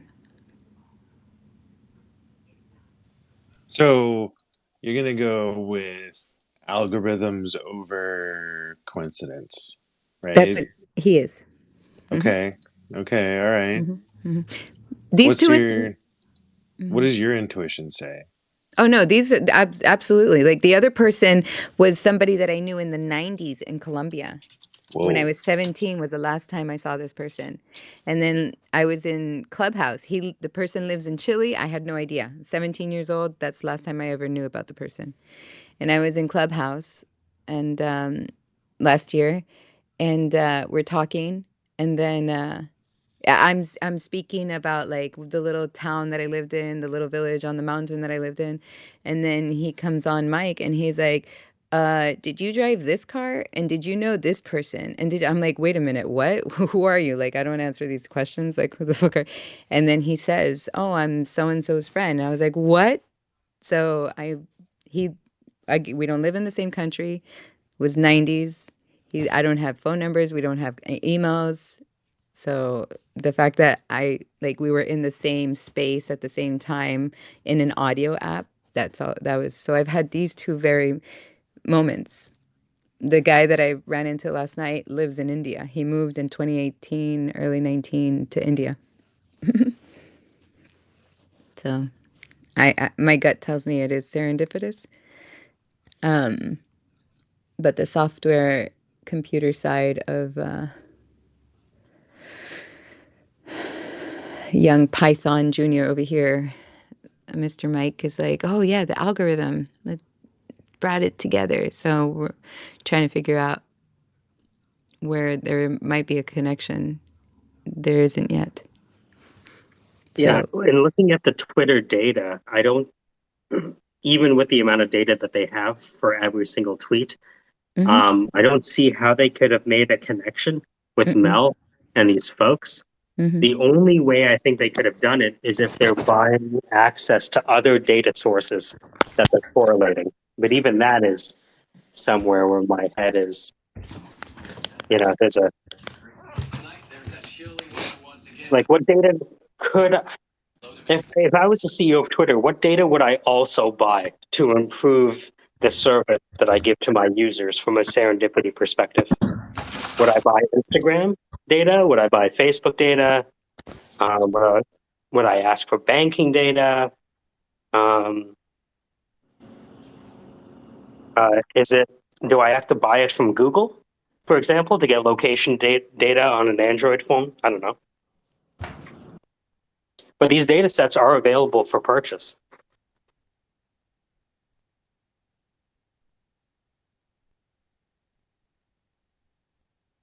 Every now and then, like, I'll go to use an API and it'll be like, oh, here's the pricing structure for the API. I'm like, crap. Let me go find, a free toolkit. And sometimes I pay for them, like for the 3D model, I paid for that, but that was like $10. Can you imagine having a big budget to buy data? Oh my God. Oh my, that'd be crazy. How about 44 billion or a But it's just million? like, How much was that? What was the man, acquisition? He just bought the entire, like all the data points that are inside of, yeah, it's you all basically, his. it's like the digital newspaper. Like, Yeah. this is where I go to get my news. I don't go to Facebook for news. I go to Instagram for news. I don't even use them as much as I don't think I go to TikTok. Well, TikTok I go for fails for the most part.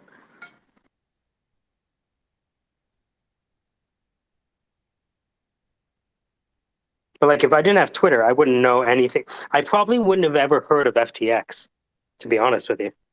It's not like I'm watching CNBC to find out what's happening.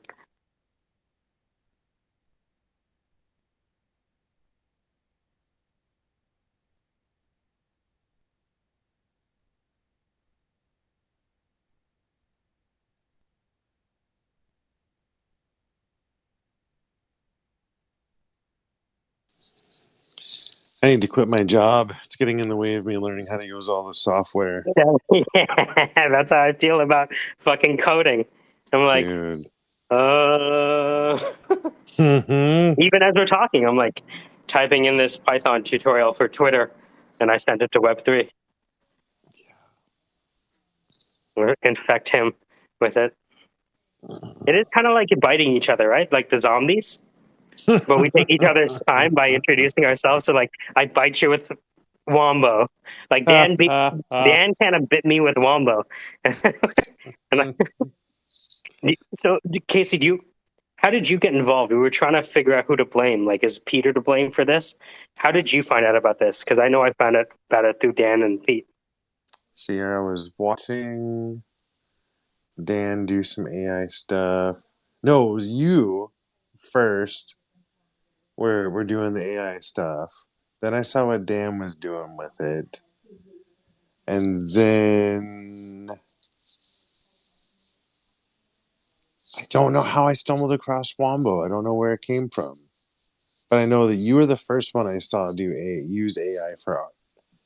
Dan was the first person I saw like honing it. Yeah, I got Wombo from Dan. So if we I want to probably got it from you. It makes sense. yeah, so Dan and Pete are patient zero in this infection chain. Wasn't Peter already using stable or diffusion? Yes, Peter was. Remember, like we met Pete randomly. I think it was through Dan. Dan and Peter knew each other, and then when he came, the first time he came, we were like, "Oh, you got retweeted by Joe Rogan. Let's see if we can make it popular over here." And we failed, but we still tried. And then we just kept talking. Where are you with Peter's spatial? Peter's spatial's done. It's been done for a couple days. Nice. Yeah. Yep. No, I'm pretty happy. They found this that crystal island. Blew that thing up a couple hundred times. It sounds Rock like and Breaking roll. Bad. Oh, it Crystal does. Island. Totally does. Yo, bro, You you want know, to go to Crystal Island? How come you you ain't know, got no teeth left? It's you Crystal know, Island. you know what made Pete's really simple, actually, like really nice, was that I took his collections and uploaded them as a video, and then just set the videos in the environment versus like 18 frames. It's kind of scary how learning how to do things makes things easier down the road. Because it's And even then when and then you're you take fucking on around, bigger projects. it's still like I was telling Ahmed, like, before I was in the past year, I've taken on like some of the weirdest clients. Like, you know, what do you do? Oh, I do tanning. I'm like, all right, well, you know, like it's so out of left field. It's the least software intensive thing that I know. There's technology involved though, right? For the tanning bed and this and that. Well, like with these small brands, you get to experiment. Whereas large brands, you can't experiment because they're too fucking uptight about, oh, our brand and this and that. You know what I mean? Even though they still are building their brand and haven't found any product market fit yet. So with the smaller brands like the comedians and the artists, you can really, you know, go balls out, make a lot of mistakes for fun, see what works. Hey, how did you figure out what Chris Vaughn was using? He did that pretty fast. Oh, I just looked at the video and I looked at the top left-hand corner of his screen. Hey, there you go. There you go. Okay. Yeah. Okay. Yeah. Like, and which I don't see anything wrong with that. Like, I kind of think that's a good thing. If it Dude, was like, I remember a guy told me that the way he looks at it, and this is not necessarily how I feel, but this is what he said. He said, to be honest with you, if I can do something better than you can, I have the right to.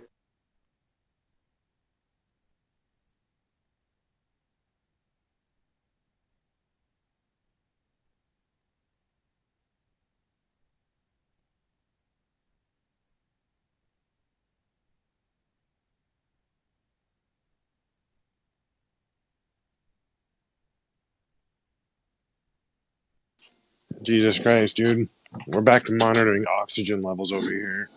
Really? Fuck, man. How do you do that? With a little oxygen sensor. You have a little breathalyzer? No, it's just a little finger thing. Just strap it to your finger and it reads your oxygen level. Hey, stop talking about Hurls. He's here now. Oh, hey, Hurls, how's it going? Oh, sorry. What's up, Pearls? Wasn't just Never talking mind. about We didn't you. really mean that. No, I'm just kidding around, buddy. Just kidding around.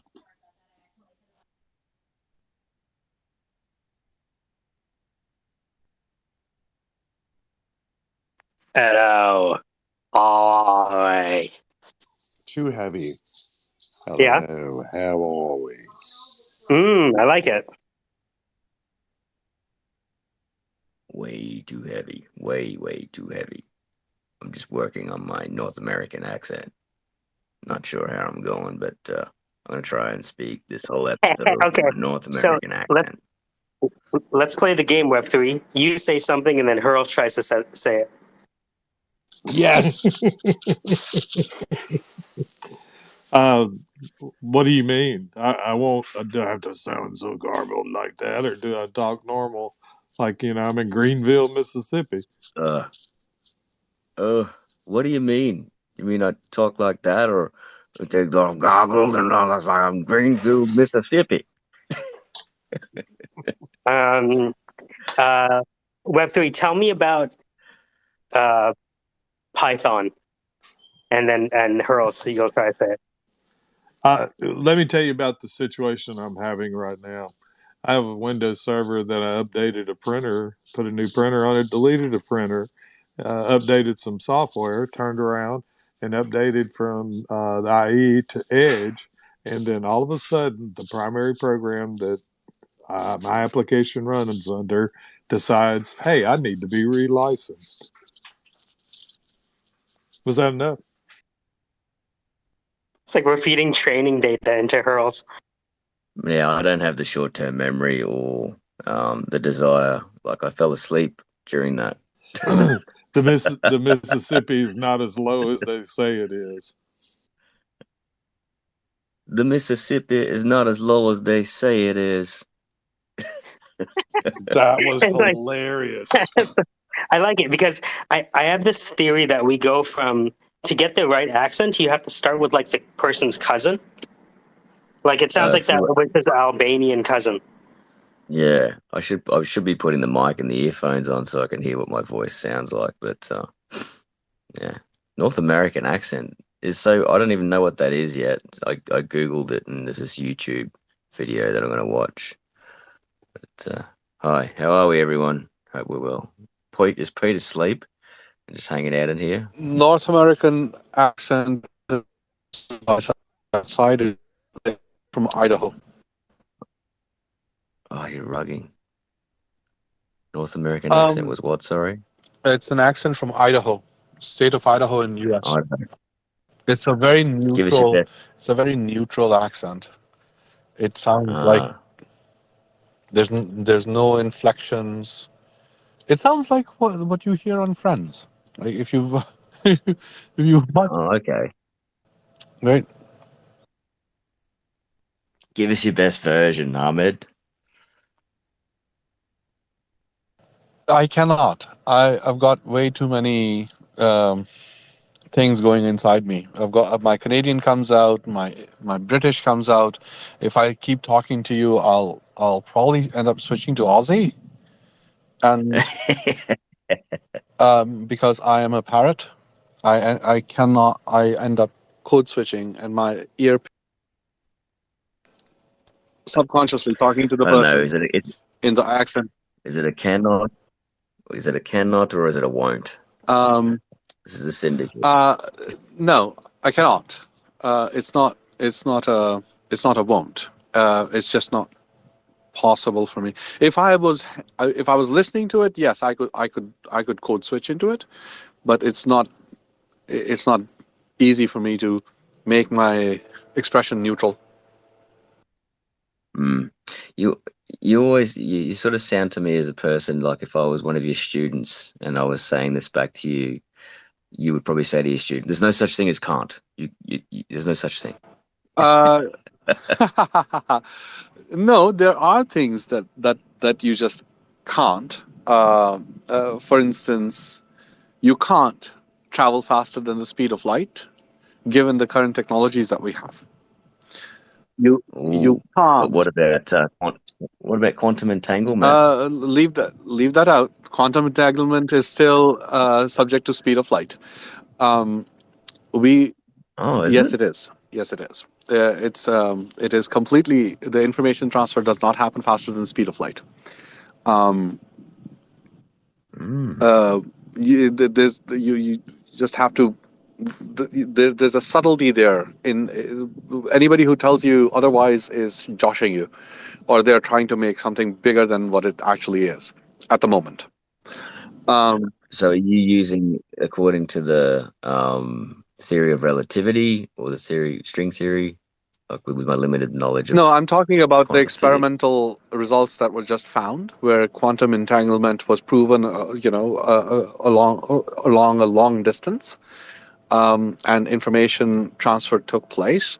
That that information transfer is still subject to speed of light. Okay, cool. Anyway, But we digress. we digress. Other things, other examples. Gödel's incompleteness theorem about mathematics, that we can have true statements in mathematics that by virtue of their construction have no proof. Right? And if you try to prove them, you actually prove the statement incorrect or false. So because mathematical proofs are constructive proofs, and they're based on mathematical proofs are a priori, and therefore they are not about the content but the form. And it is possible to create mathematical sentences that have no proof but are by their form true. Because it would also follow specific laws that would not hinder its mathematics. Sorry, say that again, please, Danny. Oh, well, it would implement also laws with the mathematics to to try and find those kinds of theories. So it's basis of law and mathematics. Yeah, so there's there was this idea in the beginning of the 20th century that everything could be explained by mathematics, and there was a program that was supposed to explain everything with mathematics. But then this mathematician named Gödel came along, G-O umlaut D-E-L, he proved that there are statements in mathematics that have no proof, and that not only that any a priori system that we come up with will have statements in it that will have no proof. Within the confines of that statement, you would have to create a superlative set, but then in that superlative set, you would still have statements like that, and then that goes on ad nauseum. Therefore, you can never have a system that is fully, that is complete and contained, if that makes within its own construction, that is based on a priori logic. Wait, sorry, what was the name of the mathematician? It's pronounced Gödel, but it's spelt Gödel, Godel. If you just Google Godel and say Gödel's incompleteness theorem.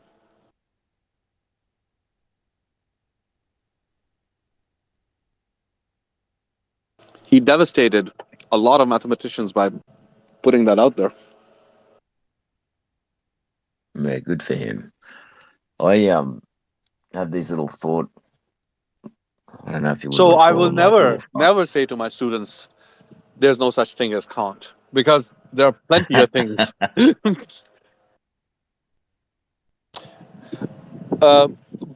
Mikey, are you around?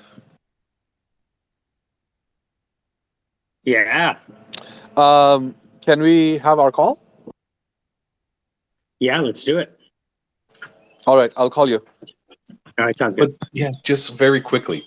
Sure. There is a technology itself that would probably equalize the speed of light. And that would be the light bulb. Well, yes, no. Nobody argues that light travels at the speed of light, but photons have no mass, so they have zero mass, so they can travel at the speed of light. Or could it be fractional? It could be so minute in well, the yeah, measurements we've can't really achieved calculate it in our pounds that's what the particle accelerator does. It accelerates protons to 99.99996. I think I'm missing a 9 in there. Times the speed of light before they smash into each other. Right? That's the idea, is to bring them as close to speed of light as possible. And yes, that's how particle accelerators do their experiments. And then collapse them to make it a small black hole? No. The amount. Okay. No, the particle accelerators basically, the idea is that you smash particles into each other, and then as they disintegrate, you at higher and higher energies, new types of particles get formed, and you study them, and those particles have very, very, very, very tiny half-life. So they go out in like fractions of nanoseconds, right? And you want to be able to detect them and study them, and that's what the particle accelerator does at CERN. And then when the big one that they're building will do that at even faster, like they want to put more energy into particles and accelerate bigger particles at those higher speeds, right? It takes a lot of energy to get that done. It's filling the gap in the periodic scale. Is that right? Well, the periodic table at the moment is full, as we understand it. There's no missing atoms. So atomic table is full. The problem is, like right now, the physics model, which is the standard model, which had the one thing missing out of it, which was the Higgs boson, which was detected. All of the standard model has been completed, but standard model is incomplete in that it does not explain a bunch of phenomena that are already experimentally observed. But it explains everything correctly. So in its capacity. So it's never wrong, but it doesn't say it's some things about things that are observed. So the idea is, okay, so if the standard model needs to be extended, we need to find new types of particles that that fit within that model or show us that that model is wrong, right? So let's say, Okay, okay, so right. there's many different types of particles. Taking up Ahmed's time. Let's say there's two specific particles. If they connect together or if they collapse together, it becomes something that we cannot prevent. So Sorry, I don't understand what you mean by that. let's say if there's a possibility that we have two specific particles that would create a black hole, a tiny minute black hole that you can barely see at an invisible eye. Is it possible? In order to create even a micro black hole, you would need a lot of mass, right? Like a lot of mass. It is possible to create those using, let's say, something like a fusion reactor, but you would need to fuse a lot of different, like a massive quantity of stuff in order to create even a micro black hole, like a nano black hole. Black holes can be created. There's nothing stopping us from experimentally or theoretically from creating mini black holes, but those mini black holes are not going to have any effect in any meaningful way, because if you think about it, gravity is a very, very, very weak force, right? You're standing on a massive planet, and if you wanted to pick a little bit of, like, a little pin up, you could just put a magnet up, and the gravity is completely negated. You can pull a magnet up, a pin up with a magnet, right? The magnetic force is so much more powerful, and that's because it's in that tiny little magnet, and it's competing and winning against this big planet, right? So micro black holes can be created. I don't know. I think there are some experiments that they're trying to do when they do the new accelerator, but and I think that's one of the things that they want to create, just to study gravity. But yeah, I mean, there's nothing particularly exotic about being able to create black holes, if that makes any sense. No, but particle teleportation. Oh well, particle teleportation is already there, right? That's what quantum entanglement enables us to do, sort of, in the sense that we can teleport photons, and we can. I think that we've managed to actually teleport particles that actually have a mass. So we've been able to teleport different types of fermions, like electron type particles, right? So the idea is that we should be able to do that with even larger masses. And there's actually experimental work that's going on around it. One of a really good sources for this is Dr. Sabine Hosfeld.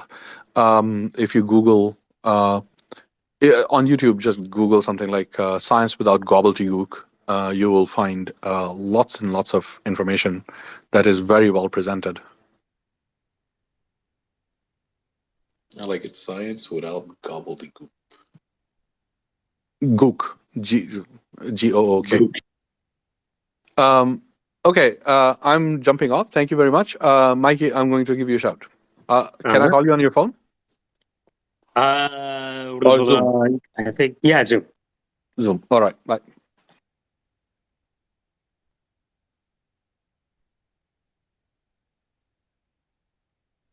Oh yeah, that's one. Interesting conversation about science. Oh shit! So I'm just gonna put something to the top. We were talking about sales today, right? Like how you make sales. So I found a company I might want to target, and I found out who the CEO of the company is. And so I was like, fuck it. Let me just send him a message on Twitter, see what happens. And he just responded within seconds. I just put the response to the top.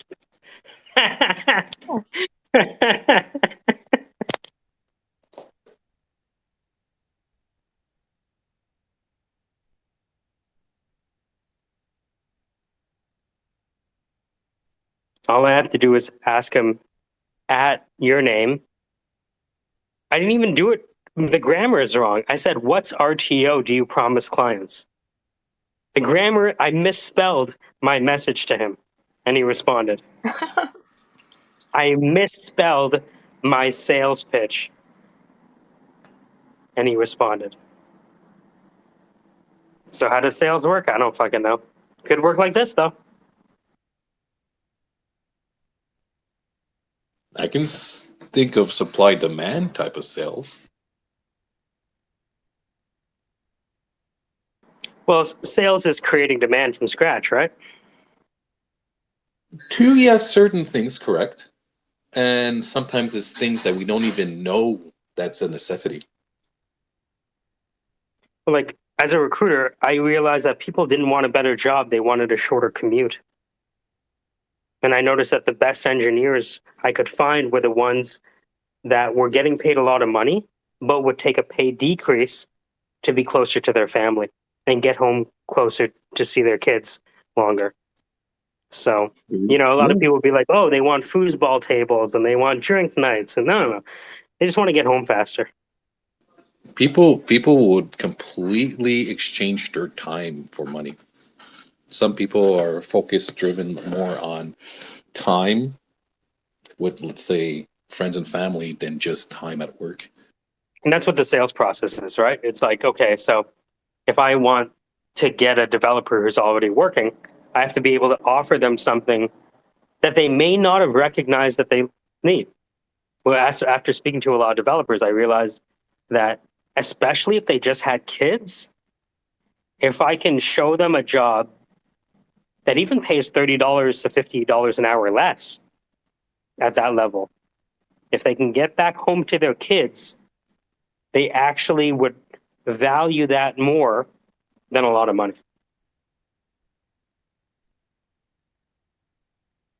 I can totally see that. Well, also, you have to think about the commute. So, let's say spending on gas, or if you don't have a car, spending on, let's say, travel. Well, The time imagine, wasted imagine, back and imagine I forth. called someone and I said, "Hey, Danny, just curious, like, how long do you spend going to work?" Oh man, I spend about an hour and 10 minutes each way. Okay, so if you could do the same job you're doing now, but the commute was shorter, would you be interested in an opportunity like that? Probably. And also, let's say if there's no commute. So, what that happened there? That's the sale. Okay, so Danny, Mhm. let me get your email address. I'll send you a job. It's about 10 minutes away from your home. It might not be a good fit. I don't want to break up a happy home, but take a look. And if you would like to, maybe improve your life by having a shorter commute, let's talk. Worst case scenario, you point me in the right direction.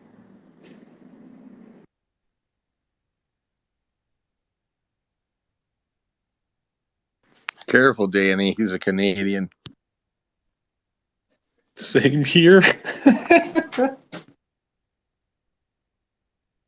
Blame Canada.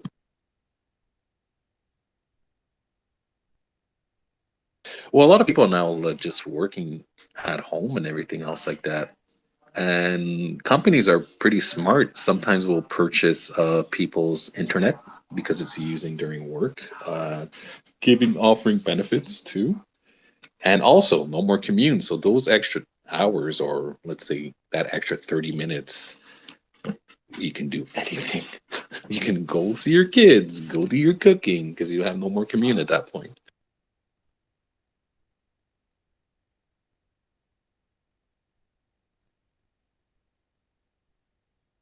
What a weird world. I'm telling you, Twitter is the new way to email tech people.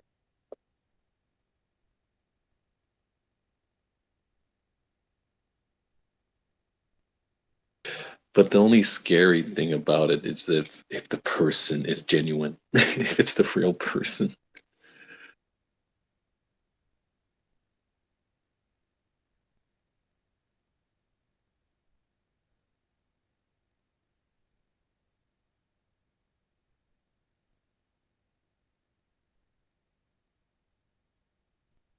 Yeah, omni-channel includes social media, but it's the one-to-one relationship is still yet a competitive advantage.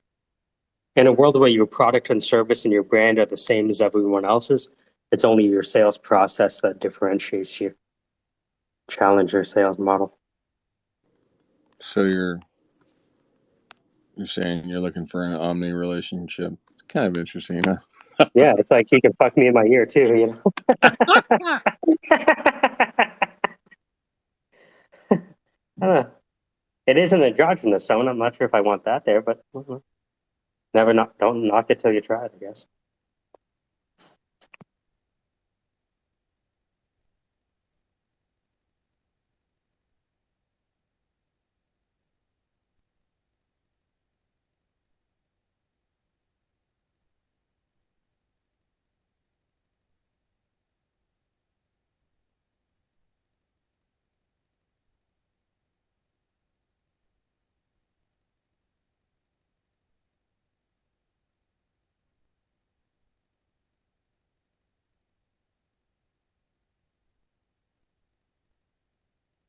Up, man.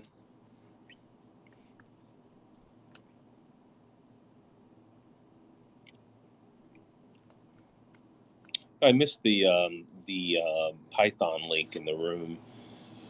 If you guys could post it or resend it to me, I would like to take a look at it. And it was like a Python crash course or something. But I scrolled for like 3 minutes yesterday or 5 minutes, and I got sick of scrolling in the room.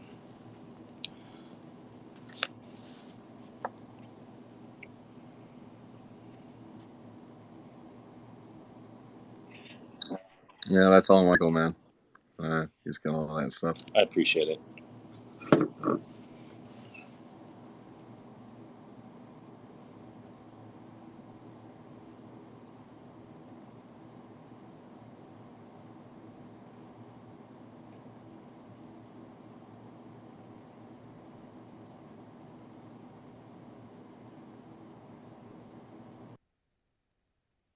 Sorry, I'm quiet. I'm eating lunch. Just hanging What's out. up, Sandra? Oh, just eating lunch.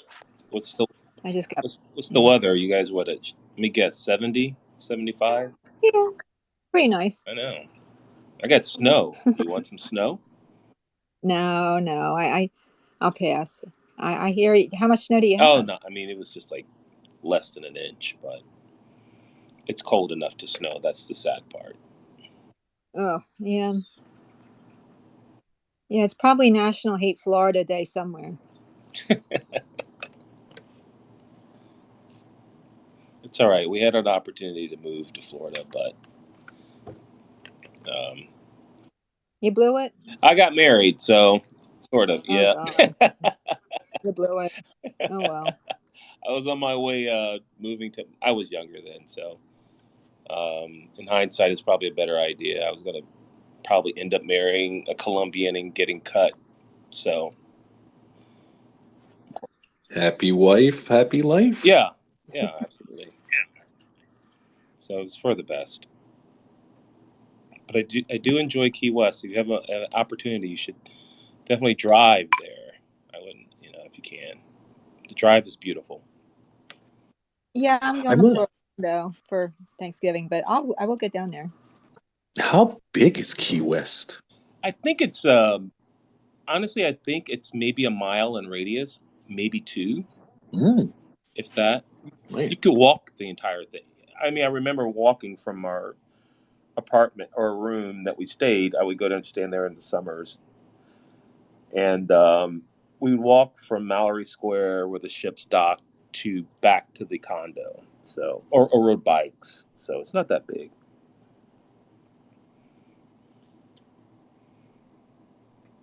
sucks if you're drunk, but otherwise, it's nice.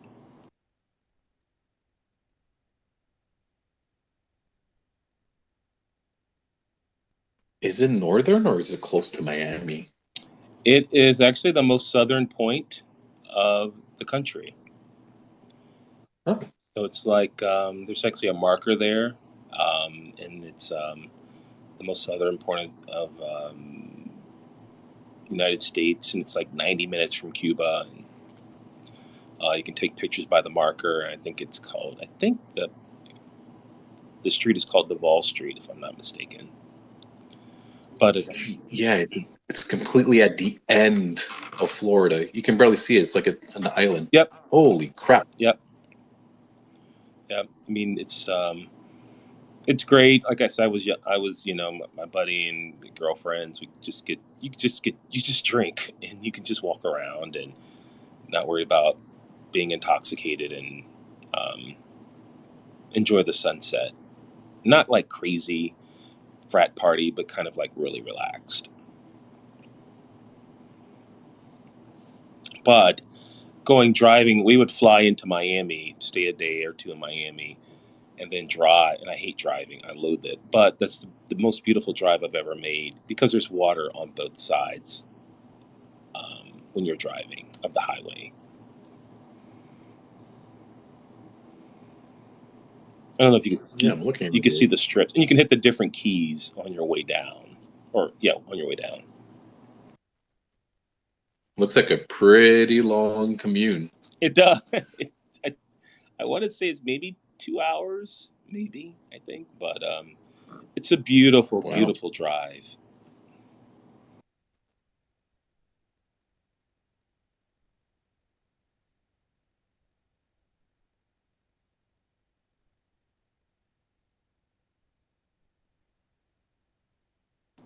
Yeah, we're in Cincinnati, so we can fly out of Chicago really cheap, but Chicago's like 3-4 hours away, and I just refuse to do it. I'll just pay it just to fly out of Cincinnati because I hate driving. It's just I don't know. It's kind of boring to me.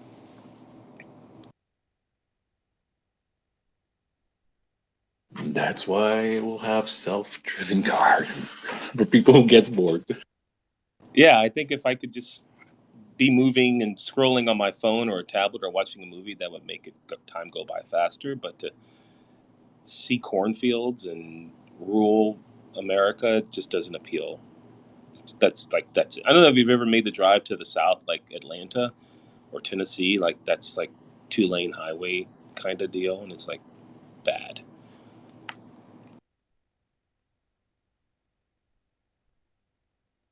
It's like driving in like a flat, no mountain sides, nothing around you, just farm.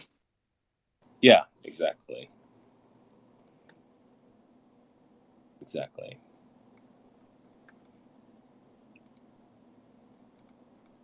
Colorado must be a really nice, let's say, drive.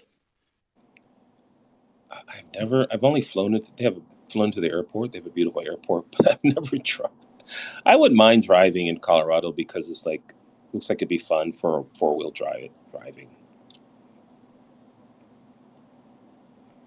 like a Jeep or something.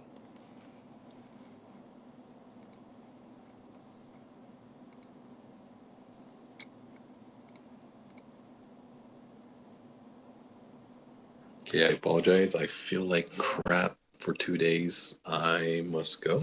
I hope everybody has a great day. Yep, you too. Take care.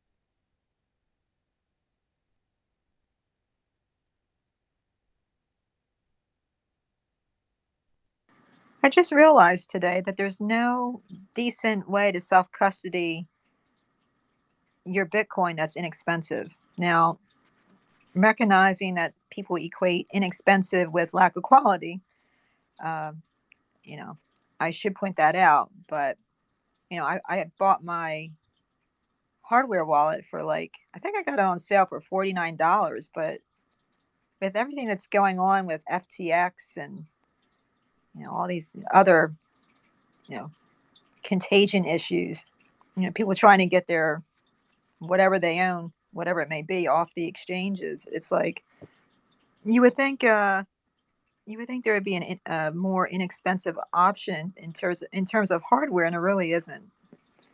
So that's my deep thought of the day.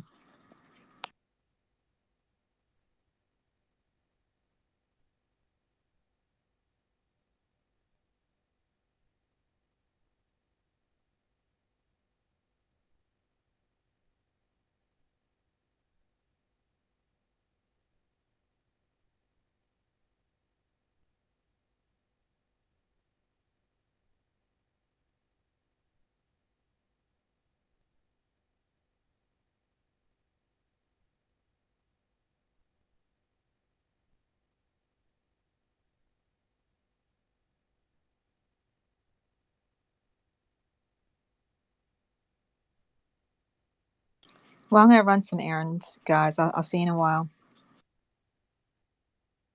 See ya. Take care, Sandra.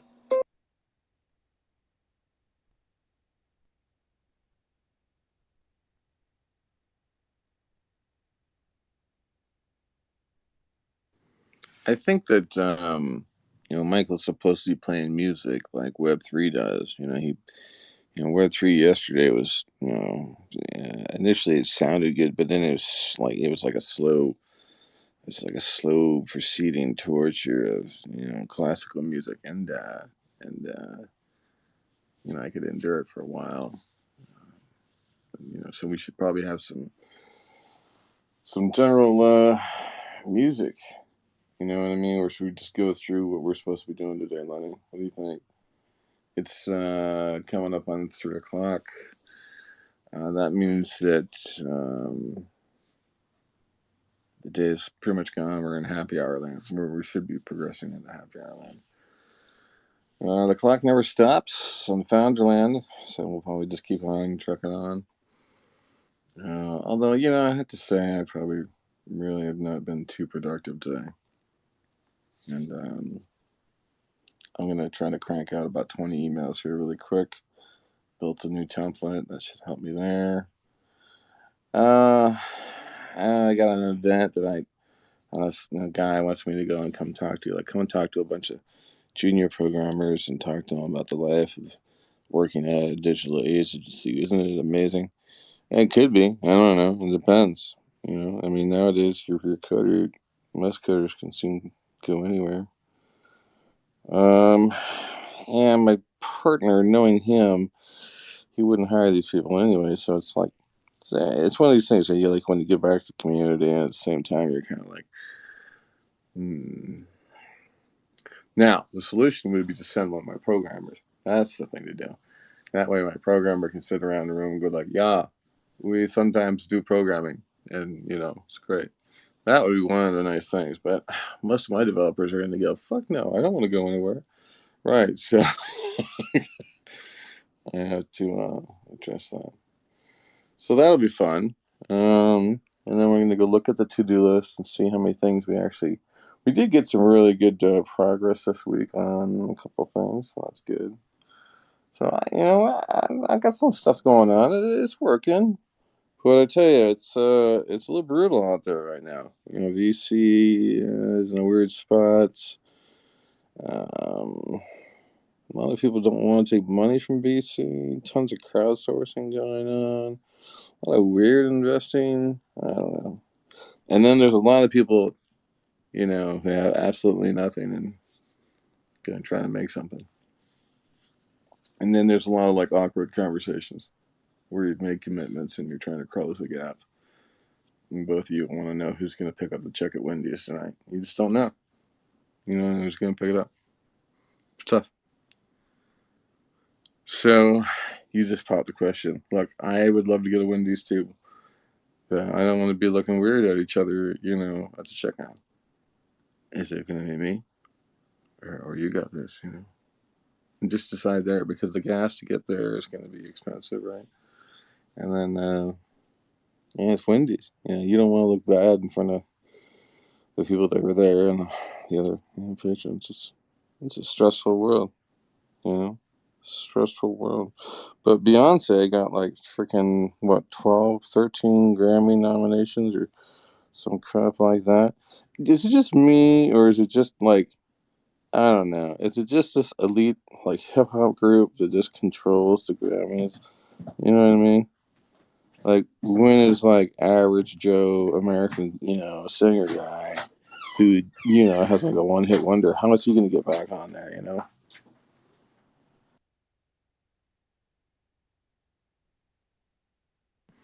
I'm not saying that from like a fight the power sort of perspective, although, you know, just saying you probably could. It's just I don't know, it's just every year I'm gonna be like, oh, it's the Grammys, yeah, it's gonna be Beyonce and Drake.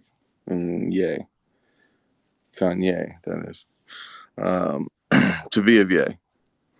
You know what I mean? These guys. They just they dominated. And it's not right. And that's why we have to fight back.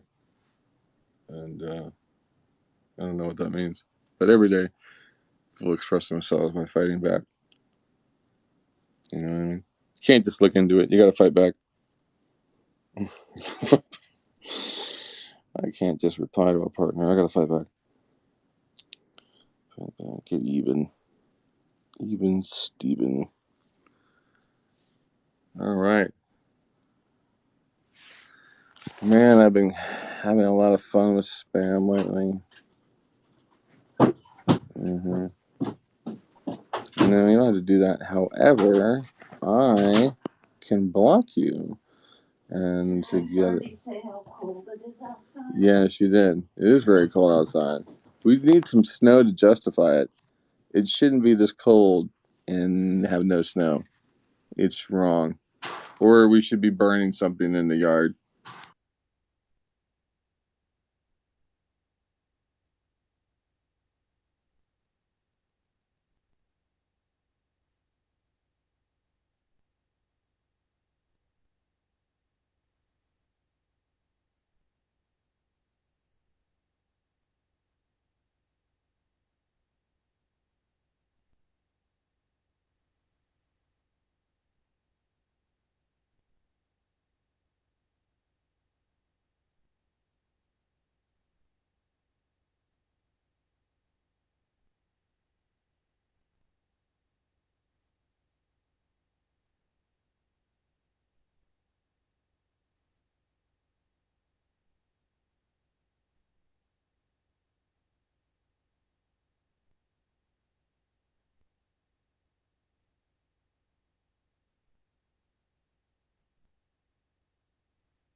We're gonna look into the weather report here and just try to give you some basic weather.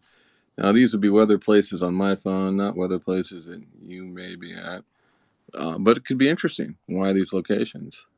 So the temperature here in Columbus is 28 degrees. That's just lovely. God damn it. Temperature in Ocean City, New Jersey is a balmy 45 degrees. Lake Cumberland's hanging out right around 40 degrees. Detroit hanging out 32. And Adrian, Michigan, hanging out 29. Lexington, Kentucky is hanging around 36. And Miami Beach is enjoying a balmy 77. While Toronto is also experiencing what could potentially be a 34 degrees day. That's it. Those are the those are the random weather times that we're gonna give you. That's all.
E9.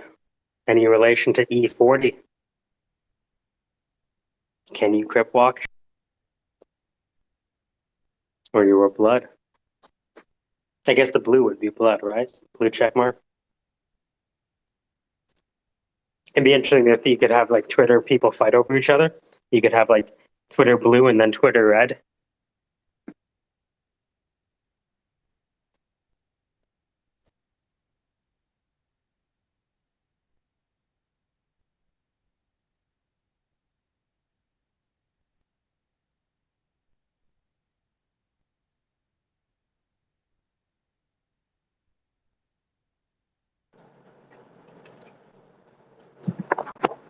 How are we? Back again. Hello. Hello. So I saw a little thing there that this could be the last disaster of a podcast. Is there any truth in that? Well, it depends if Twitter is still here tomorrow. Oh, we don't need Twitter. Twitter's a platform. Twitter's a platform. Like, we could take this anywhere. So You're not wrong. Right now, I'm not sure where it is.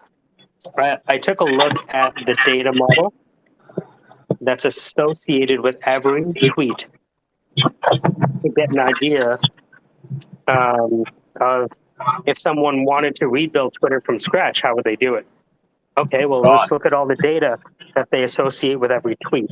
If we can understand the data model behind every tweet, then we can understand how it's put together. right. And it's astonishing how quickly you can do it, actually.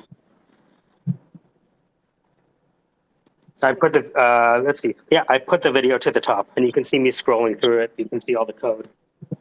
It's maybe 20 lines of code, Matt. I'm driving at the moment, but take a look at that later on. You get the idea. Yeah, you get the idea. Yeah. So, do you really think it's going to be a thing? Do you think this Twitter thing is going to shut down? I don't. It might pop up somewhere else, like in a Tesla car or something else, but... Well, there's a lot of people that want Twitter to fail for political reasons. Yeah. Right? Because they don't like Elon Musk for political reasons. Which is fine. I get it. You know, a lot of people don't like Jeff Bezos because he owns the Washington Post. And they feel that that's biased. It's fine. Right? We live in a world of bias. That's okay. But yeah, I think there's a huge portion of the population that would rather see Twitter burn to the ground just because Elon Musk is in charge and nothing else. Yeah, but there's how many people own a Tesla these days? And like, there's a huge demographic out there. Yeah. You understand, right? It's just the changing of the guard, I feel. What's going to happen? So. Yeah, again, it's people are having people are using technology words to have a political discussion, so it's not even worth having, right? Yeah. You know, because they're just right. It's I mean, I think it's very interesting. If it is true that Twitter can operate with 1/8 of the staff, how true is it? How true of that scenario is it for other companies like Twitter?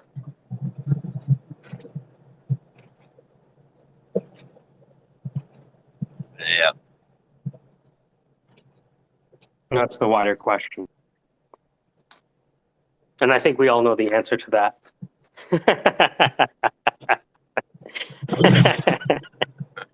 Watch this space.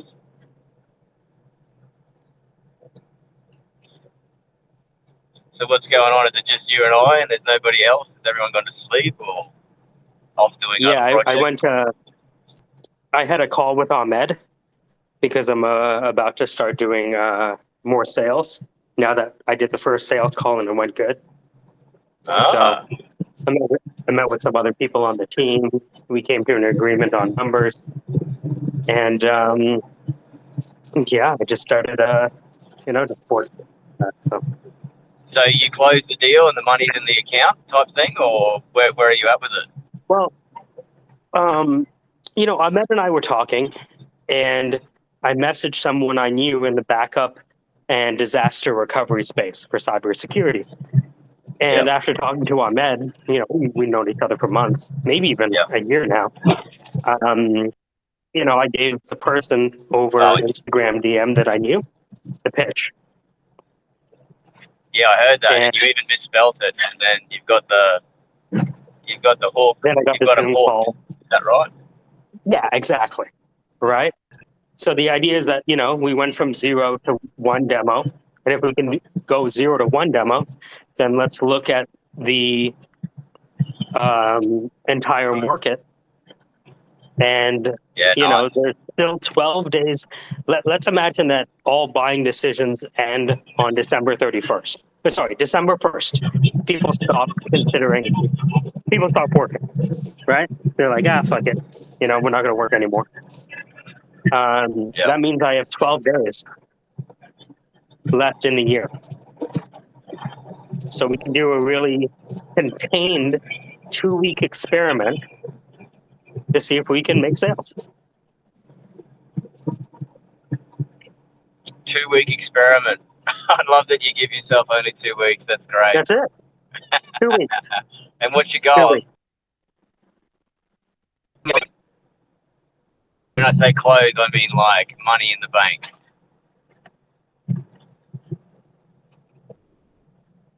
Exactly. Let's see if we can collapse this thing. Well, the goal right now is 2 sales.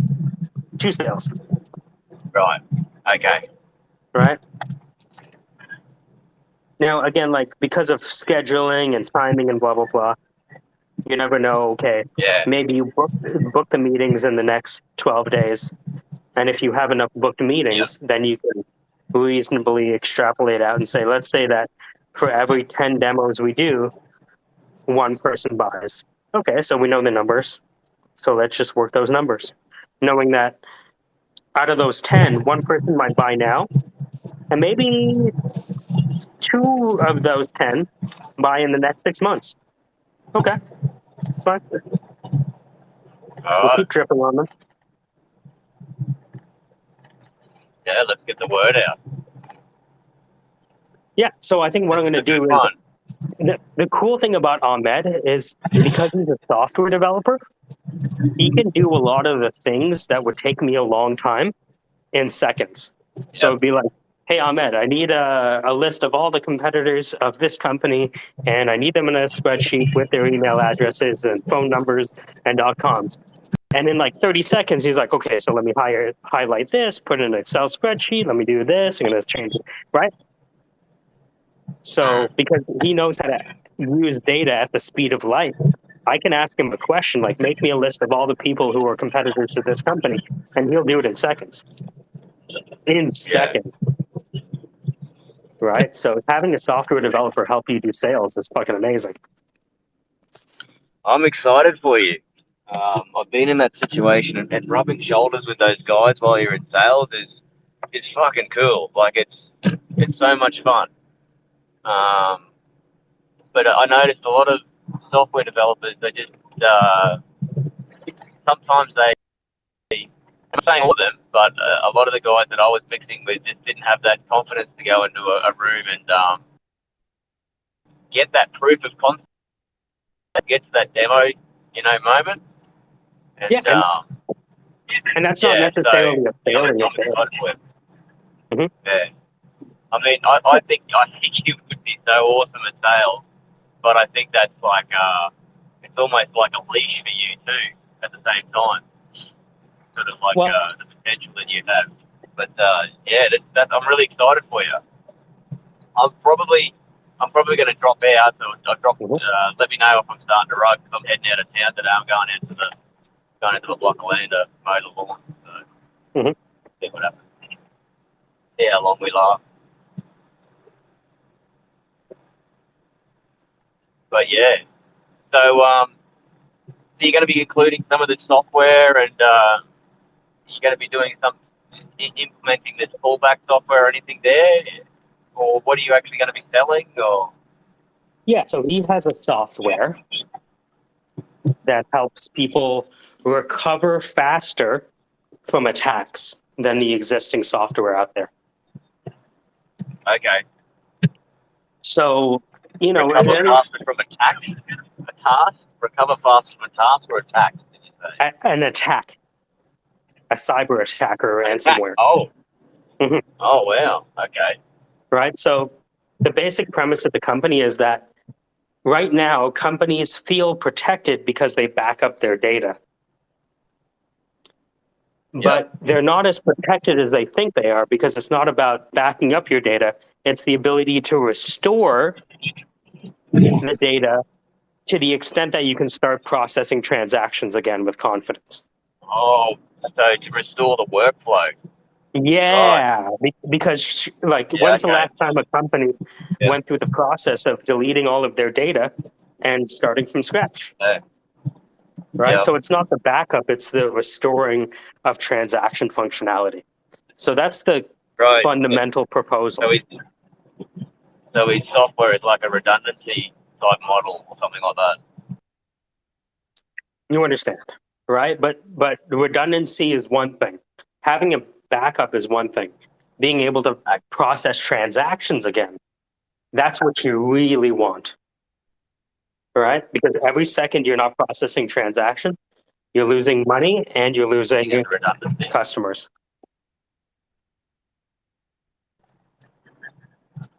So again, it's one of those things where I'm crossing the river while feeling the stones, right? My goal is to not conquer the world.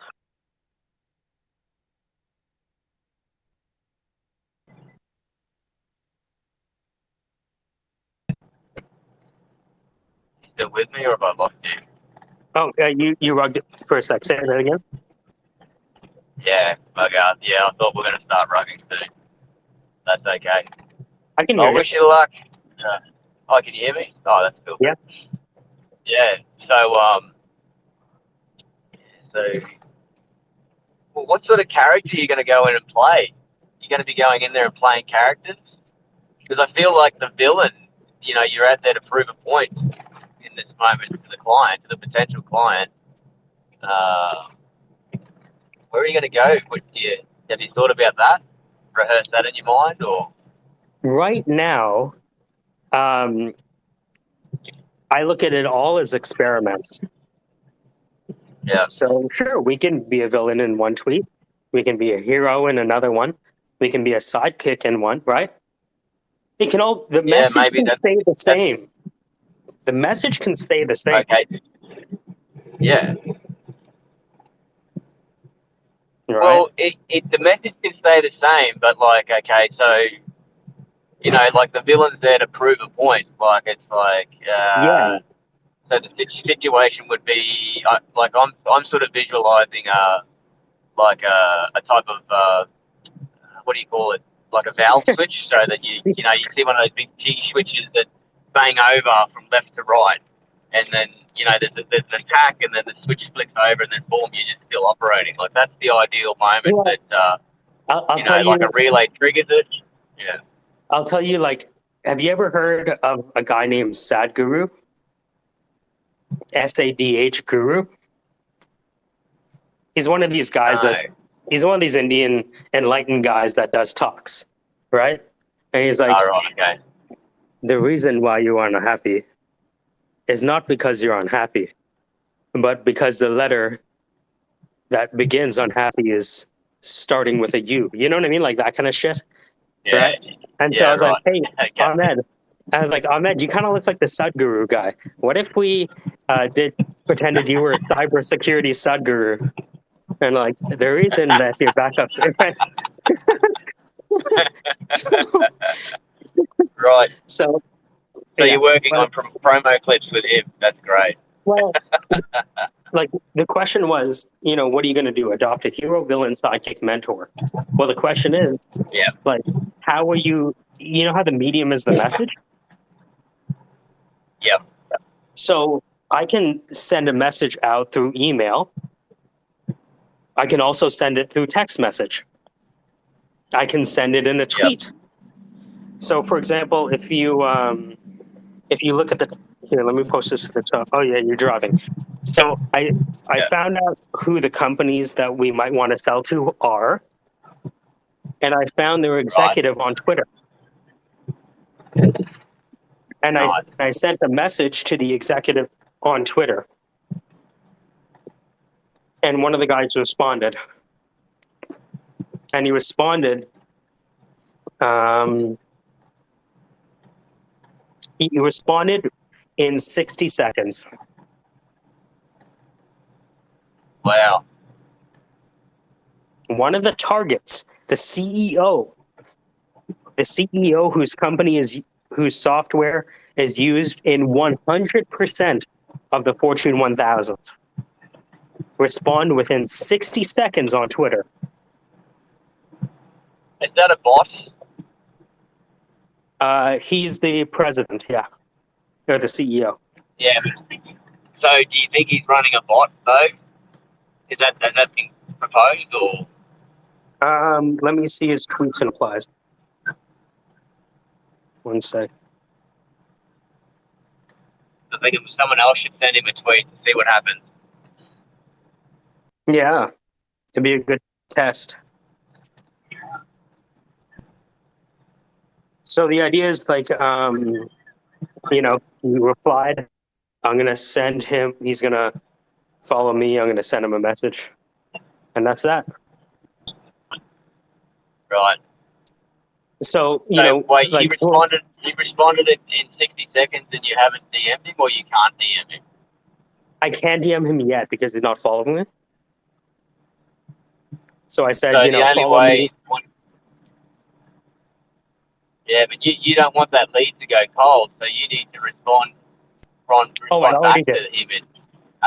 You already did? Okay. Yeah. Mm-hmm. I said, follow me So, temporarily. I'll send you a DM. Okay, and nothing yet? No. When did I send that message? 27 minutes ago.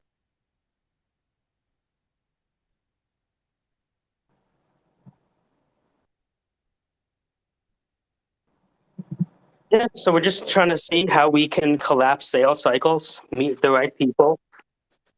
Oh. But the idea is that, who are you? Are you a hero, villain, sidekick, mentor? Well, what is the... I'm caught. So, but the general idea is that, am I a hero, villain, sidekick, mentor? Well, what platform are we communicating on? If we're on Twitter, I can be very direct. And, like an email is expected to be 7 lines. You know what I mean? But in Twitter, I could just message you directly. In public. And I used about, 4 or 5 words? It's all an experiment.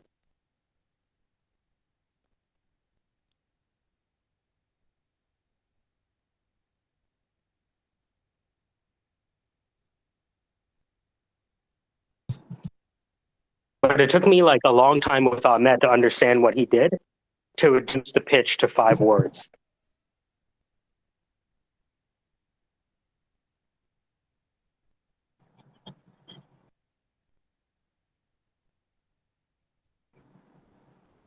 Righto.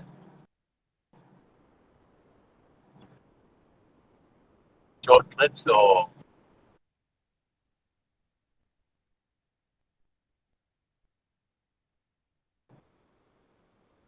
Sorry, you cut out for a sec.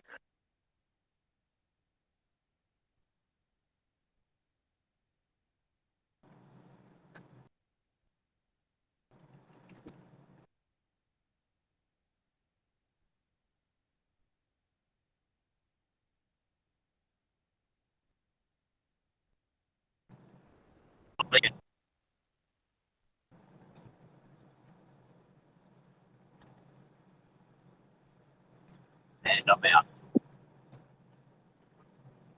All right.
Peter, you still there?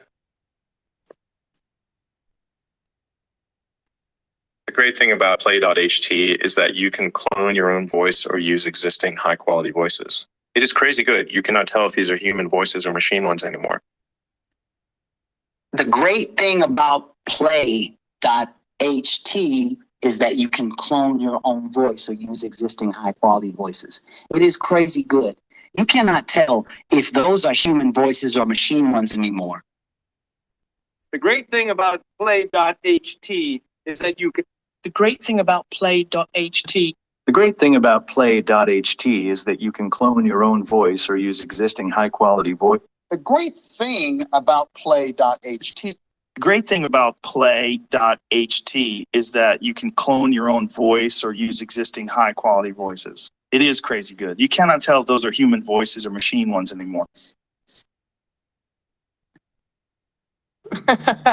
Success isn't about how much money you make. It's about the difference you make in people's lives. Welcome to this tutorial. This guide will take you through a series of over 30 videos. Crazy.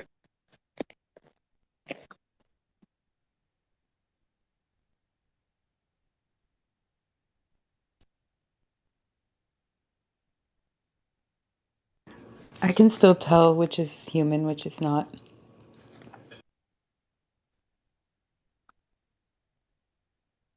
It's getting better.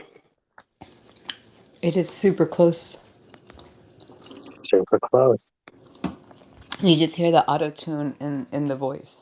Yeah, there's a bit of autotune still there. But it's really minimal. It's like you have to be like, I know Hurls can hear it. Hurl's really good with like, hearing people's voices. But yeah, I thought that was interesting.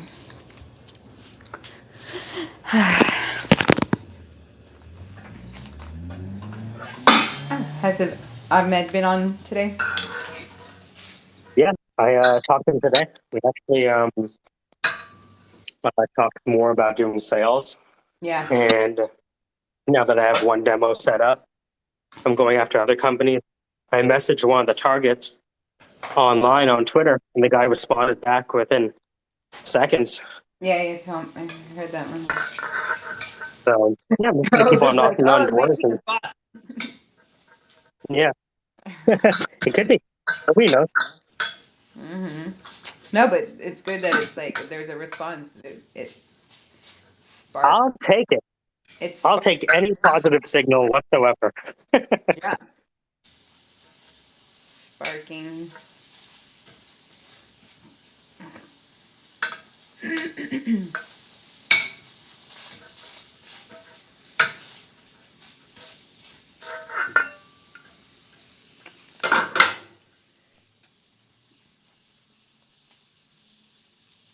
Did you eat already?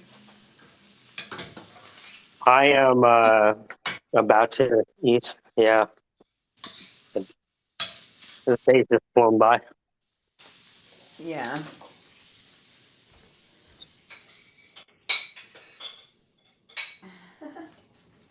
Yep. Making a salad.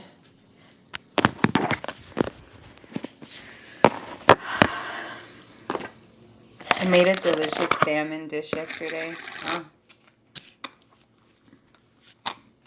Salmon and a cucumber garbanzo salad. They're so yummy. So yummy.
Wrong spot.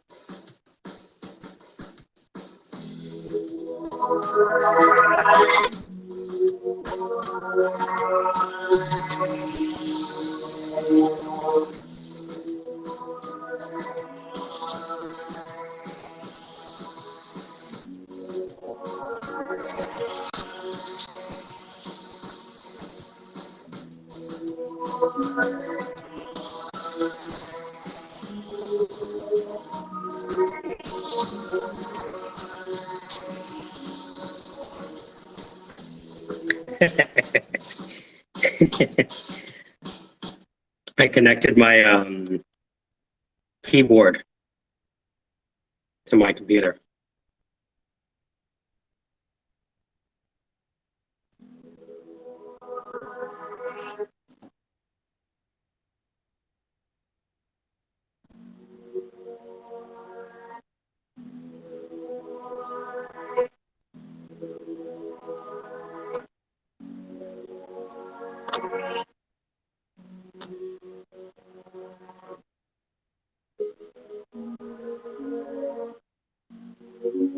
Yeah, crazy. It's cool stuff. Okay.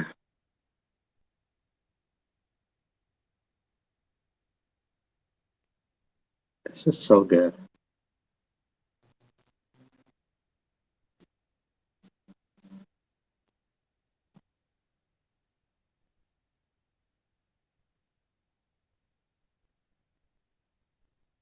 Jesus. Good is this?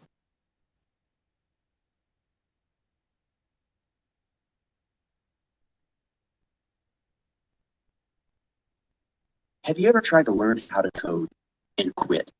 Well, that's why we created Learn Python without math for beginners. I'm not a developer. I'm just a guy who likes to make